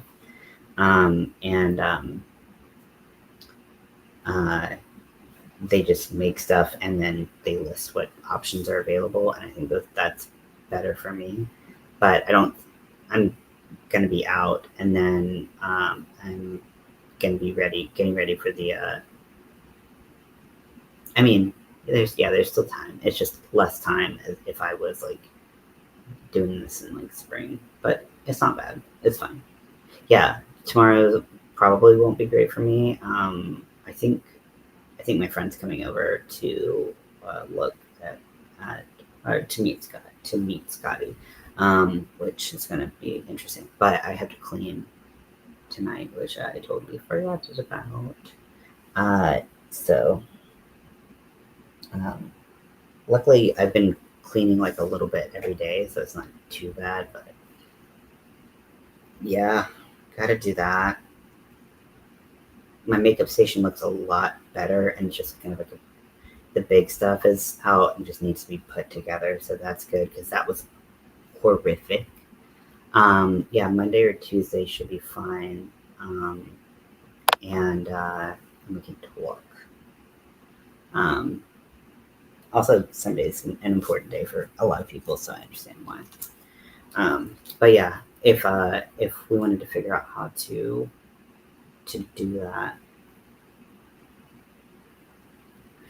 I did put like I'd like to put polls on Army of Weirdos, but and I think I had put something about when I started dyeing yarn about whether or not people would buy cotton, but I think again I run into the issue of like a lot of the people I know, like that's like we're all kind of the same types of crafters where like we tend to lean a lot of us tend to lean more towards like value yarns, acrylics, things like that. And there wouldn't be a lot of need for like a hand-dyed pride colorway. Although the novelty of it might work. But if it's hand-dyed, they probably don't want like sugar and cream, peaches and cream. Oh my gosh, I was so scared of the tangles that might happen with that lace weight. It was so scary. And I did buy a food scale for shipping things out, but I feel like when you buy a food scale, like it only looks like one thing. It only looks like one thing. Even though like the cheapest one they had from Walmart that I could get at the time was like a Pioneer Woman one with like flowers and shit all over it. I was like, this still looks like the same thing as any other thing that you use the food scale for. That you need like portions of ounces on. Yeah. So so yeah, that is always a sketchy look. I'm sure I could like rearrange my room a little bit, but I don't want it to like eat up into my makeup space either, because that would be several days away from the makeup station. I really have to like prepare everything. Maybe I could like schedule my week where I'm like, okay, Monday, Tuesday, Wednesday are makeup days, and then the other days of the week are dyeing days, so that I can like kind of keep a cycle of things going. It's an idea. I don't have a Swift here, so I'm gonna in North Carolina. I'm gonna see if I can find my dyeing supplies. I'm pretty sure that there's a high likelihood that my parents did not get my dyeing supplies from my apartment. I'm sure they got the yarn. I had some white cones of yarn, but I'm pretty sure they didn't get like the rolling cart and everything, which honestly that's just with how big and everything that is, that's probably better to just repurchase and stuff. But that was out in like the I had a little patio. I even had a patio in North Carolina. I do not have that here. I have a stoop that I share with who knows how many people. And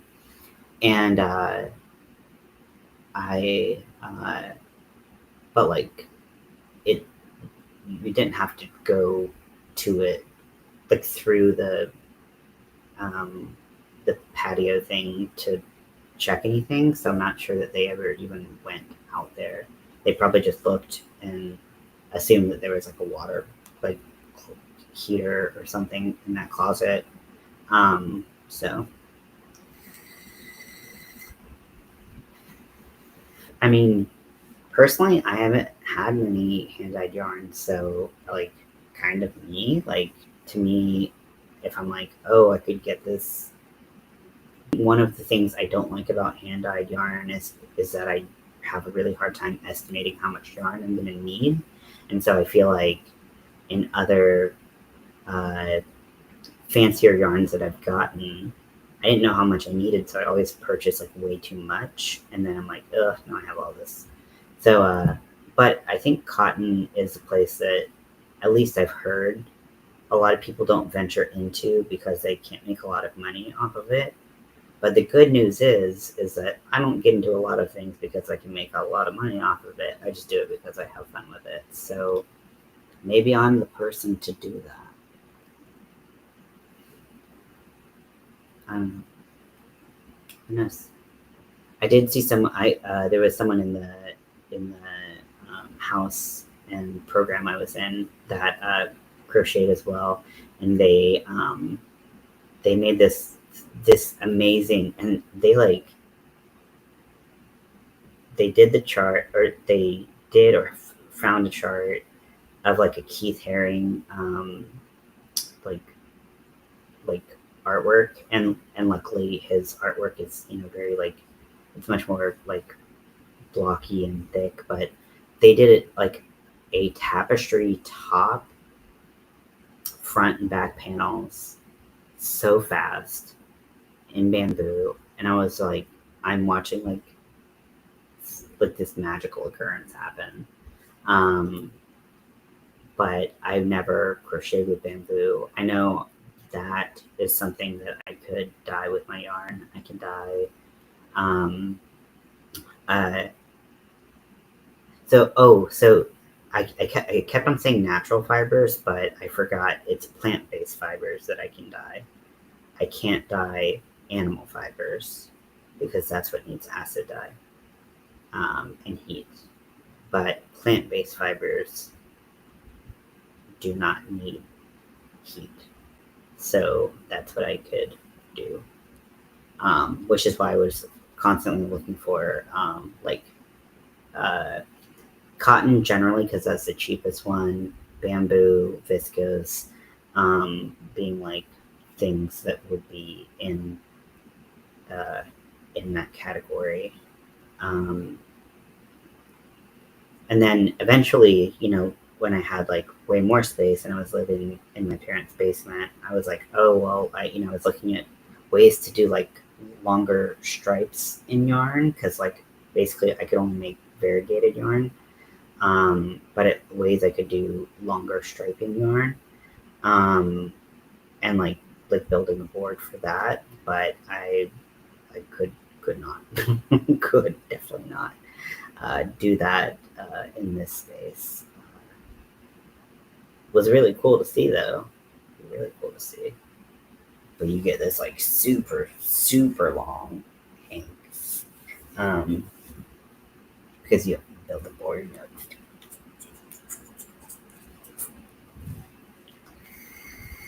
I mean, the people in my building already think I'm crazy. I'm talking myself into dyeing yarn. You're helping, but for sure. But I'm talking myself into dyeing yarn. I'm just gonna keep crocheting while I'm talking. Might as well. Although, I mean, it's not the worst. I think I could clean it up enough for when my friend comes, because I already did trash today. Makeup could go up in less than 5 minutes. Yarn is always a work in progress, so I just have half my bed quarantined to yarn. So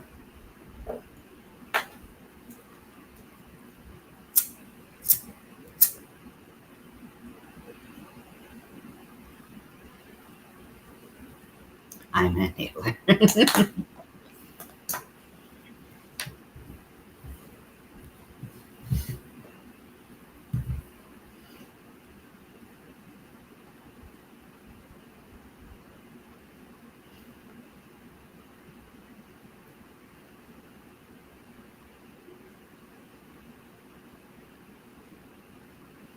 I mean, looking at, I feel like I want to rewatch TL Yarncraft's like review, her cotton review, because I feel like there were a lot of cottons that she reviewed that were, or there were some cottons that were pretty affordably priced, that were of good quality.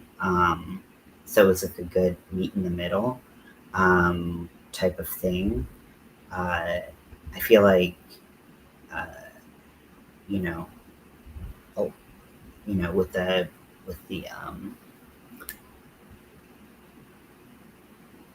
my patterns are self-generated, not AI generated. Sorry, AI. I was typing something pattern related.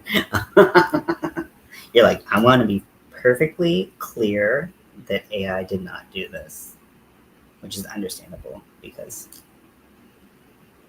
that's a good thing to be clear about these days. So yeah, I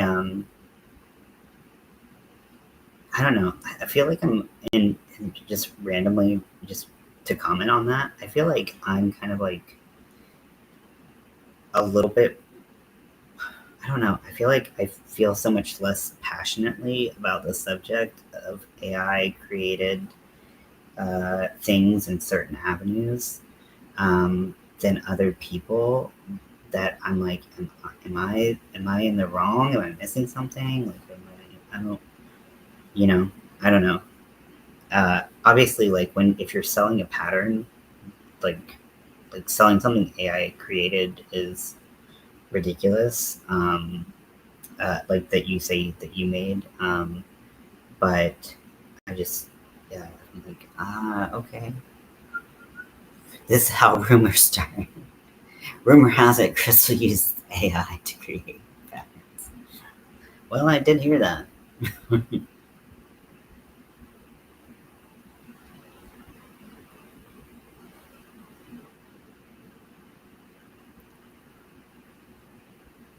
I just create patterns on live, so there's no debating that I did them, even though they might be really bad and I might want to debate that I did them. So with this T crossing, I it feels like it's in my best interest to actually do it in two parts and to like sew up the parts all together, because I just feel like it's not worth it to do those. What I could do is get the tail really long and do the other part of this T, which, what the fuck happened with that? Why isn't that line right? One, two, three, one, two, three.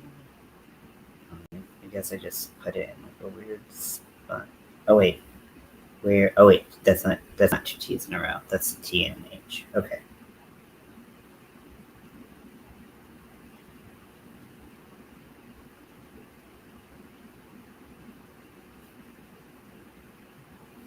You can still do that part of the H and come back.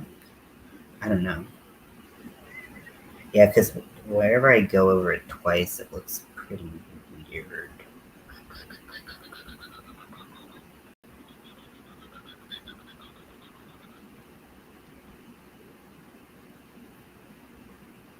At least I can do the other part of the T. Okay, so I'm going to.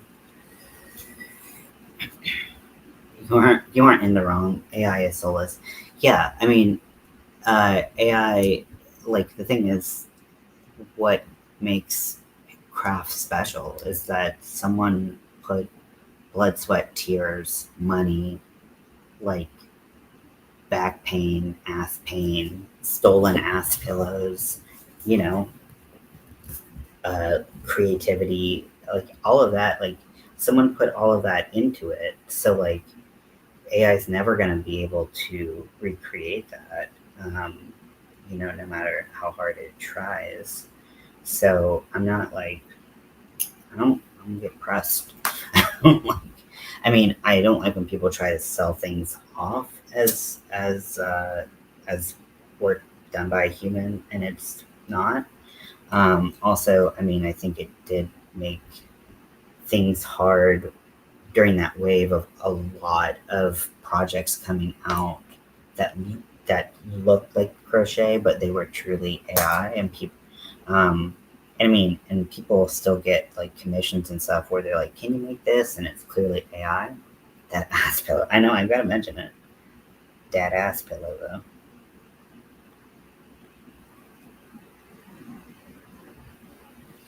though. Um,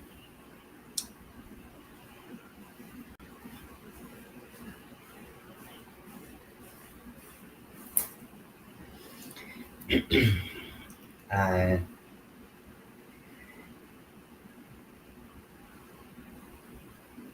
so I want to pull this through here.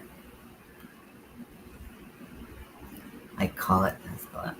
Maybe crochet an ass shape.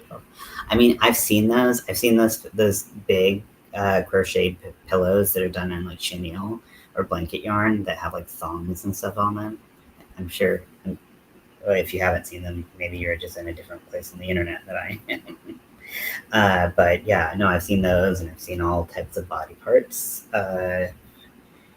done done uh, with that.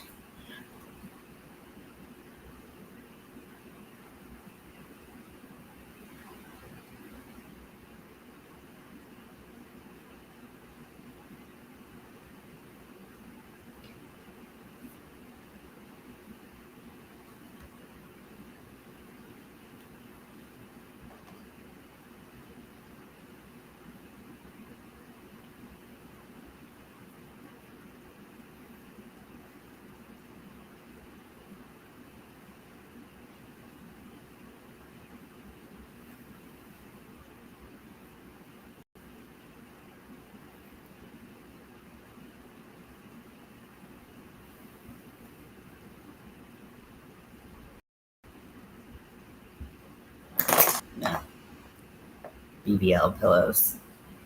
I can't believe you haven't seen those. Those were well. I mean, it was one maker in particular who made them. So I don't. Other people did make them, but I think the person who wrote the pattern was like just like every day. It was just like you'd see one or something like it whenever they posted, and I was like, well, you found your niche, go for it. Or it's hilarious.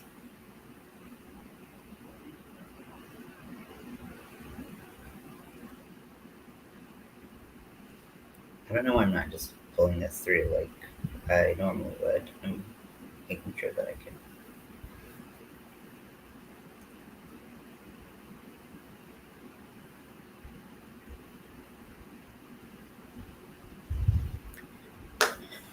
Okay, so I'm gonna pull out this shit. Uh, but yeah, I'll find a picture and send it to you. Let me just do that now, because just us hanging out pretty much.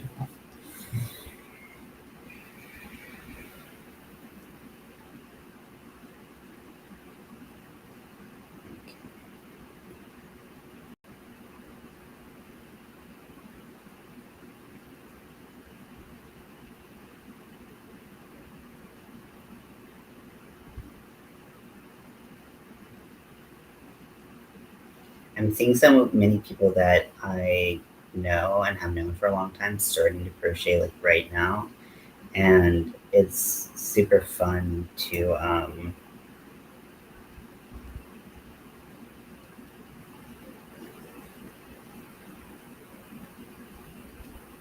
It's super fun to see people just pick it up. But a lot of people are like so much better at it, like right off the bat, than uh, uh, I was. Damn, I was really bad.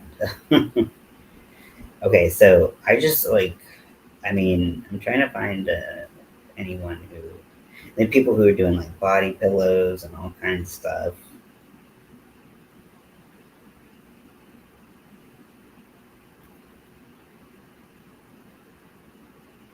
I just searched some things. I'm just gonna send you some screenshots.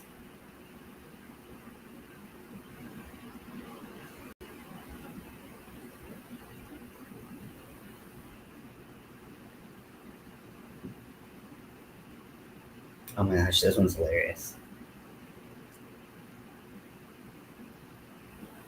They're all so good.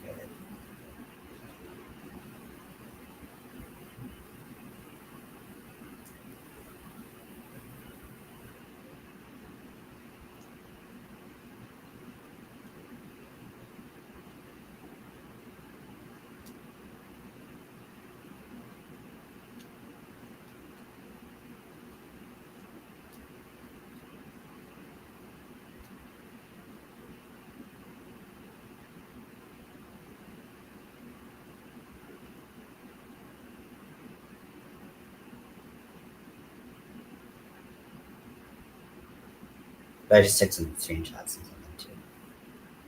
The pain of putting safety eyes back in a 5 millimeter eye. Yeah, I honestly have only ever used like the tiny kits, but I've seen like the little 3D printed things that people are selling now, where it's like you I mean, people are really uh,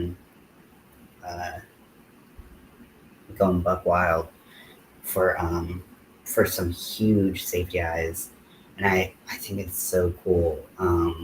But I just I don't know if I'll ever be that person, but maybe I will. Especially if I'm making like things that are sized for this type of yarn. Maybe that's what my future looks like. I don't know.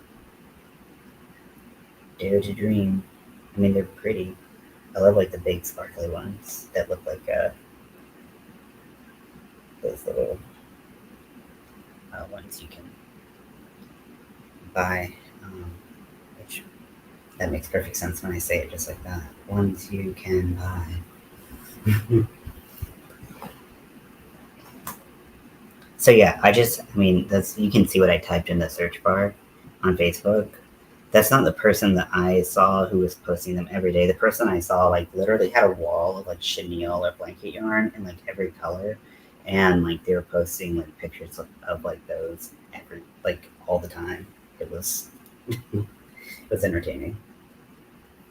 I haven't seen them in a while. I think because like people like if you search that, like you can see a lot of people are doing really similar patterns. So I think once people start doing similar patterns, you kind of realize you don't have like the market anymore. But who knows?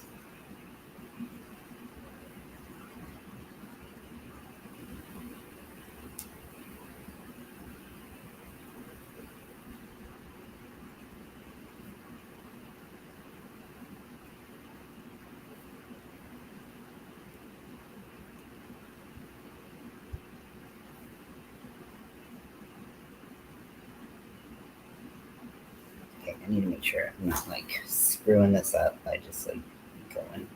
Oh, and I was doing single crochets here. I'm going off track. The eyes you can buy, but it's made sense. So that ass does. The pillows are cute, right? They're also like a little scary because they're like just like chopped up like body parts, and so it's like little like serial killer. I think that's why I will. Also, it's just not really my like type of thing, but that's cool too. Even though I've made other things that are probably in the same category. But yeah, it's so weird to have like just how the top and like the legs chop off to me, or like the neck and the legs if you make the torso. Then I'm just like, I don't know. This makes me feel weird, and not just like I don't know, I don't know. Y'all.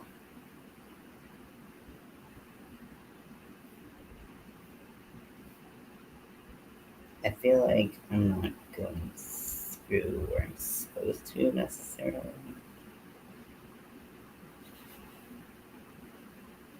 Maybe I just put the yeah, because that's straight on from that. Okay, let's get back on track.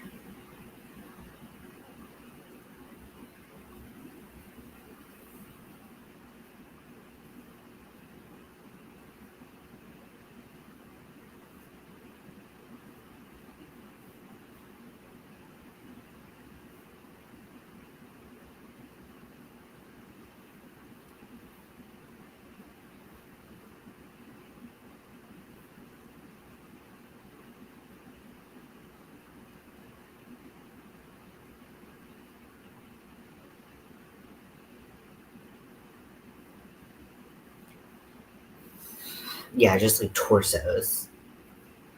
Um, yeah, so like buying the eyes, and but I've seen people also like there's like 3D printed like safety eye back like attachment tools that like people have started making and selling, or selling the pattern to make that.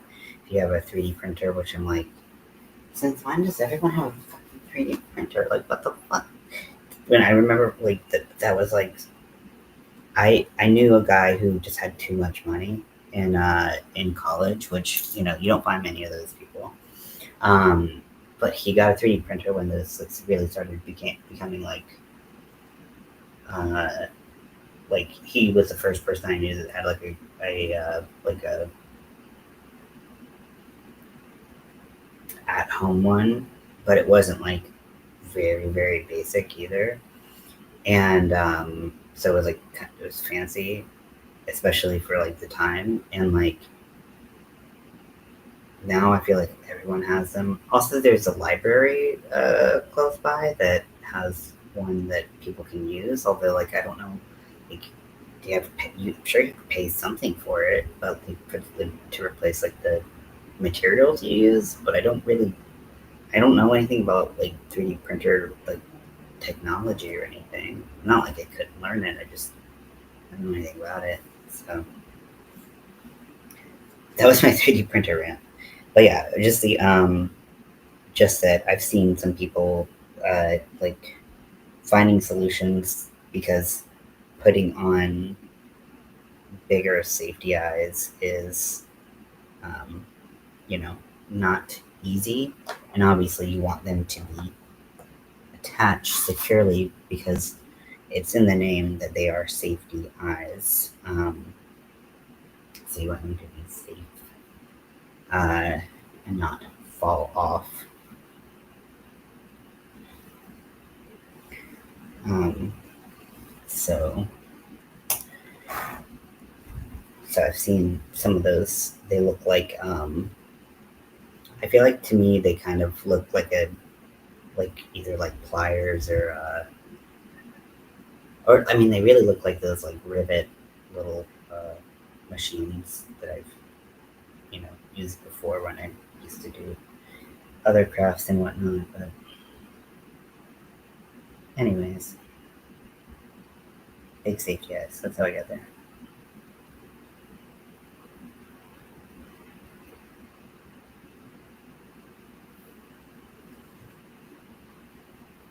Okay, so I have just enough yarn to do the the first part of the H, which means I don't have to have a ton of overlap to do the second part of the H, which makes me happy because I like the way it looks without a lot of overlap. Welcome. Welcome. You've been here, Rudy. Thank you for telling the time. You said it is 10:50 Central, so it's 8:53 now. Adrian has one of those safety eye thingies. Hook that yarn. Yeah. Mm-hmm.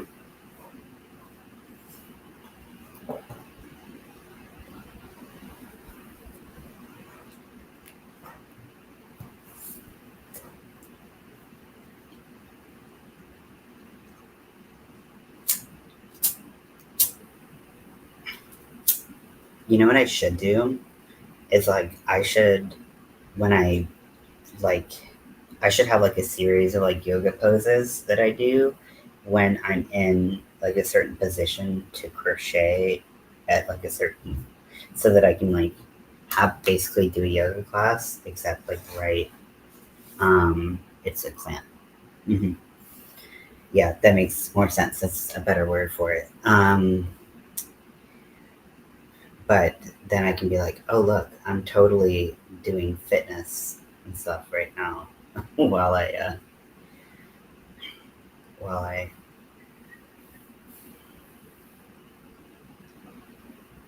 make this pillow.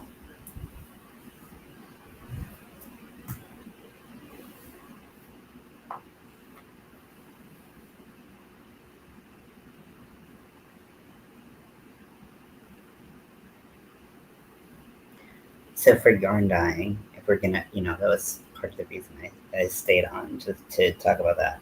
Um, Also, I just like talking to you. So feel like the big reason I wanted to start dyeing yarn was for Pride colorways because I felt like those were pretty limited, especially in cotton.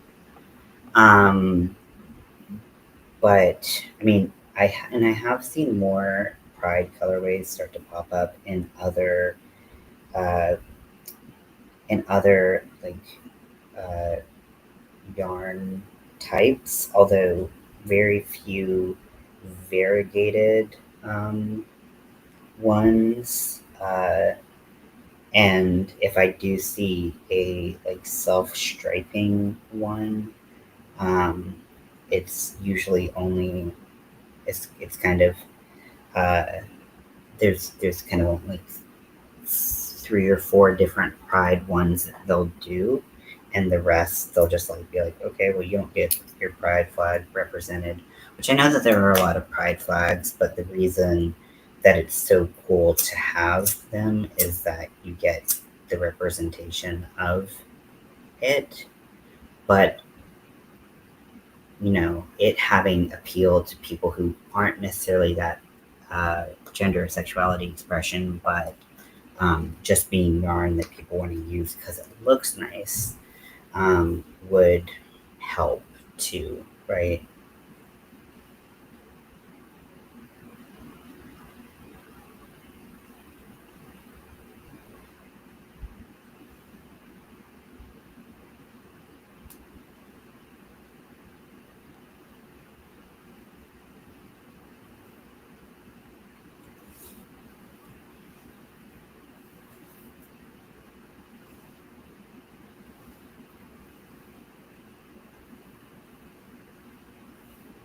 At this point, I'm like, who actually cares if this yarn like stays together?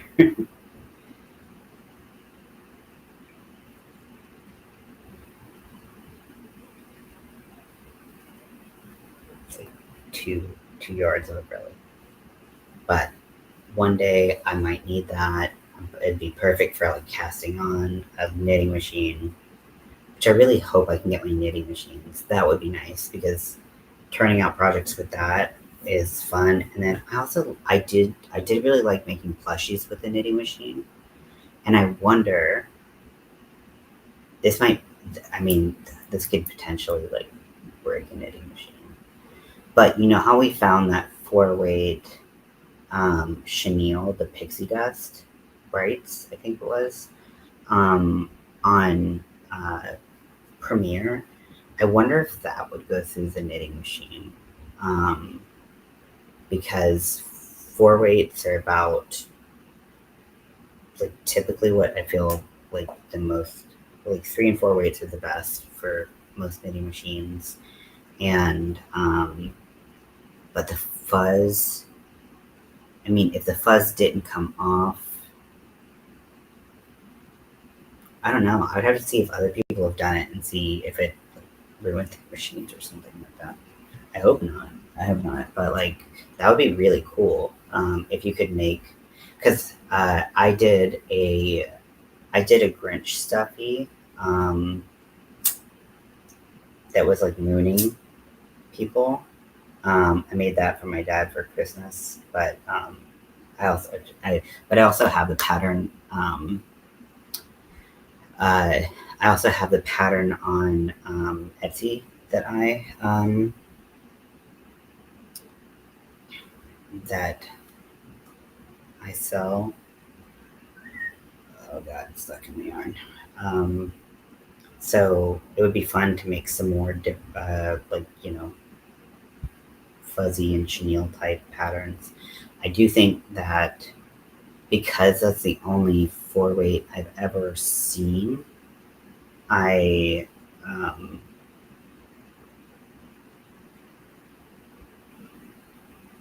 mean, I feel like that would be for a 4-weight chenille I've ever seen. I would be, because like I don't even know the 5-weights. I mean, I don't think I've ever tried a 5-weight period on my on what on my machines. But a lot of people get yarn to work all the time that doesn't work for me. So someone else could say it worked, and then I try it, and it just breaks my machine. So who knows?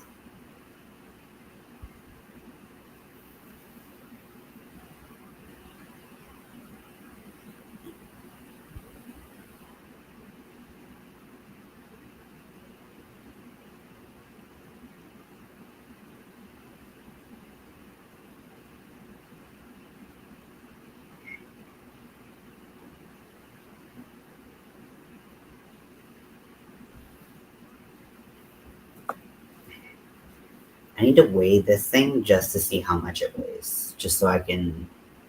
I need to go find some polyfill. Honestly, when I ordered some polyfill from uh, Walmart like a couple weeks ago, and they brought me a package that had like broken open or something in transit, and so they had stuffed more polyfill into it. So I have like a bag and a half when I paid for a bag, which was helpful. So that's not helpful to you, but I just thought it was cool because that stuff never happens to me. So. Today, an information that's not helpful at all to you.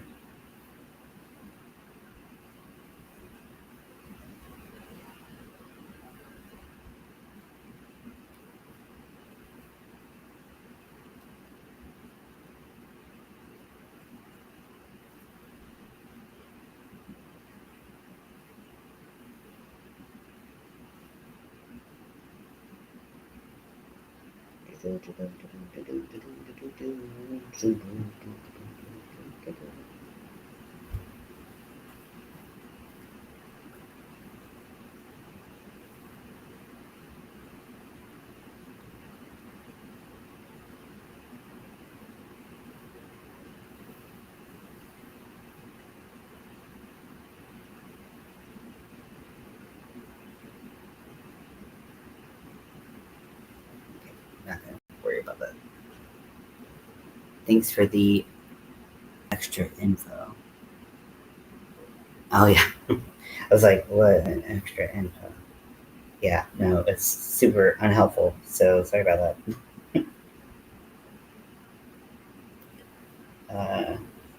What the hell am I doing? What the hell am I doing, Loco?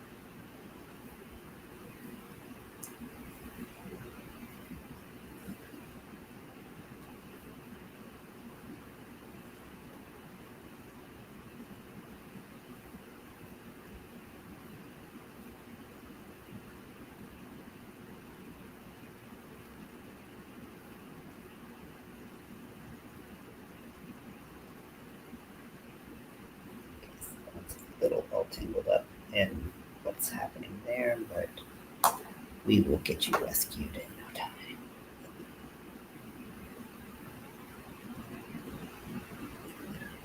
Okay, so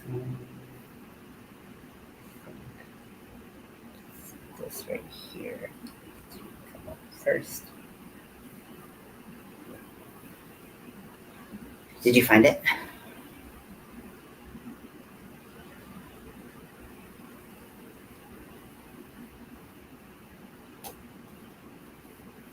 Well, that sounds great.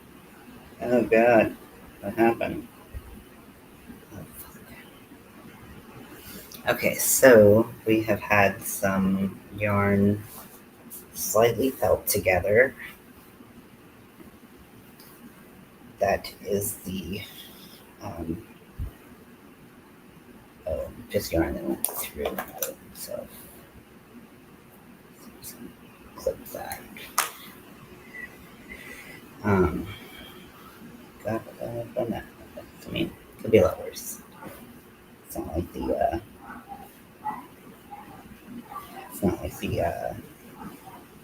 chenille yarn went through itself or anything. Just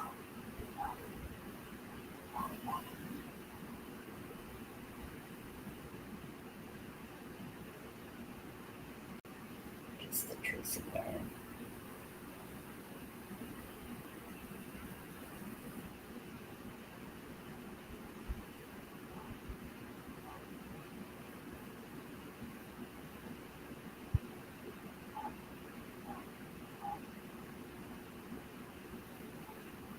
So if I went up this way, then I probably was here at one point. I cannot find this yarn. I cannot find it semi-yarn, but I do feel like I am tearing at the chenille a little bit. So I'm gonna go inside. Try to figure it out.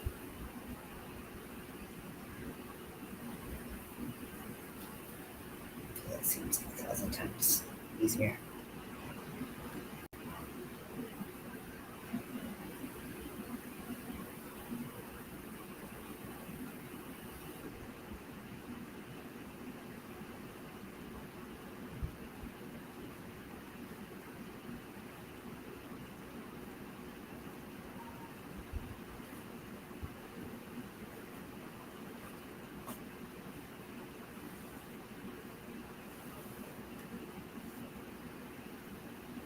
I'm gonna go ahead and cut this piece because it's frayed. So like even using it at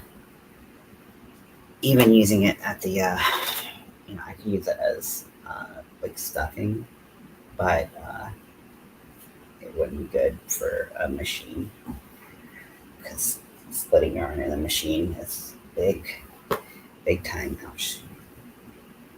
Pain in the ass. Okay, so now I have this.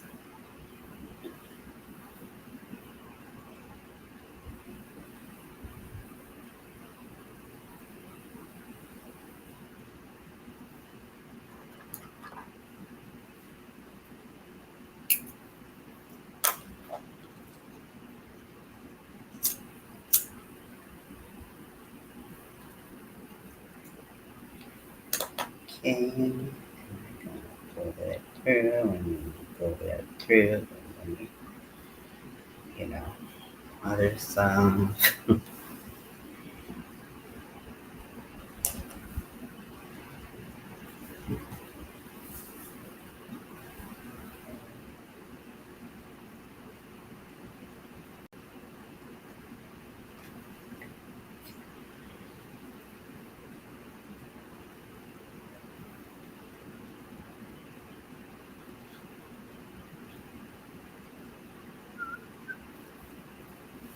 I'm gonna kind of finagle with the lines a little, with the letters a little bit. I still don't really love the R. I feel like it's it's pretty ugly, but it definitely is an R, I think, but it's not great. Not my best work, people. That was a weird stomach noise. Don't judge me.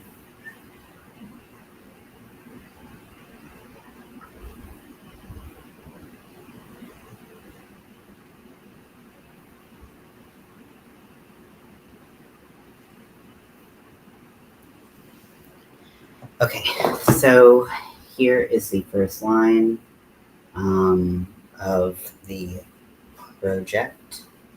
It feels weird that it's not sparkly. I wish that the sparkly yarn was cheaper, but so the ball of blanket yarn that I got, that was the sparkle yarn, that was $12.99. And of course, I never look at how big things are. I'm getting hungry too. I think I'm gonna get off soon. But that was $12.99, and that would not have finished the back of this pillow, even though this is an oversized pillow. And so that's, kind of a bummer. But the chenille yarn was $3.99 a skein. Again, didn't really compare yardage and stuff because I never do. I'm just like, how much does it cost? And that's it. I'm not like, how much can I actually do with how much this costs? Do I need to buy multiples of this? So anyways, so this is what it looks like. I know I still am like, did I do the right thing with the colors of this side? But I think it's okay. I thought about making like Hell and or Loca red, with the red that is on the other side. Maybe even just Loca like red. But I don't know if I'll do that. Loca's probably the best bet, because Hell with this like levy type thing, Hell to be red seems like a little intense. I wanted Loca originally to be like orange because for me, when I hear the word Loca, I just think the color orange. I don't know. But then I was like looking at like Jacob's skin tone and stuff like that, and I was like, that color's not going to have contrast. And then I didn't know how to make a pillow that looked like this, and a pillow with something with orange would look good. So anyways, so I made some progress on this. It only took 5 hours and 10 minutes. So thank you for hanging out with me. I really appreciate it. And I hope you have a great evening. And I will not be, is today Saturday or, no, today's Friday? What's today is Saturday. So I probably will not be streaming tomorrow, but who knows? Loca is definitely an orange color. Okay, thank you. You know what I'm talking about. Although I could have made it like a turquoise or something because granted, like, he's Pacific Northwest. Turquoise is not like as much of a naturally occurring color as like, Southwest native folks, but still like, associated with a lot of indigenous cultures. Anyways, whatever. I didn't do any of that. Thank you. I appreciate that. But yeah, so I'm going to clean up a little bit so that I don't shock the person who's coming to meet Scotty tomorrow too much with how bad some things are. And boning update. So I think I forgot to order or didn't order the, I think I straight up didn't order the hot glue because I was like, it doesn't need to be like right this second. I can wait till I have other groceries that I need. I thought about just putting them in the oven, kind of stacking them the way I want, putting them in the oven at like a temperature and like letting them melt. But then I was like, oh, well, they might just melt into puddles, and then like if I melt them too fast or they whatever, and they might just turn into puddles, and I don't have like I literally have like 2 forks, 2 spoons, 2 knives. Or actually I might have a pack of 5, but of each. I don't know. That might be the one that I actually have packs of, but I don't have an abundance of like tools to do stuff like this with. So I was like, I'm not gonna have any like shape it back into what I need. So I decided not to go that route. But anyways, thank you for hanging out, and I will talk to you later.